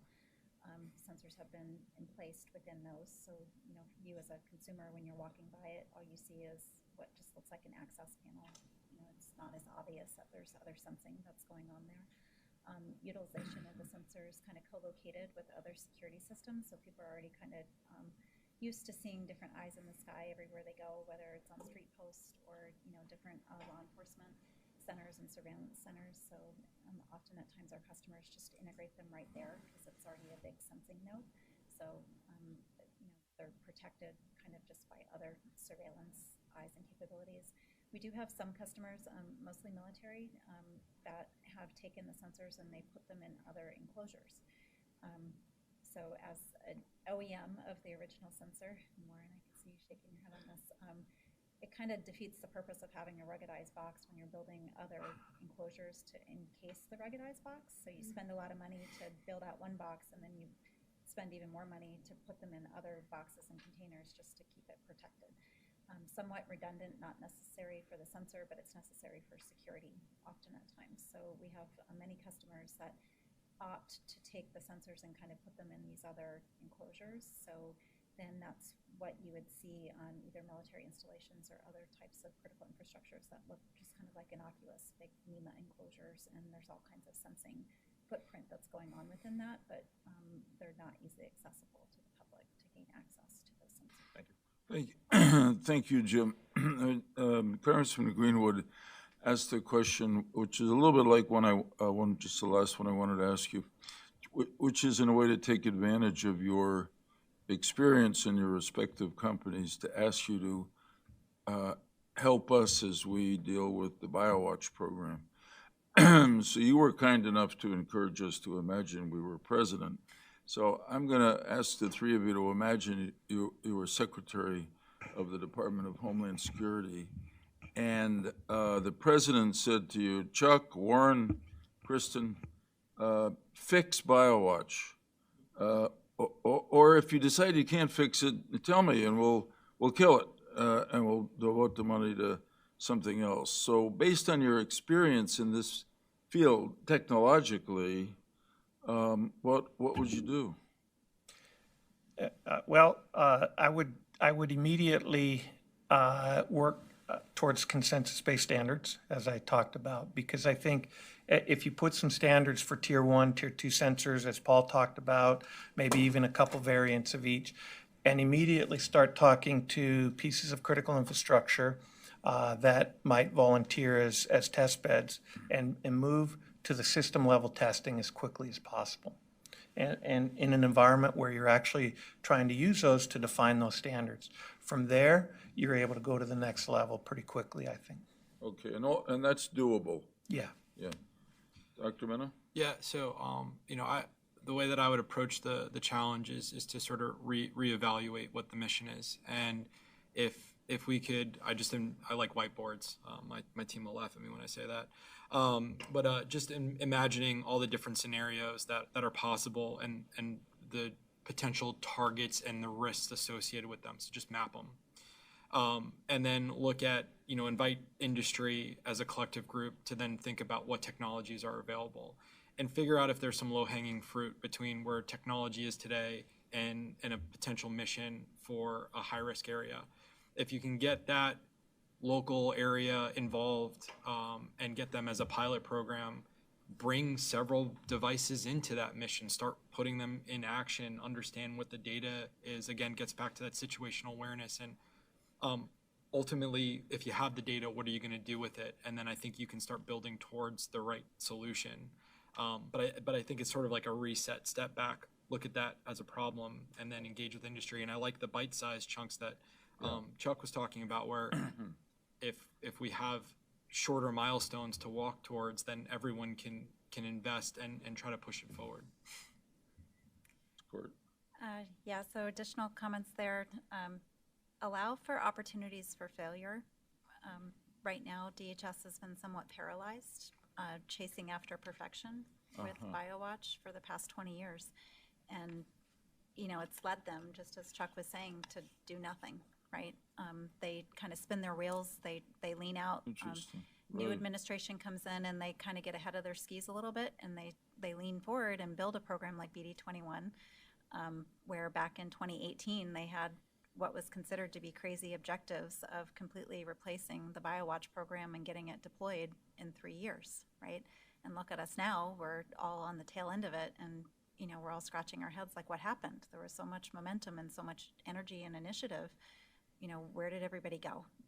So I think we need to embrace the fact that there's new technology, new capabilities, but you have to give them opportunities to fail quickly, fail often, and all of these test beds will allow that, right? Create the opportunity to not have a single solution fit everything. Very interesting, very helpful.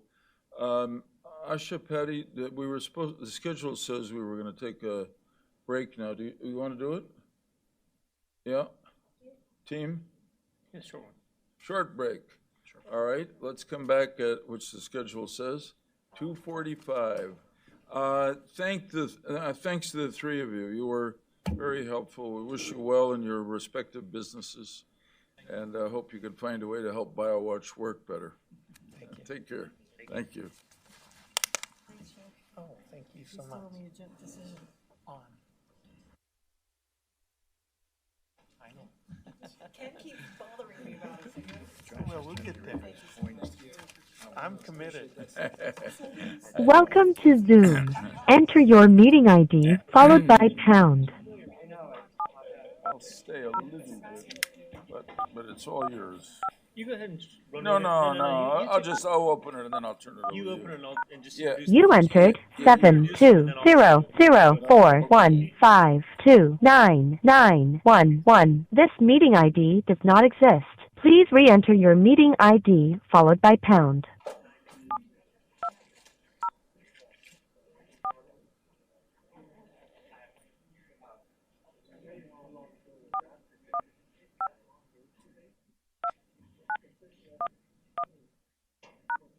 You entered 72044159111. This meeting ID does not exist. Please re-enter your meeting ID followed by pound.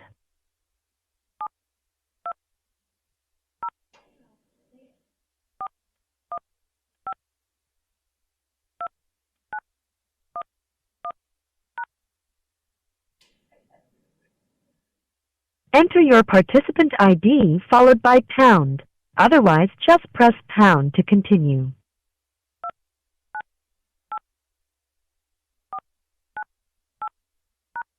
You are in the meeting now. You are the first participant. Please stand by.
All right, check. Dr. Shalala, can you hear us? Yes, I can. Yes. Okay, great. All Yes. right, thank you. Apologies. Welcome back. We're currently on a break for the next 2 or 3 minutes, but we'll be back shortly. Okay, thank you.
This is what my son sent me today.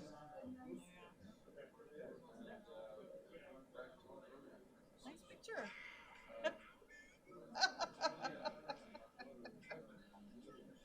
Wow.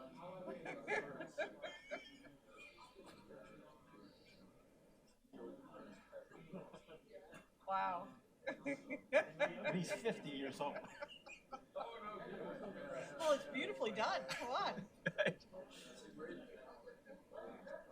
They said if you had guts, we would put it up on like your, that's what you would use for your bio picture. Yeah, not so much.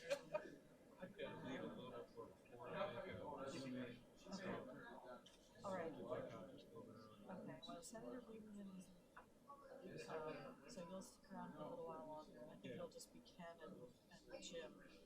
Uh-oh. What can Down we to do? the dregs. You guys are getting pulled in many directions. I understand. So Tom, do you have much access to the inner circle at the White House and to non-claim? Oh, yes and no. I mean, they're kind enough to respond to emails. They're not necessarily, I've asked for a few things here and there, and, you know, it's hit and miss. But, Patricia. yeah, but they're all, I mean, Ron used to work with me. Yeah. I've known Steve for decades, and a few others in the White House that I've known for a long time. But, you know, they've got a full plate. So Yeah, I mean, that's the thing. Yeah. I took the CEO of Genentech in to see Cedric Ridgman, which was nice, but it's not, no, Yeah. He's not the guy. But the reason they asked if you remember. Check. Check. About this issue with Illumina and Grail and the cancer detection thing. It's a huge deal, and the Federal Trade Commission is really running terrible roughshod on blocking this thing that can detect 50 different cancers very early. And I'm trying to figure out how to get a message. I mean, I think if Joe Biden, the cancer moonshot guy, knew that the FTC was, you know, for no damn good reason, standing in the front face, standing in the way of this merger that would put Illumina, the company that can distribute these tests, these multi-cancer tests. But I think he would be furious. But, you know, the question is how to get that message to him.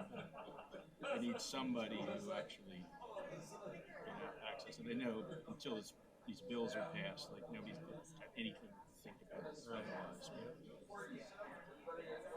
Well, you might try Susan Rice. You know, she's DPC chair, and she's one of the real forces on healthcare. Yeah. I had a meeting set up with her and Genentech, and then she flipped it off to this Kristen, that's her top health Yeah. Which I she didn't. is pretty influential. Very good. He can have them. I thought they were pretty good. Yeah. First to her and mine first to Susan. So I was planning actually to deliver them on the Acela. Yeah. But you would have to start out by saying that there are no biodetectors in Union Station. Yeah. No. No. I'm spewing anthrax here. Yeah, here's a real story about imagining the president. So I'm just elected to the Senate. So I go to the Senate barber shop, which somebody told me to go to. And there's a barber there, and how you like it here? He says, "Oh," I said, "this is my dream. I dreamed of being a senator. Who could imagine I could realize this dream?" So he says, "You don't want to be president." No, he says, the way I understood it, 99 of the senators want to be president. So I said, "Well, which one doesn't?" He said, "Rudy Boschwitz, because he was born in Germany. He can't. I thought, okay. That was the wisdom of a barber. It's like, that's the last time I went there because I got home. I said, "Sweetheart, you're not going to believe this. I got a haircut today. I think it cost me $4. So she looks at me and she says, "You got your money's worth." Back to a real. Yeah. Let's reconvene. I welcome this panel. I begin with an apology. I have to leave a little early, so nothing personal intended. Of course, I will get a full report on your testimony, but at this point, I'm pleased to turn the gavel over to the very and right honorable Kenneth Weinstein. Yes. Okay. Well, thank you very much, Senator, and good to see the three of you. This is a panel, I've enjoyed all the panels. I've been very much looking forward to this one in particular. Thank you for sharing your time and expertise with us. Let me just take a minute to just briefly introduce each of you. It's a real honor to have you here. So Anup Singh on my far left, Associate Director for Engineering at Lawrence Livermore National Laboratory. And you previously served as Director of the Center for Biological and Engineering Sciences at Sandia National Laboratories. Also Adjunct Professor, University of Texas, I see. Thank you for being here today. And then to the middle, I'll go to Dr. Harshini Mukundan. Is that correct? Okay. Nice to see you. Dr. Mukundan is a scientist at Los Alamos National Laboratory, and she's the acting group leader for physical chemistry and applied spectroscopy and a team leader for chemistry for biomedical applications. And so when you get into your remarks, you can explain to me what all those words mean. Very impressive. Thank you for being here with us. And last but not least, Dr. Brooke Harmon.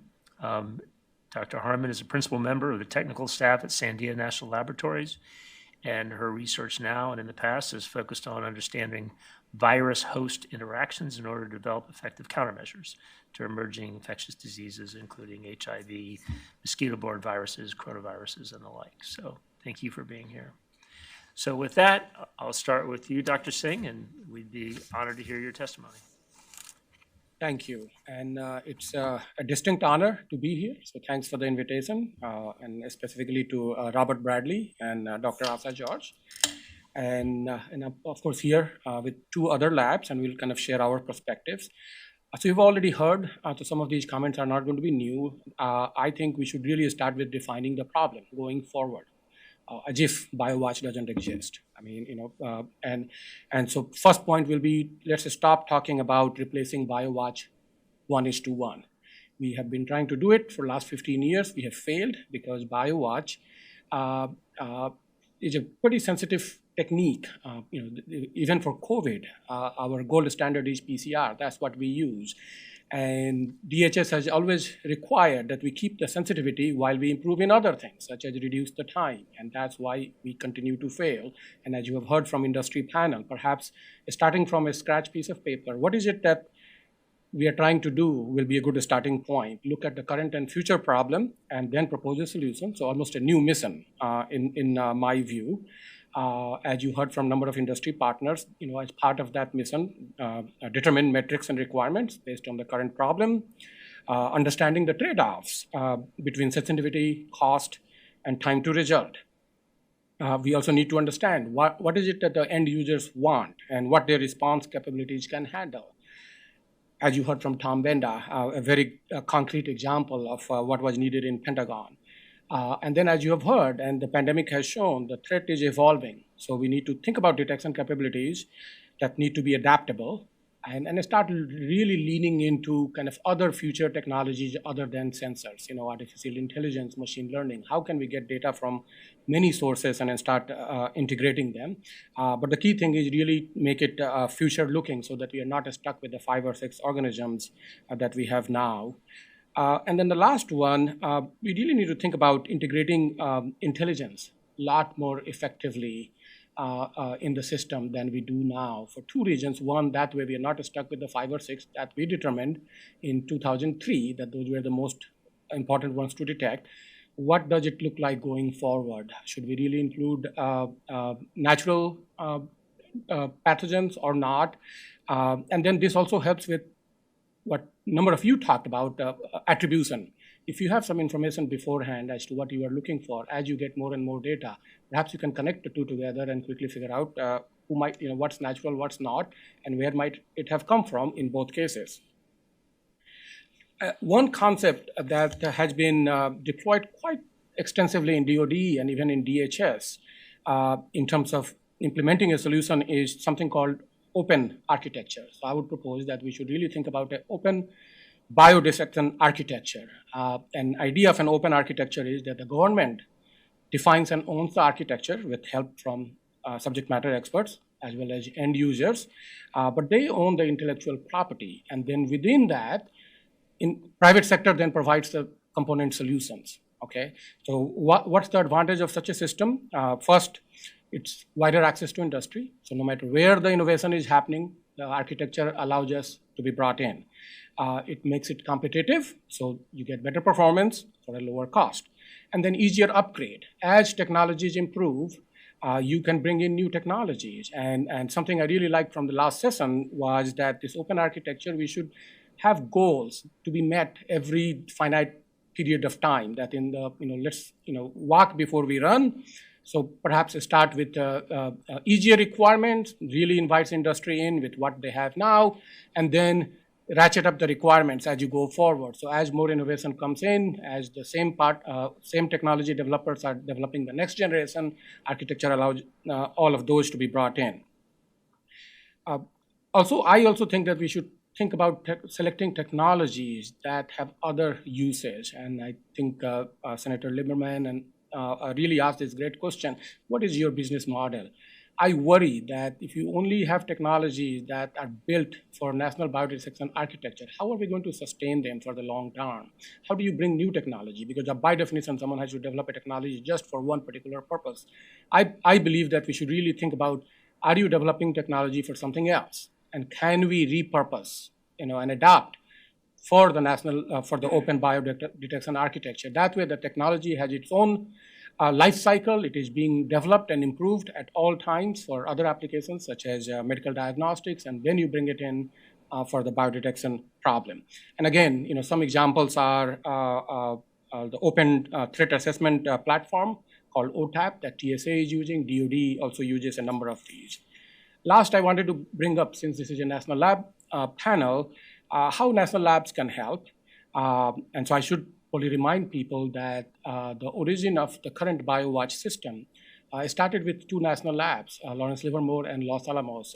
It was called BASIS, Bioaerosol Sentry and Info System. This is why I should defend that at that time, people selected the best possible technologies to put it in there. Where the failure has been is to upgrade it and change with the times and the threats. We believe the national labs can serve as technical advisors, almost beyond the government team, that minimizes any conflict with the private sector. And actually, Congress said that in the Homeland Security Act of 2002, that DHS will have access to Department of Energy labs on a non-interference basis.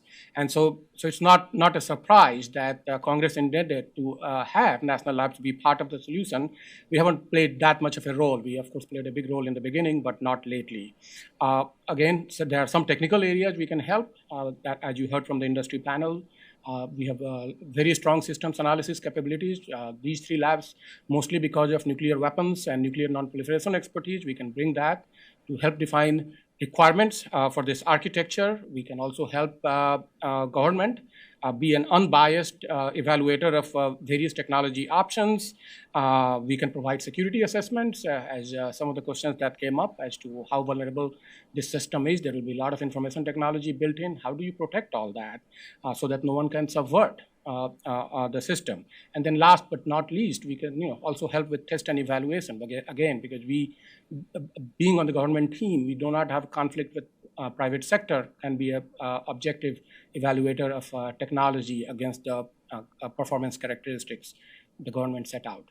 Thank you. Dr. McCoonan?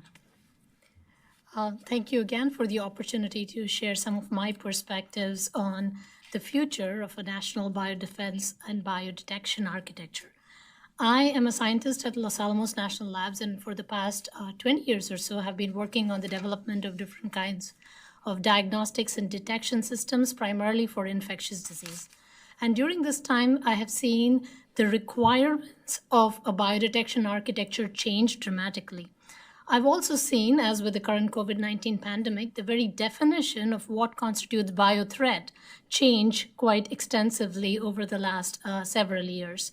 In addition, there has been an amazing technological innovation in all aspects of technologies that are relevant to having a very sustainable biodefense architecture during the same time.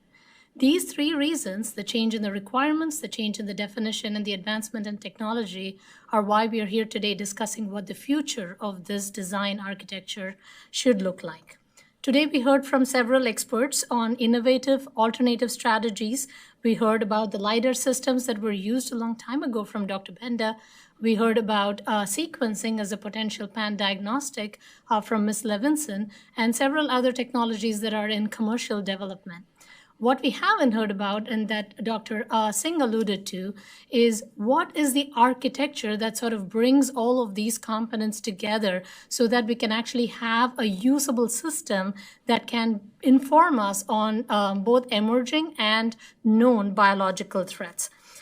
This system should connect all of these different components from start to finish, from rapid identification and simple, easy deployable systems to attribution and deep characterization of what that pathogen or that agent might be.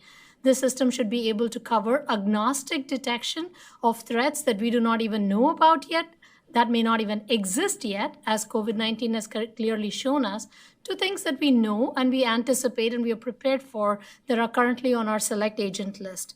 And this system should include all aspects of this process, from understanding the sensor technologies, the deployment, as well as the manufacturing, the scale-up, the decision-making, the ownership, and the policy changes that need to come with it. So it's this all-encompassing architecture. So how do we go about defining such an architecture? I would like to spend a few minutes, if you'll bear with me, describing a natural system that is capable of doing exactly that. And I'm talking about our own immune system. Every time we encounter a pathogen, whether it's known or unknown, anticipated or not, bacterial or viral, our immune system is capable of not only recognizing it rapidly, but also mounting a response to it and tying it into a long-term memory so that we don't usually get infected by the same pathogen twice again. And it does this by actually integrating a lot of different systems in a most effective manner.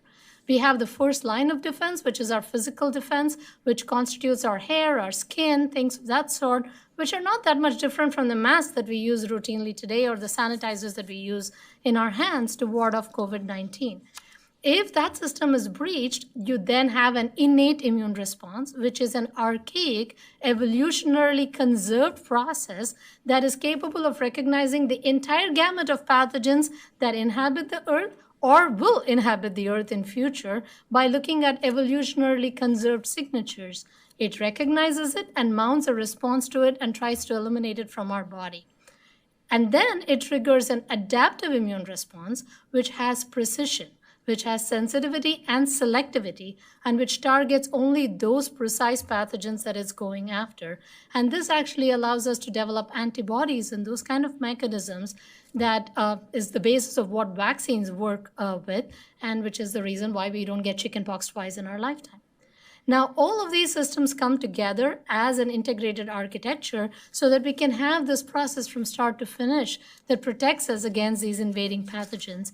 And I present that that is the sort of network that we need today for effective biodetection architectures, a layered response that comes together and connects the dots so that we can actually see and appreciate the big picture. And we've heard about different elements of this from different speakers. The question is, how do we put all of this together so that it's actually something usable and sustainable and reliable and can be used, decades down the road in an effective manner.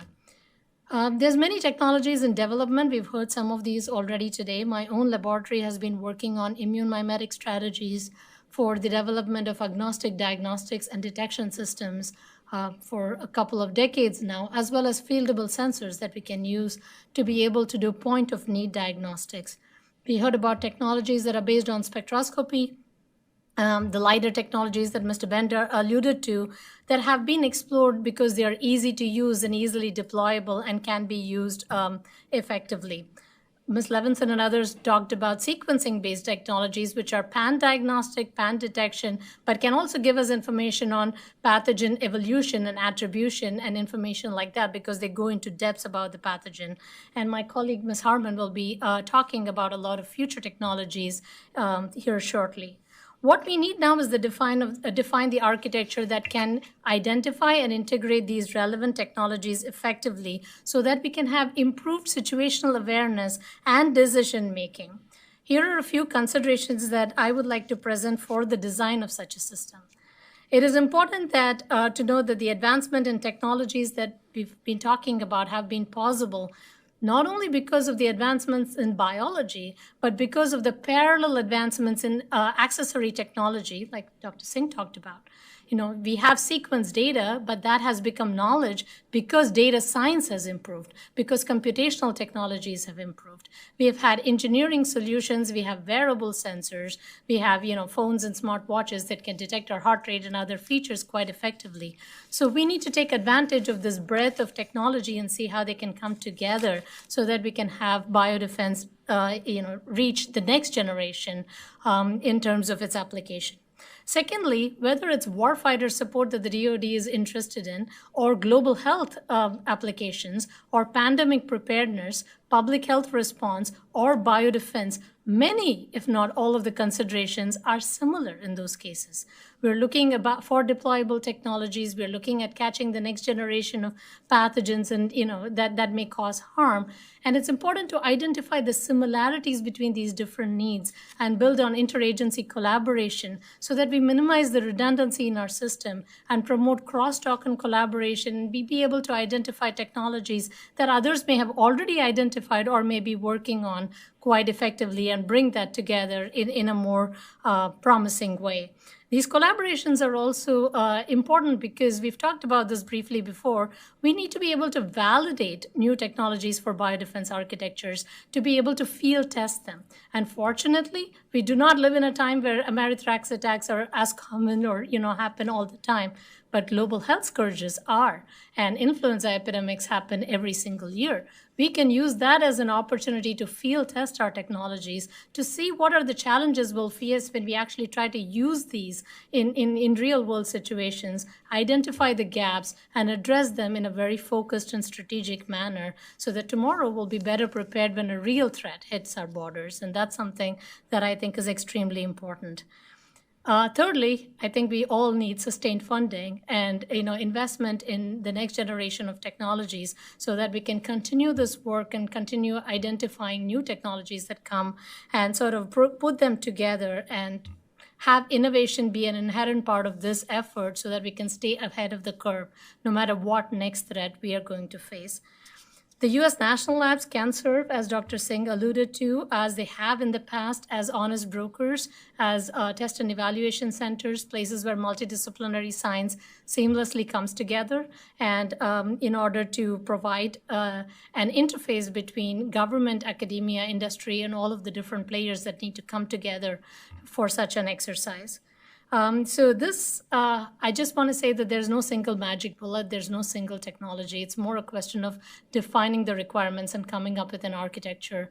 And whether it's the Apollo mission that Senator Lieberman alluded to, or our response right now during the COVID pandemic, where we had vaccines within a year, when pressed with a challenge, we have the ability to put the different pieces together and come up with solutions. And so we just need that direction and that focus and a very good sense of requirements so that we can do that for biodefense as well. So, thank you. Okay, thank you, Doctor. I'm disappointed though. Asha said I'd hear the magic bullet from you, and we didn't get it. So thank you for that. Very thoughtful comments, and I've got a few questions for you later on. Dr. Harmon? Okay, I guess I have the benefit of going at the very end after everybody else has already given a lot of really great suggestions, but I actually think that's valuable because then I can kind of focus on maybe some examples of the technologies that people have been talking about and examples of how the national labs can assist and have assisted in the past. So in addition to being a virologist and studying countermeasures, I also have actually assisted BioWatch and consulted with BioWatch for a number of years. We also helped with the biotechnology enhancement strategy, which actually came before BD21, just kind of got lost in there because I think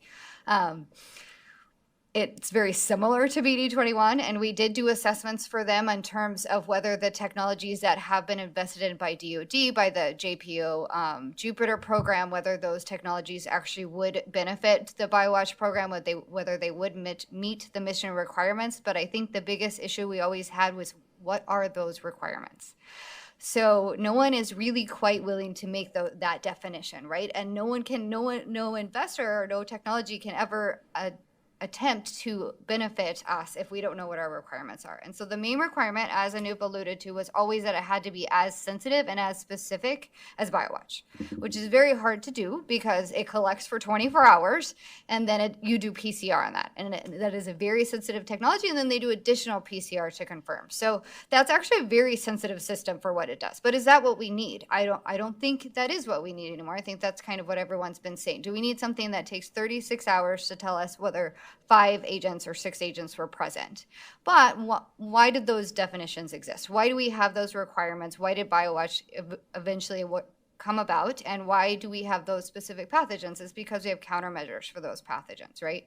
We have something that we can do. Something can be deployed if there is a bar, if there's an actionable result. And so I think in order to redefine the mission and to redefine the scope and what we're trying to do, we need to decide what are the CONOPs going to be. Like, what is the threat and what are we going to do about it? If we get a positive signal, what happens then? And without that information, without already kind of having that understanding, we could get ourselves in trouble because there are sensors out there. There is a capability to sequence. We could potentially find every agent. We could tell you, if there's flu in the building. We could tell you, but then what are you going to do with that information? What are the people, the locals and the jurisdictions going to do if they don't have the resources to respond to every single agent, right? So I think that there are methods in place, there are things in place, again, probably needing more resources, needing more funding, but risk analysis. So we do have biothreat risk analysis, right? I think it's within DHS S&T right now, but I'm not 100% sure.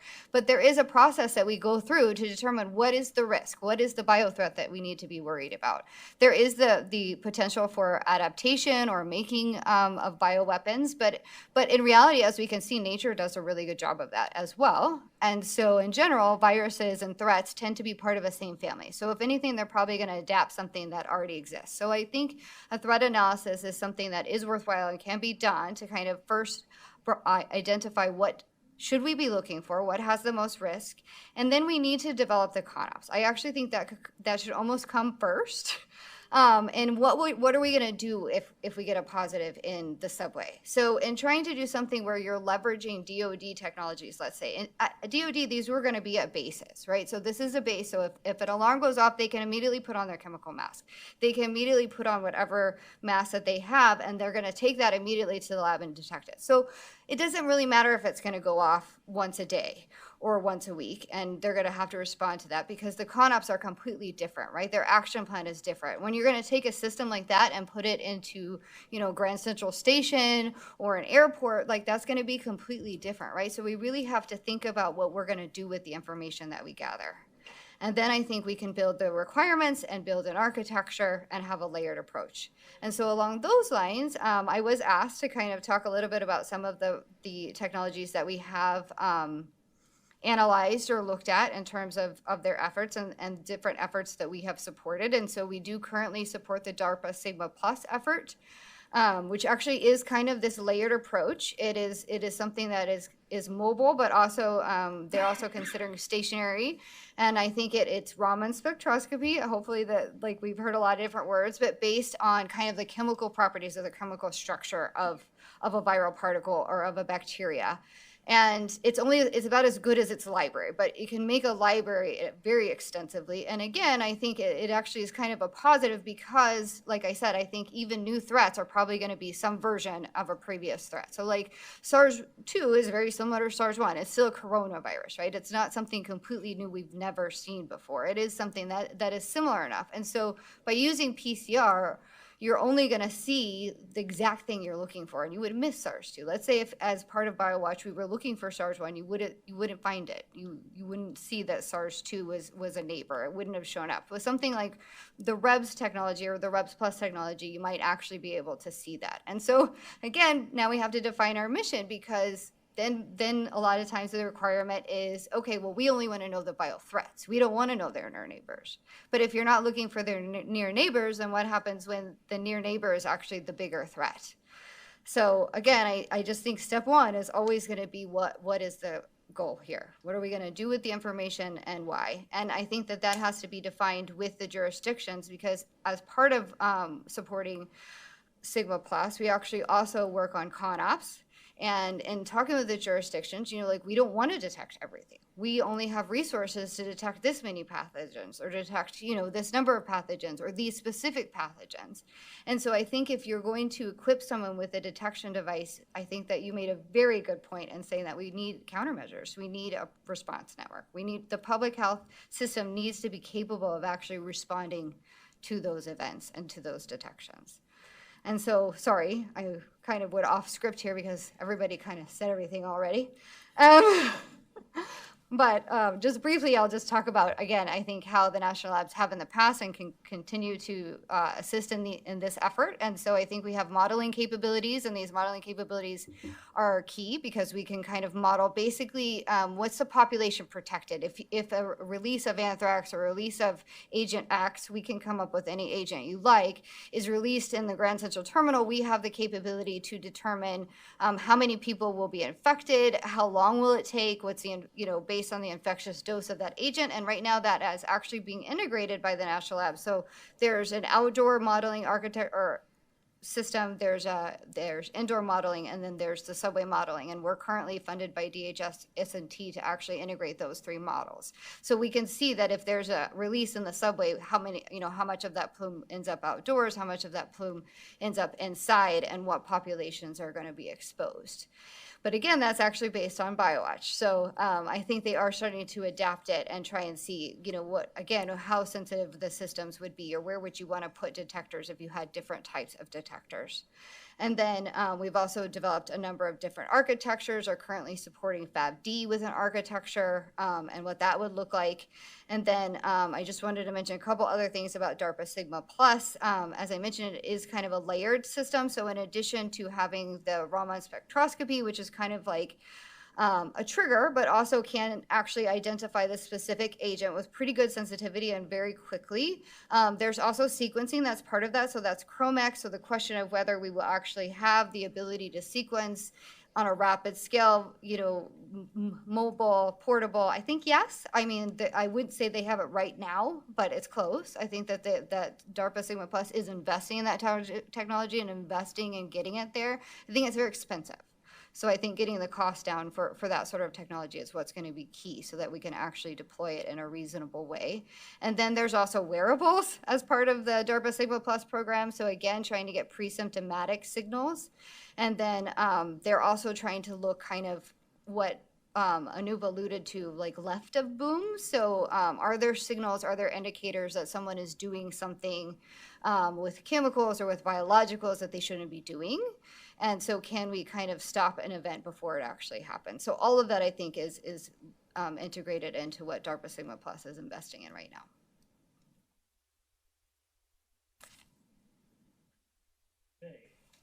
Good. Well, thank you very much. Those were all tremendous sets of remarks, and you've raised a number of fascinating issues.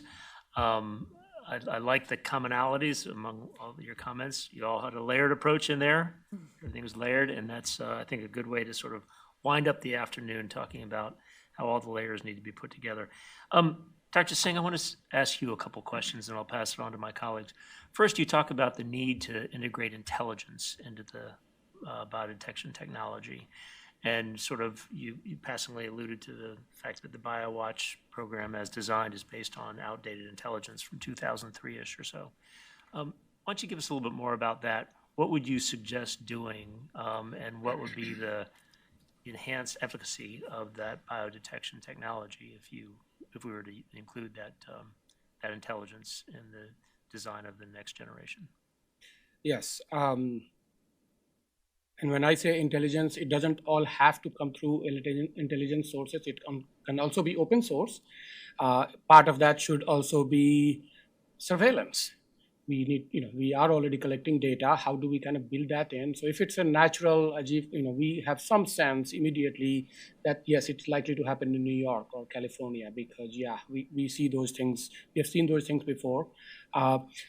Second part, I think our intelligence agencies need to get a much clearer mandate to look for things of biological origin. As you probably already know, we put a lot more resources in cyber, in nuclear, non-proliferation, and not enough in a biological or things of biological origin. One of the reasons is that it's the toughest problem. I mean, for COVID, we are still talking, whether it's a man-made or not.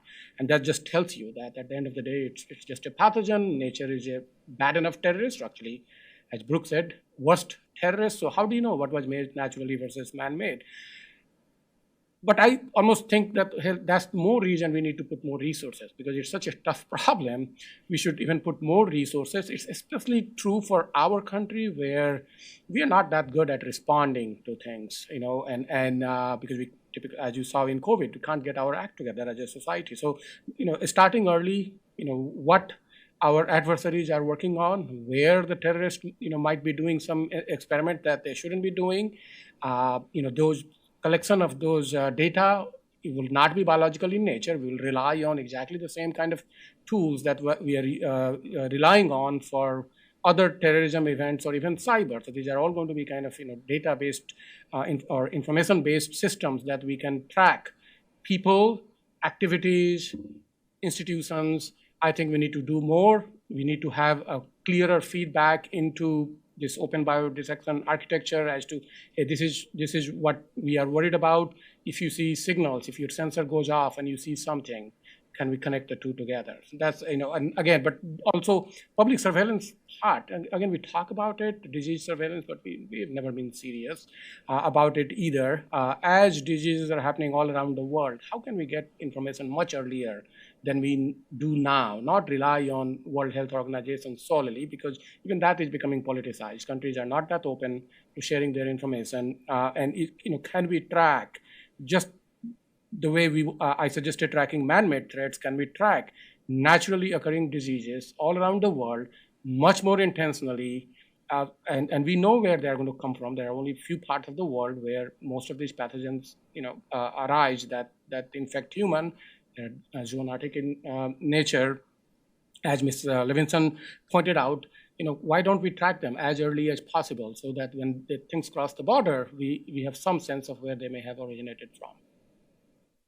Just to follow up, if I may, just so I'm clear in my mind the point you're making. You said you think that we're not devoting enough energy and resources to intelligence collection as to the biological threat as compared to the cyber threat and other threats.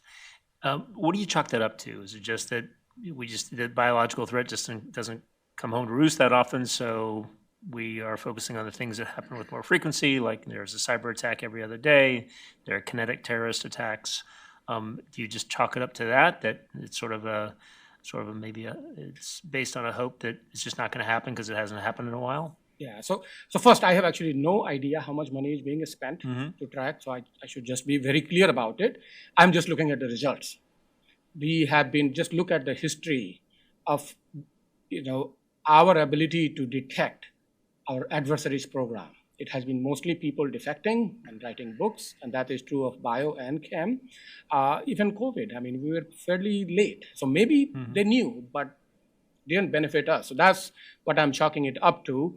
So, so in my view, this is why I said that perhaps they don't have the resources. I have talked to some of my colleagues in some of those agencies, and they always, they say that they are always resource limited. But what is it, who do we track? Biological things can arise anywhere in this world, unlike, say, for example, nuclear.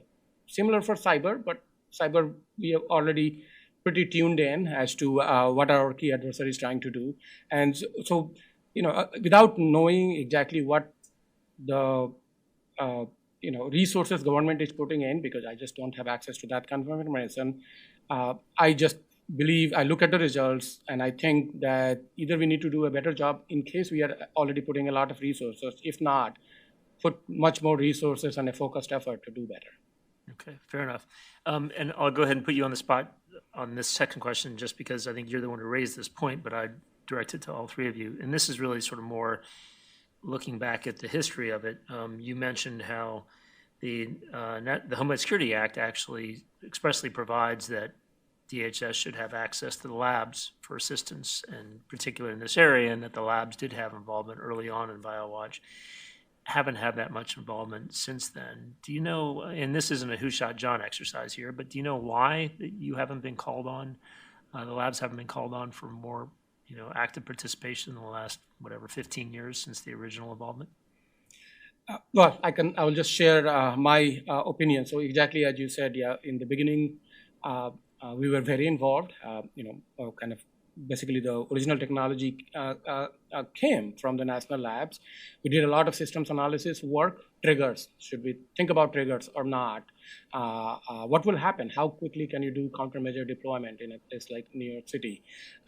You heard from Brooke about looking at subway, indoor versus outdoor. And so we did a lot of those analysis. I think the key problem in my view has been is that the leadership got very focused on replacing BioWatch, in my language, what I call is one-to-one. So they basically said, hey, this is a technology. Yes, it takes 36 hours, but it's very sensitive for those 5 to 6 organisms.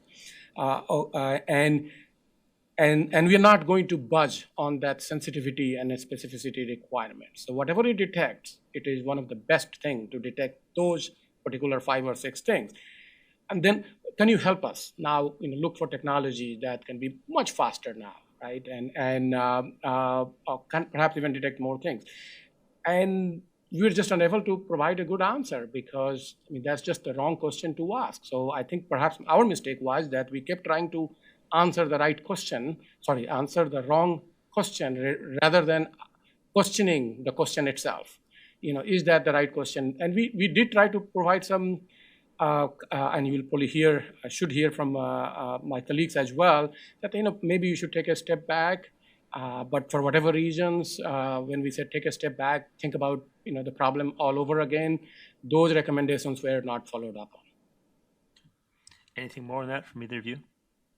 Yeah, I guess I would just say that there was never really a strong push for research and development, right? So the goal was to go out and buy something that already existed. So a lot of times they would ask for help kind of early on in terms of like market surveys, is there stuff out? But it was very clear what they wanted. So they wanted something that, yes, was going to enhance or replace BioWatch. It still had to be PCR. It had to be orthogonal to PCR.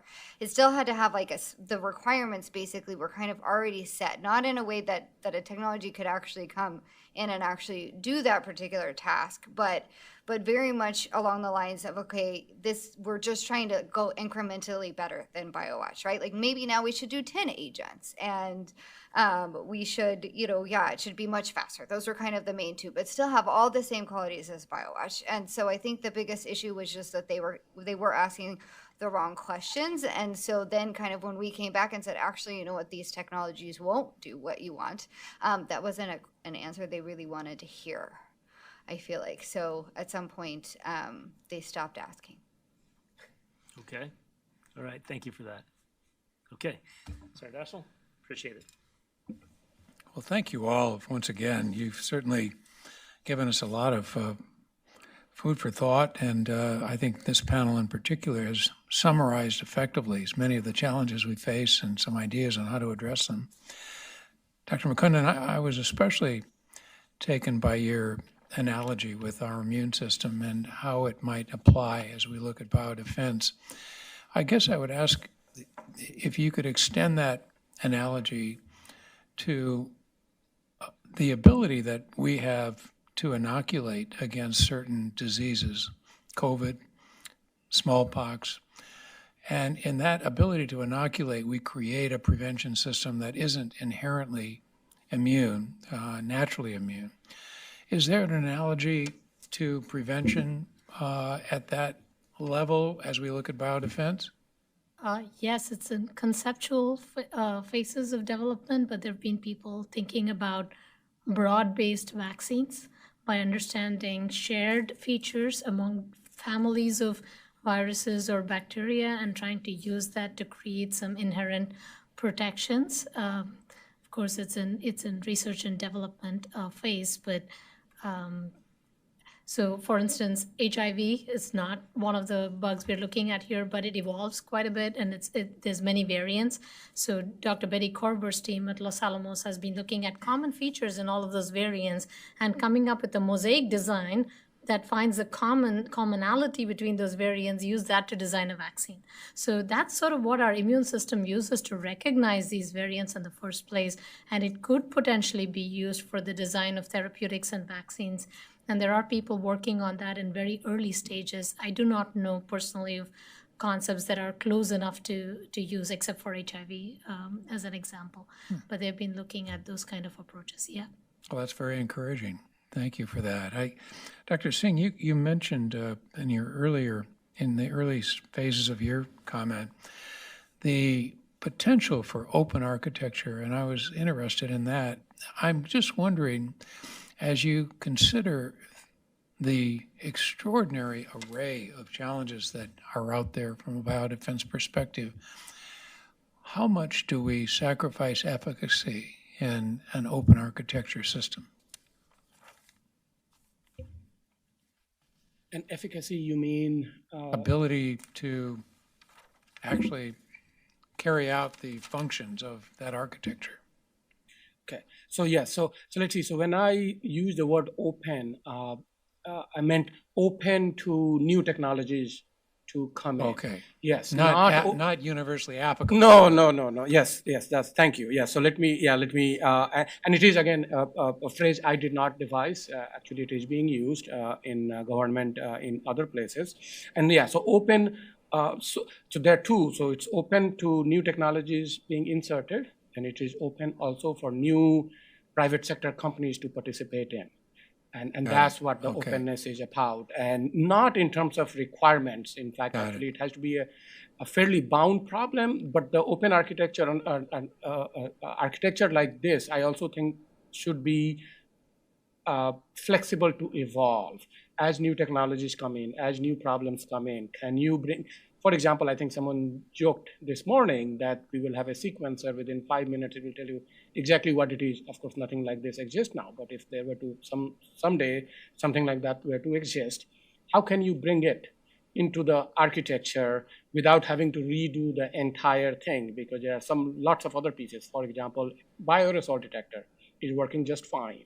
Can you just on the back end make room for a sequencer like this, which can pretty much detect anything, man-made or natural? But yeah, so thank you for asking that question. The requirements have to be very actually concrete. That's one of the things private sector is looking for. But architecture allows, right now, if you just, if you just give the contract to one particular vendor for the entire architecture, there are two problems. One, no one else, someone else may have a really good technology. It's very hard for them to come in because the architecture is owned by the first vendor that you gave the contract to. Number two, the vendor may themselves be interested in innovation, but if they're already making good money, what is the incentive to replace things. Where is that R&D money coming from for them to replace this? This is where I was referring to the word open, so that the government owns the architecture and the intellectual property associated with the architecture, but the components then come from the private sector. Private sector owns those particular components. Ideally, those components are plug and play, so that the next technology can be plugged in without changing the architecture completely. Thanks for that clarification, and that makes a lot of sense. Let me just ask a question that we've been asking throughout the day in various forms, and I can't help but ask each of you the same one. We continue to have to confront the reality that we have limited resources, and I wish we had more. We should have more. There's a lot of good arguments for more resources, but the fact is, for the foreseeable future, we're going to be limited in what resources we have and how they're applied. As we look at what I would consider sort of the four categories of biodefense: prevention, attribution, detection, and response, it just seems to me that we have a responsibility to look at all of them and devote resources to all of them. But if you accept the premise, how would you categorize the prioritization of those four categories? Okay. So I think if you can prevent something, you should prevent it. And so I think prevention, especially if you can have broad-based strategies for prevention, that's certainly the dream. And I think R&D investment in that area is extremely valuable. That said, we do not currently have strategies, except for masks and things, that can prevent more than one pathogen at a given time. And whereas they may be possible in the future, we have to take care of people, in the interim as well. Early detection has been shown to curb a lot of the downstream effects, and so having a good and effective detection system can keep the problem at a manageable scale so that we can respond to it. And then I think countermeasures and treatment also in a broad-based would be extremely valuable. I think attribution is important in the interest of national security, but in the interest of people and their lives, the others, in my opinion at least, take the cake. So your answer appears to be all of the above. Yes. And I assume if that is accurate, you've affirmed that it is, that you would equally distribute the resources to all four of those priorities. Not looking at, if you look at bang for the buck, I would probably want to push back a little bit on that answer, but your answer would be all of the above and equal commitments. Yes, if I had to weigh one lesser than the other, I would weigh attribution a little bit lesser. But then I think we need to know that in a lot of technologies we have today, like sequencing and characterization, can lead us to that answer if applied in the correct manner. Dr. Harmon? Okay, so you don't have to budget it that way, right? If you think about it, if you understand what Dr. Singh was saying, is that we can leverage the fact that there's going to be investments in some of these things for other reasons, right? Like COVID, people are investing in COVID and countermeasures, right? And I think we're all kind of aware that there's going to be another one. So I actually do work on countermeasures, and DHS is not my sponsor. So I have a lot of sponsorship from other agencies, and even, the ability to potentially commercialize some of the work that we're doing. So I think the way that you have to think about it is that all of these are important, but all of these don't have to be paid for out of the same pot of money, right? So I think that countermeasures are very important, and that's my personal opinion, because that is kind of my area of focus. But I also think detection is important, and I think detection for DHS, detection for public health, for the purposes of, an aerosolized bioterrorist attack, I think if that's what the mission is and that's what we want to focus on, I think that's going to be a lot easier to kind of make that money last. And then I think you need to work with other government agencies that actually it is their goal. Like BARDA's goal is to kind of really develop the countermeasures and get them to a certain standard. Now, is everybody resource limited? Absolutely.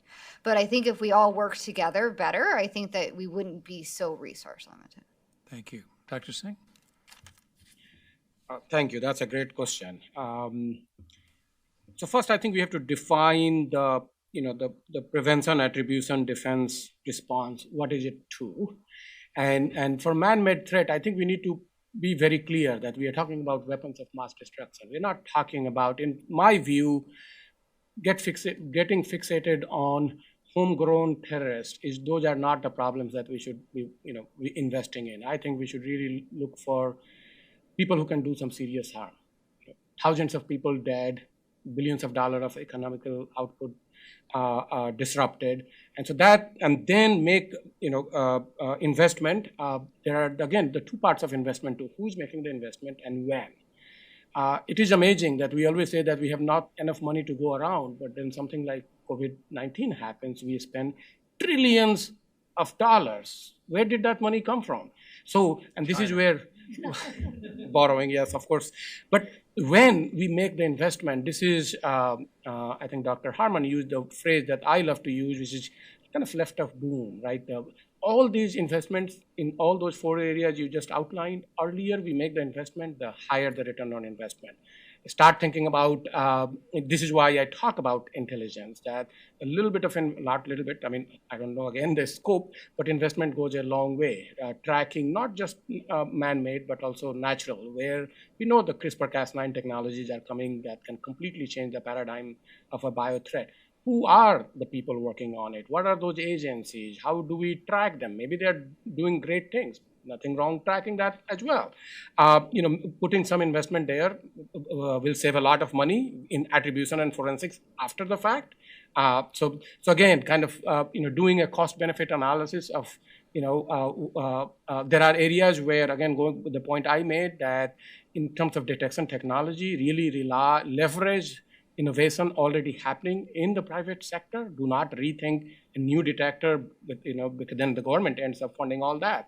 If you leverage what the innovation is already happening, government has to put less money.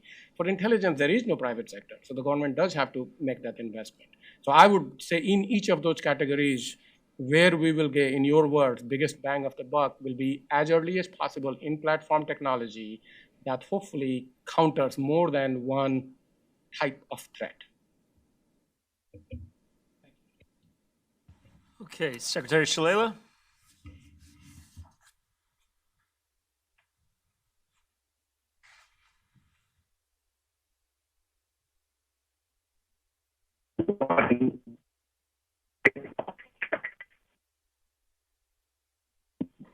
I think we can hear you now. Kind of frozen. Oh, you're a little jumbled. Jim, should we go to you?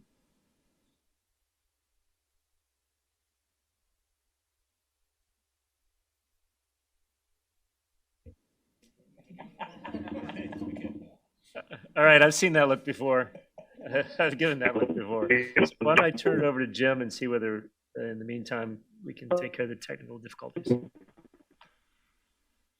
All right, thank you. As I think about the course of the day today, there are a few themes that seem to be common. One of them is the sensitivity of the detection system. And someone in one of the other panels said that, I think the previous panel, that it's really not sustainable if you're just going after bioterror and investing in that, but you want to be able to see if you can pick up pandemic viruses, pick up air pollution, air quality issues, maybe even chemical spills, and maybe even radiation, I don't know, but to be able to do that. So that's a common theme. The second theme is distribution. We've got, I think somebody said 30,000 devices and BioWatch deployed around a certain number of cities, and it makes sense to have them where most of the people are, because if I were a terrorist, I probably want to go harm as many people as I can.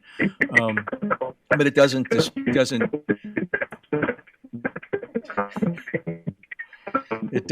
solve the Dashiell's problem, because as we all know, there's a cave in Afghanistan with a map of Aberdeen on it with a big X, and it's the second time I've referenced Aberdeen and you haven't heard a word I said. I said, as we all know, there's a cave in Afghanistan with a map of Aberdeen with an X on it. So, the distribution issue is a real one as well. And then another one is time. How long does it take to actually get, the PCR test is for those handful of pathogens is world class, I guess, but it takes time. And then the fourth theme is response.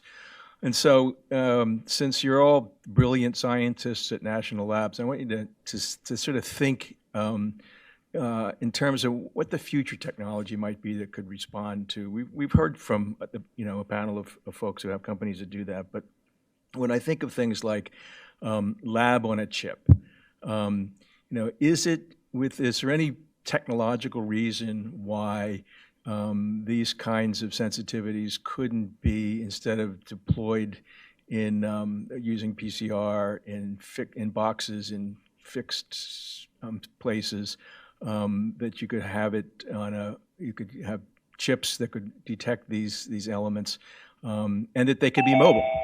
I think about having them, and then this may be stupid, but on the roofs of police cars or something like that, or other emergency vehicles or municipal vehicles, so that if the technology allowed, given that the wind moves anyway, you might have a better chance of a mobile device picking up a plume than a stationary one.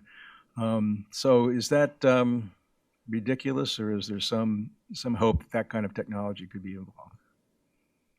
So that is the concept of DARPA Sigma Plus. It is mobile. It is sensors on mobile. Like they originally, I think, were thinking public transport. Now it is on police cars. Like that is kind of the concept. I think that this is a solvable problem. I just think that we need to be investing in the right places, right? So I think if we can redefine what we're trying to detect and do all of the things that we're talking about, this isn't a non-solvable problem. It's maybe that technology isn't something we're going to go out and buy tomorrow, but maybe it's something where we have to take, wearables and social media and all these other things, and combined, we're actually going to have an amazing biodetection system. And I think we just have to think about it more like that and realize that if we are going to leverage things that are from the private sector, it may take some research and development to make them applicable for our particular issue, for what we're trying to decide or detect. But I think it is doable. I agree with Brooke 100%. So we've been working on DITRA's Pegasus program, which is, again, a mobile lab, a fieldable biosensor that provides agnostic information for diagnosis, in this case, for warfighter support. A lot of those concepts can be taken and applied to environmental biodefense. The analogy in this case that I'd like to draw is we've been able to put libs and Raman sensors, like this spectroscopy that she uses, on Curiosity and Perseverance rovers on Mars. We can easily put them on police cars and drive them around. So the technology exists. What we need is a requirement definition of what should they be tracking and how is that information going to be used, like Brooke talked about earlier. So that's an excellent question. I think future, again, just with the other two speakers here, is pretty bright. And so companies and people are already quite interested in technologies that can be for home use. So I think of this almost another way of thinking of tiered system. What can do at home, that then we can rely on. I mean, think of, we all have a smoke detectors. Wouldn't it be nice that a smoke detector could also detect anthrax, and perhaps one day we will get there. We all have, most of the homes have some kind of air filtering system. And those things can collect for a long time. The question is always the cost, right? Why would people do that? It has to be something other than, the next COVID. I mean, maybe a flu can drive in a market like this. I do know companies are already working on, there is a huge market for air purifiers for people, for allergens and other things. And they are already thinking about how do they build a sensor now in addition to the air purification system. Companies are putting it out there, pardon my language here, toilets. Your stool is a great collection, very highly concentrated sample for anything that you are pretty much infected with. And can you not only look for cardiac markers, but that's the market. Can you, detect your normal health markers? Can you build in an extra, sensor or antibodies that can also look for an infectious disease? So I think there is a lot of interest in those kind of products. The fact that a lot of people will buy them will drive the cost lower, just like pregnancy test. That's the how can we then tap into that rather than fund a lot of those technology? Perhaps government can fund a few really exciting platform technologies that have multiple uses, but do not be the sole sponsor for that one. I think the second area is what do you need at the level of a building. I think that is, and you heard from a number of people here, that's where the funding should be. Every building has an HVAC system. What can we do to monitor? You already heard some good news that in a particular locker room was created again. The companies are developing product where you can actually test the sewer and very quickly identify which building it came from. So that's where perhaps some of the government funding can really help when you are protecting subway stations, airports, large buildings. And my hope is that the private sector will also come in because they also have large buildings and places where a lot of people meet. Thank you. Okay, Secretary Shalala, you look clearer. Do you sound clearer? Yeah. There we go. Yeah. Good. Thank you. I'm interested in this concept of architecture. Obviously, a new conceptual framework would be helpful. But one of the reasons government buys things off the shelf is because they don't have the technical expertise, the filters, to make a decision to anticipate the future. So I'm not sure it's as much the architecture, unless that architecture has some filters that pushes decision makers in a direction where something will make an impact. I'm more concerned about what decision making goes into the companies that come into that architecture and how decision makers make those judgments without high-level technical expertise, particularly expertise in understanding the new technologies. And I wondered if each of you would talk about that.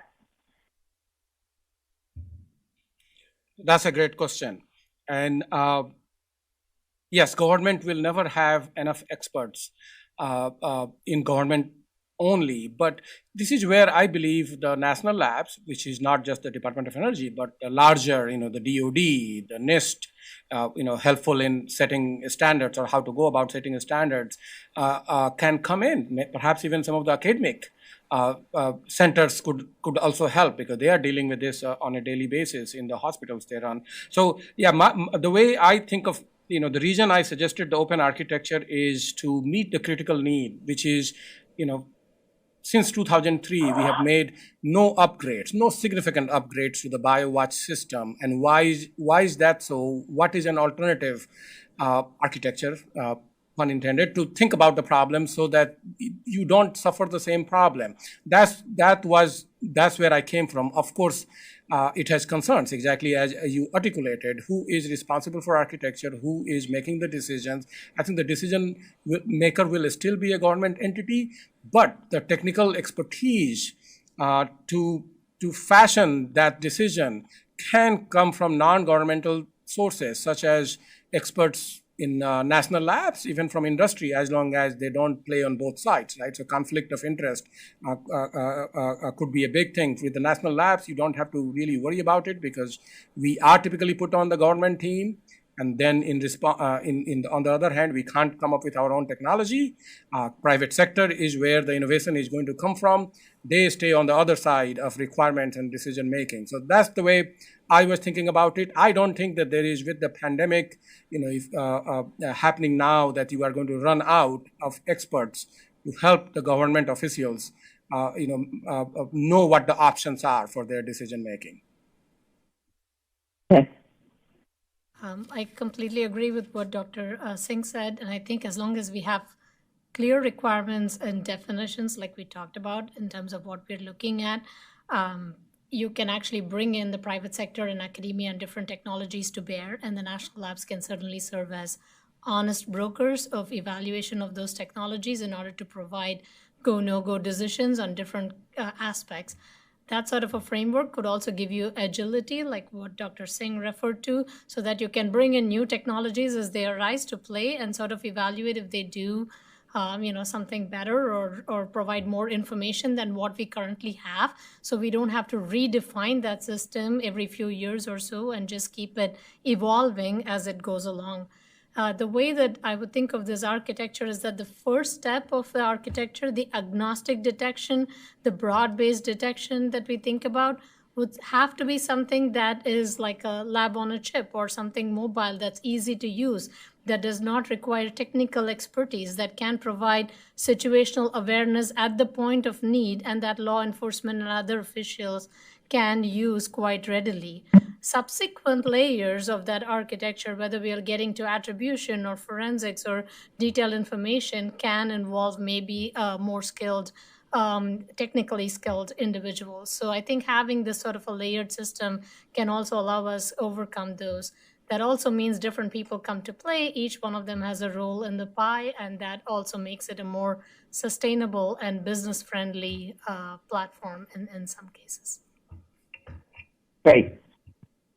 I think it was brought up on the last panel, this idea of a consensus, right? So I think it's about keeping everybody involved throughout the entire process. So I think engaging the end user at the very beginning so that they can have input on the requirements and what they're willing to take in terms of false negatives, false positives, all that sort of stuff is very important to know, what the resources are that they have to apply to the specific problem. So keeping them in the loop. And then, I do think the national labs have a lot to offer here, as well as academia and industry. I think we can help support what the requirements should be. Someone has to decide on those requirements. It's not going to be me. But I think once those requirements are defined, we do, and a lot of people can have the capability to then say, okay, this technology does it or it doesn't, and how close is it to it? And, are we ever going to reach that bar? And so I don't think that that's going to be a hard thing to determine once those requirements are set. I think then I think it should be relatively easy to test and evaluate these systems and then determine, okay, do they actually meet the requirements or not?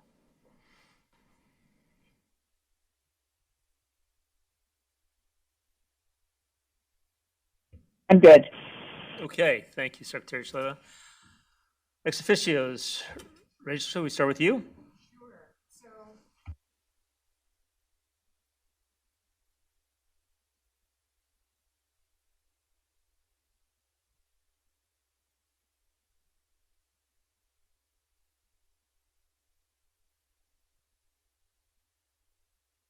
Got it. I see Patty descending. About the role of the intelligence community, and we've had a discussion in this group before about the fact that ODNI no longer has a senior position with a bioresponsibility, and that should be addressed, and that would not necessarily take care of everything that you've been talking about, but it does perform a certain critical role, I think. I'm wondering, this is a little bit aside, but I see COVID and the experience right now as looking for one more silver lining, but I want to test this out. Do people relate this to the possibility of bioterrorism, and with the idea that as you're proposing to have multi-use architecture, would they think that that's too far afield to say that a bioterrorism attack could be detected by the same technologies that you're suggesting as another pandemic virus, potentially? Do you think people see that, or is that not envisioned? The public, Congress, if you will. What was the last part? Sorry. Including Congress, because that's where the money is going. Oh yeah. Well, I mean, we should ask the ex-congressman about that. Let's see. I think you'll get different answer depending on who you ask. A lot of people are more worried about bioterrorism than they are about infectious diseases, because we sometimes get immunized to infectious diseases. Oh, it just happened. What can you do about it, right? Am I going, because I'm thinking from, are these people going to go buy something that is going to keep them safe? But if you tell them, that there is a likelihood of the city you live in, New York City, high profile, everyone's, target, nothing against Aberdeen. I think there people might be motivated. to buy some of these things. Historically, if you look outside U.S., Israel is quite, worried about it. And there, obviously, every single person will buy it for the bioterrorism reason rather than infectious disease. Maybe they will buy it for both. So, but that's where I came from, that if you develop a platform technology that serves multiple purposes, you can perhaps don't even have to sell, either it could be the same device that detects multiple things and people will only buy the disposable that they are interested in, or think about something that can just detect, like if the sequencing works out, that it can detect without you needing to know what it is, but people will be quite interested because it may actually tell them about a lot of things that we worry about on a regular basis. Can I go to work today? If I have the flu, I better not go. Maybe I will run this test because I'm feeling a little bit of upper respiratory tract symptoms. So again, not a good clear answer, but I think thinking about multiple segmentation or multiple uses, I believe is the only way to make it sustainable in my view. So I think it's not an easy question to answer, like he said, but that's because I think our experiences are what cloud what our impressions are of a given scenario. I'm originally from India. I work a lot in Kenya. There, infectious diseases are more prevalent. And if you tell somebody usually that there's a vaccine for something or you go treat this because you can get protected, they'll more readily do it because they've been experiencing, things over and over again. This COVID-19, I think, will change the way that we will be thinking about infectious disease, whether it's naturally occurring or a bio threat. And so I think that dual use scenario will become more realized, more real in out years than it is currently. But that's just my guess, and I really do not know what would happen. That said, if you think about COVID-19, it is an unanticipated, previously unknown agent that was aerosolized, in the aerosol and spread through air. So in terms of definition of what we're trying to look at in a biodefense architecture, it's exactly the same. So can the system do both? Yes. Can it protect against natural and engineered threats? Yes. And so I think that's the use case that we need to look at because, irrespective of what we're looking at, it is a technology base that will be effective in both of these situations equally. And that's clearly the wave of the future. Yeah, I agree with the other panelists. I think that people are more likely to want to go buy a test because it means that they don't have COVID and they can go to work the next day than it is for them to think about bioterrorist events or biodefense. Now, that is actually like my job. Like that is why I was hired, right? So I do think that the national labs do think about it. I think there are groups that are thinking about it. And I think the more we think about it, the more we actually need to educate the public because there are advanced threats. There is the potential to engineer. And I think academia is using a lot of these technologies for beneficial purposes and maybe aren't always aware of the dual use potential. So I think maybe with more education, I think that not only will people be more aware of bio threats, but maybe we can actually prevent them. So something that came up in different remarks were the roles of different agencies. So we talked about the intelligence community. Obviously, we talked about DHS. And other agencies that use the national labs for several different purposes. So you may have work that you're doing for different clients across the government. And you mentioned NIST, and we talked about standards, and that certainly gets into their purview. Are there other agencies that you think need to come to the table to make the most effective decisions about what the mission and the requirements ought to be? For example, do you think FDA ought to be at the table or not? Absolutely, yeah. I think FDA ought to be at the table. I do a lot of work, as I mentioned earlier, with the Defense Threat Reduction Agency. And if you're looking at warfighter support, you're thinking about something that's simple, deployable, can be taken in a backpack, can be used for a variety of threats. If you look at public health and you look at the clinics in Kenya that we work for global health problems, you're thinking simple, deployable, ready to use, not very technically intensive and usable for a variety of threats. If you look at the definitions of a lot of detection systems that different agencies, HHS, several foundations that are working in the space, Bill and Melinda Gates Foundation, EDITRA, DoD agencies are looking at, there is a synergy in all of them, and just promoting that interagency dialogue and having CDC and FDA and other organizations at the table, I think can greatly minimize redundancy and allow us to explore technologies that have actually been field tested for other diseases, just not ones that are on our radar when we look at a very small set of select agent pathogens. Yeah, I agree. I also think that's how we're going to get that Apollo mission, right? I don't think it's going to be funded by one particular agency. So I think we have to think about it as a whole. And I also think a lot of those other agencies are more focused on things like countermeasures. And there is the ability. I think there's host factors you can go after. There's, conserved regions of proteins, of viruses, of bacteria that we can target to have kind of more pan antivirals or pan antibacterials. And so I think that kind of integrating all of these things, knowing what we're looking for, integrating the threat-informed piece, really being able to kind of go after these broad spectrum countermeasures is going to be the ultimate, because then we can also, it's like deterrence by denial, right? Like we already have whatever we need to block what anybody would use. And so, but I think the only way we would ever get there is by doing this interagency collaboration. Well, I particularly appreciate the answer, because I think that when we become more financially conservative, showing that it has redundancies that are useful across different agencies and being able to distribute the funding requirements and the missions may help in selling this. So that helps a lot. Thank you very much for your presentations.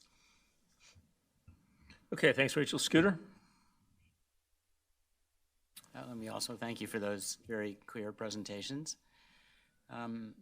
Someone during this panel, I think, it all floods together after a while, was saying, speculating about how the first list of agents that went into BioShield were selected. I only knew a small part of the elephant in those days, but my impression was that they were selected based on what agents were terrorists most likely to deploy. And along the lines that Dr. Harmon, I think, mentioned, they were more likely to use a natural agent, something that's already out there. Put it another way, yes, we could be attacked by some sophisticated laboratory manipulated thing, but we didn't think Al-Qaeda or groups like that could manage those attacks. And the answer to those types of attacks from a major power, as you probably know, are nuclear weapons, like it or not. We don't have biological weapons to respond in kind, so the threat was, if you use a WMD, we will respond with all our strengths, meaning code. So I don't think Afghanistan has come up today, but we now have a new situation in Afghanistan. For the first time in 20 years, ISIS, Al-Qaeda, terror groups will now have, once again, the opportunity to build laboratories in Afghanistan, which we know from 2001 after the invasion, we know they were intending to do. The Egyptian doctor, who was the #2 in Al-Qaeda in 2001, is now the #1 in Al-Qaeda. So if we were to be hit by a terrorist attack, it should not come as a surprise to us. We are sort of on notice. So my question is, are there techniques today that could speed up a BioWatch system within the next, I think the CIA said Al-Qaeda could reduplicate its capabilities within a year, or at least as soon as a year. Are there capabilities that would speed up the system to find these known elements so that we wouldn't have a day delay at the front end plus 36 hours of discovery time to know which agent had been deployed and that an agent had been deployed? Yes, but they're probably over our budget. Like, we can't afford them. I mean, are there affordable technologies today that can do that? I don't know. I mean, I know that technology exists, but I think it's only going to be in this layered approach that we're talking about. And then I have to say that I do think we have, even that was based on intelligence in 2001, that it was those agents that were most likely to be used, right? It caused the most damage.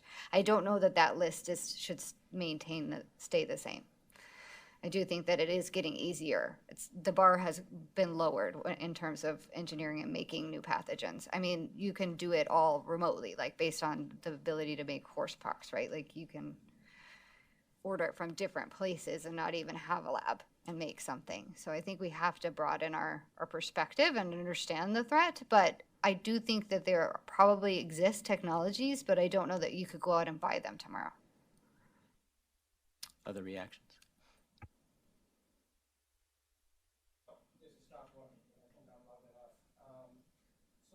I agree. The problem is different today. I completely agree with you that Afghanistan is probably already thinking about it, if not, doing it already. Let me put some perspective too. I think these agents were the ones that we weaponized ourselves. And so did USSR. So we thought, hey, these are the most likely, so we know how effective they were. We thought most likely our adversaries, even terrorists, will copy what we did.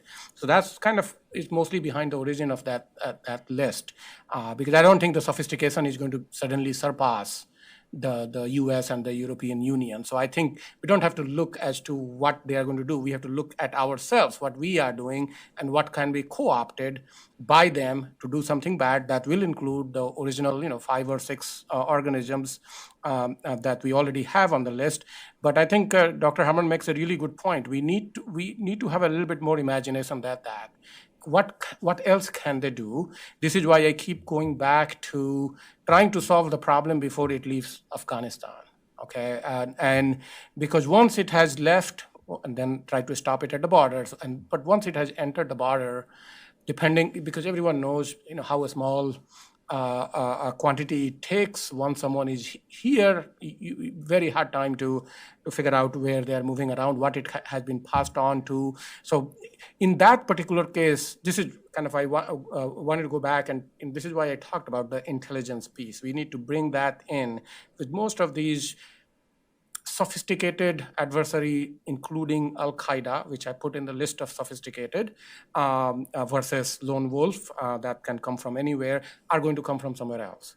And we have to start as left of boom as possible, track why is there a lab in Afghanistan ordering something that you need to disinfect large quantities of culture. I mean, you know this, right? We have been there before. But also include, why are they buying equipment for putting together large pieces of DNA or lots of sequencer? What are they up to? And start from there, because that will at least give you some idea, and connect the biodetection system to those, because having a biodetection system to capture everything, we can't do. I mean, we only have 35 jurisdictions where we have them. And we already talked about how limited they are. I think fixing the biodetection problem to solve that problem is the wrong way to go, in my view.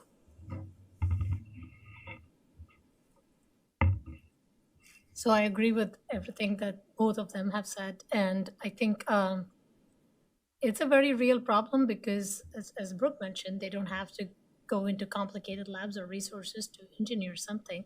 But also because before 2002, we did not think that coronaviruses infect human beings. And then we had SARS, and then we had MERS, and then we had SARS-CoV-2. So maybe they don't have to do anything at all. So it's just find something that we don't have and introduce it. And that itself could cause these serious problems. I think that there are certain band-aids that we could put, but that has to be fed with intelligence so that we can do a cost-effective strategic deployment of where we could use them most effectively to prevent those from coming in right now. But in the long term, coming up with a more layered architecture that allows us to agnostically capture anything and everything and tie it with decision making will protect us just as much from engineered threats as it does from a natural threat. So it's important on both accounts. So just a couple of quick comments if we have time. The policymaker, I haven't been a policymaker, but I've seen some of them. And the policymaker calls in the Intel people and he says, can you tell me so we can stop it left of boom? And the Intel people say, well, we can get some of it, but no. What about this group? Oh, well, this group, we haven't seen any indication that they have this technology. So then you ask them, well, if you ran the program for that group Could you hide it so that your intelligence agency couldn't find it? Oh, of course. Of course I could do that. So the policymaker turns from the intel people to the defense side and says, okay, what can we stop? And the second thing the policymaker is going to say is, I can't defend 7 years from now. What's the best we can do 2 years from now or 1 year from now? And that's the question I'm trying to get at with you all, because I want to cite the famous Dr. Singh, who said, how much you can spend depends on your assessment of what your risk is, or those, to paraphrase. So if I were to call everybody in 2018 and say, do we need to invest more in PPE? Do we really have to put more money into research on coronavirus?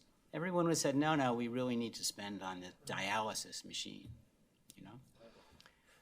So if you say we are now in July 2018, what would you spend and how would you spend it? I think is the real question that this group or some groups needs to come, or policymakers for sure need to come to grips with, or else after the next disaster, we're just making more excuses. So I was trying to answer that question, I want to say, in 2018. One thing I've always said, and this may be because I'm a virologist, is that we should include viruses as something that we should be looking at. So I would have said yes to coronaviruses. But at that time, I do think that the point that Anoop made earlier is kind of the main point, which is basically the biggest issue was that we want it to be BioWatch, but better. We want it to be just as sensitive as BioWatch. We want it to be just as specific as BioWatch, but add some agents and do it in half the amount of time, or 10 minutes or 20 minutes. And that's just not doable. So it's that trade-off, right? So I think if someone was willing to make the decisions and decide on the requirements today, not in the future, let's say even for right now, what do we want? You have to do that cost trade analysis, right? How much money are you willing to spend? How sensitive does it have to be? Does it need to be? Because BioWatch is actually probably more sensitive than is actually necessary. We've modeled, we can show how sensitive it would need to be to protect a certain population in a certain building, inside, outside. We have those capabilities, right? So they could lean on the resources that they've already invested in to determine how sensitive does it need to be.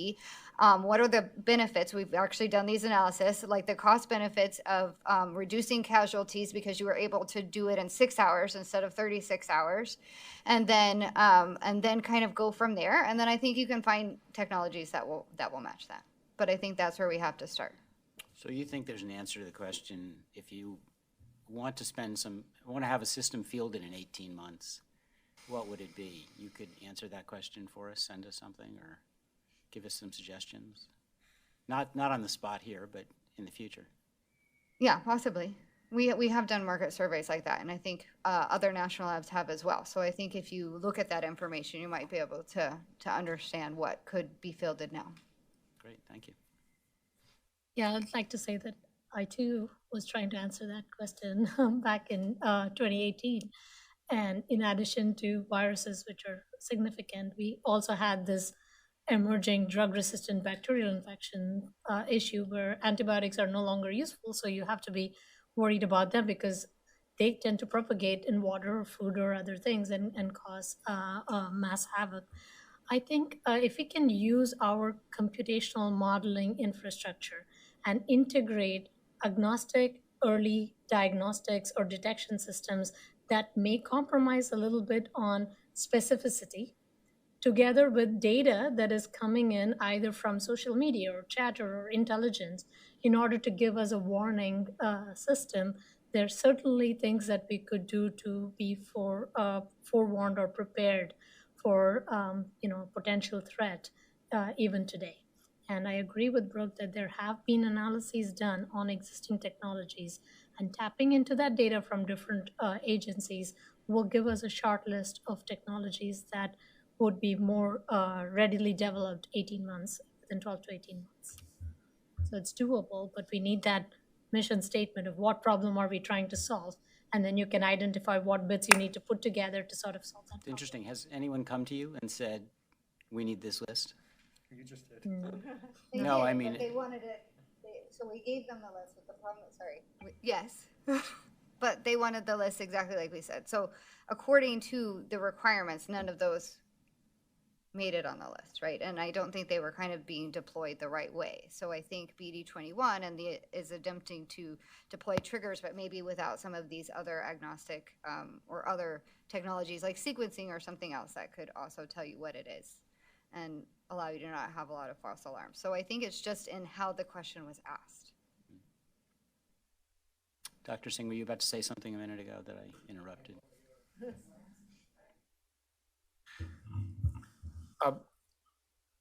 So your question is a very good one. I think what we would an answer is in partly in the comment you quote.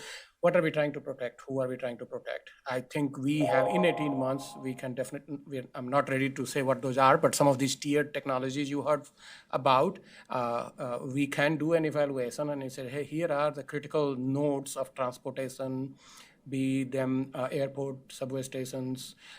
Yes, they can be deployed and they will, and that is definitely beneficial given the amount of money you are going to spend.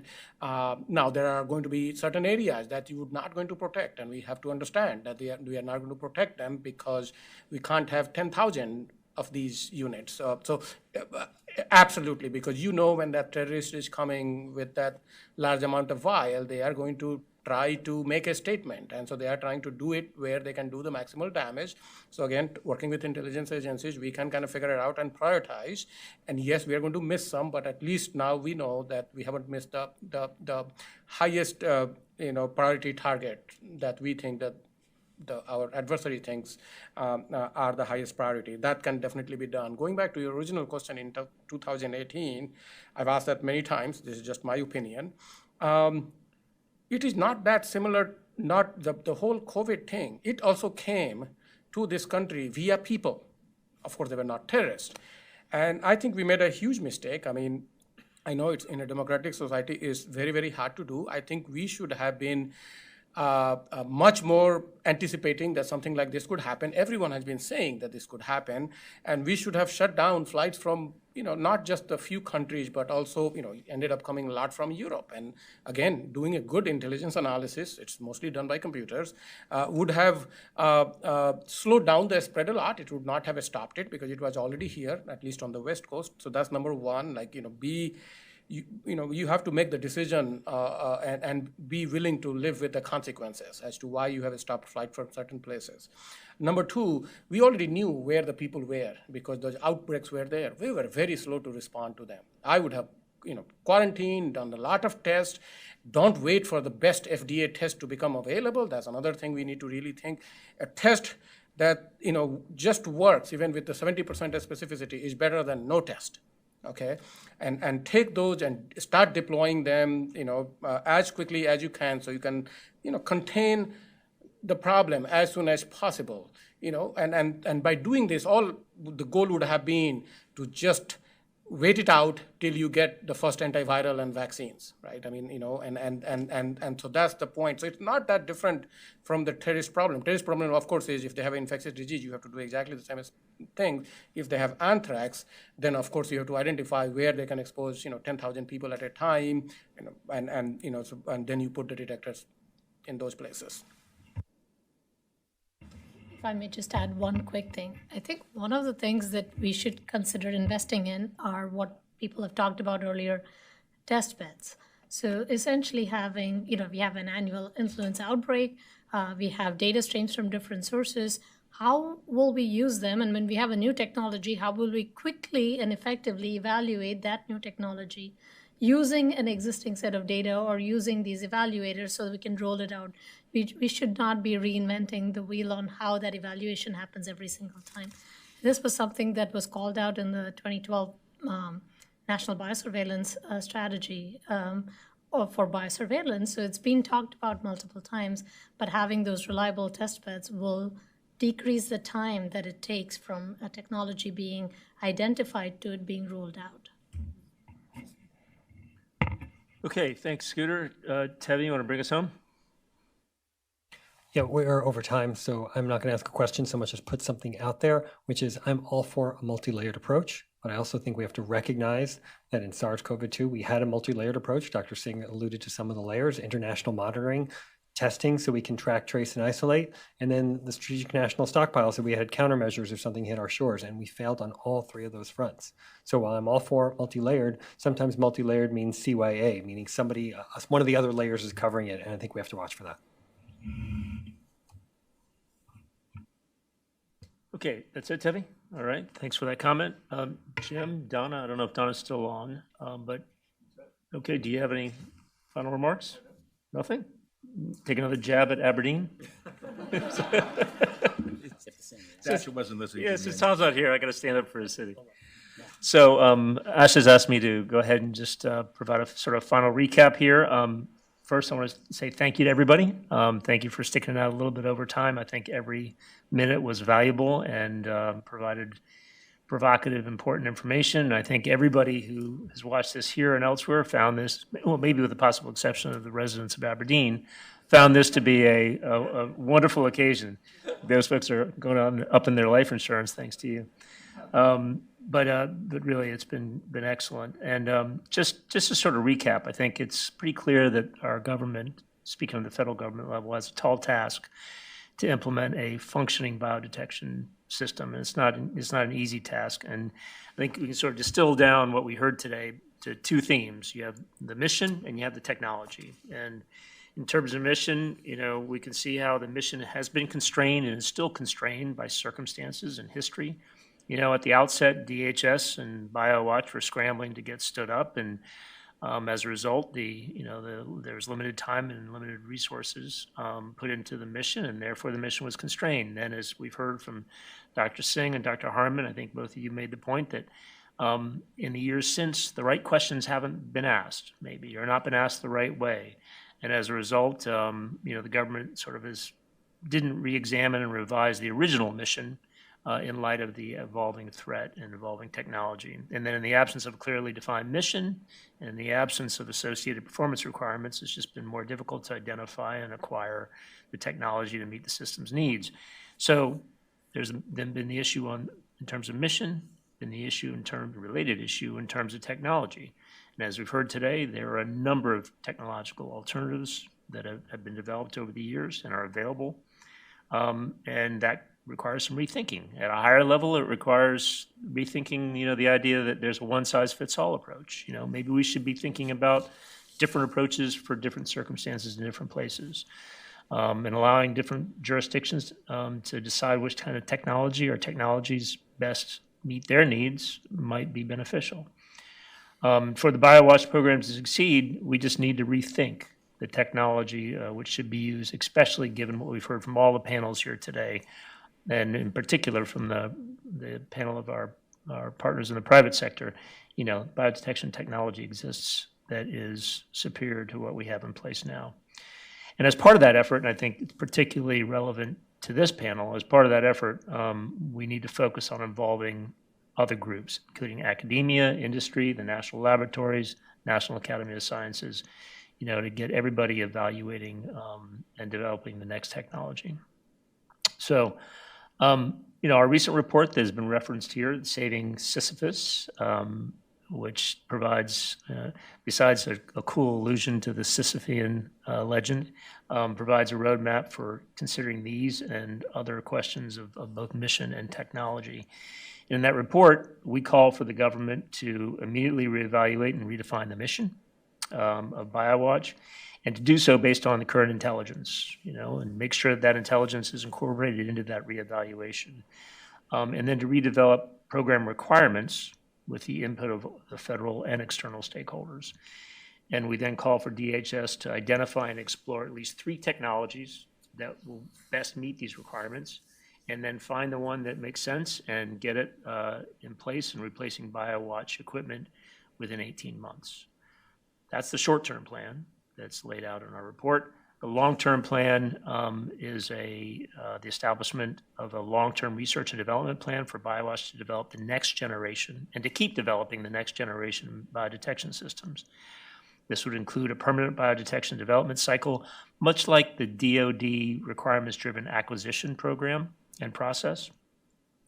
Get this in place, regularize, become part of the process so as The DHS will continually reevaluate and update both the mission and the technology of BioWatch in the years to come, as the technology that we lay out within 18 months can be improved upon.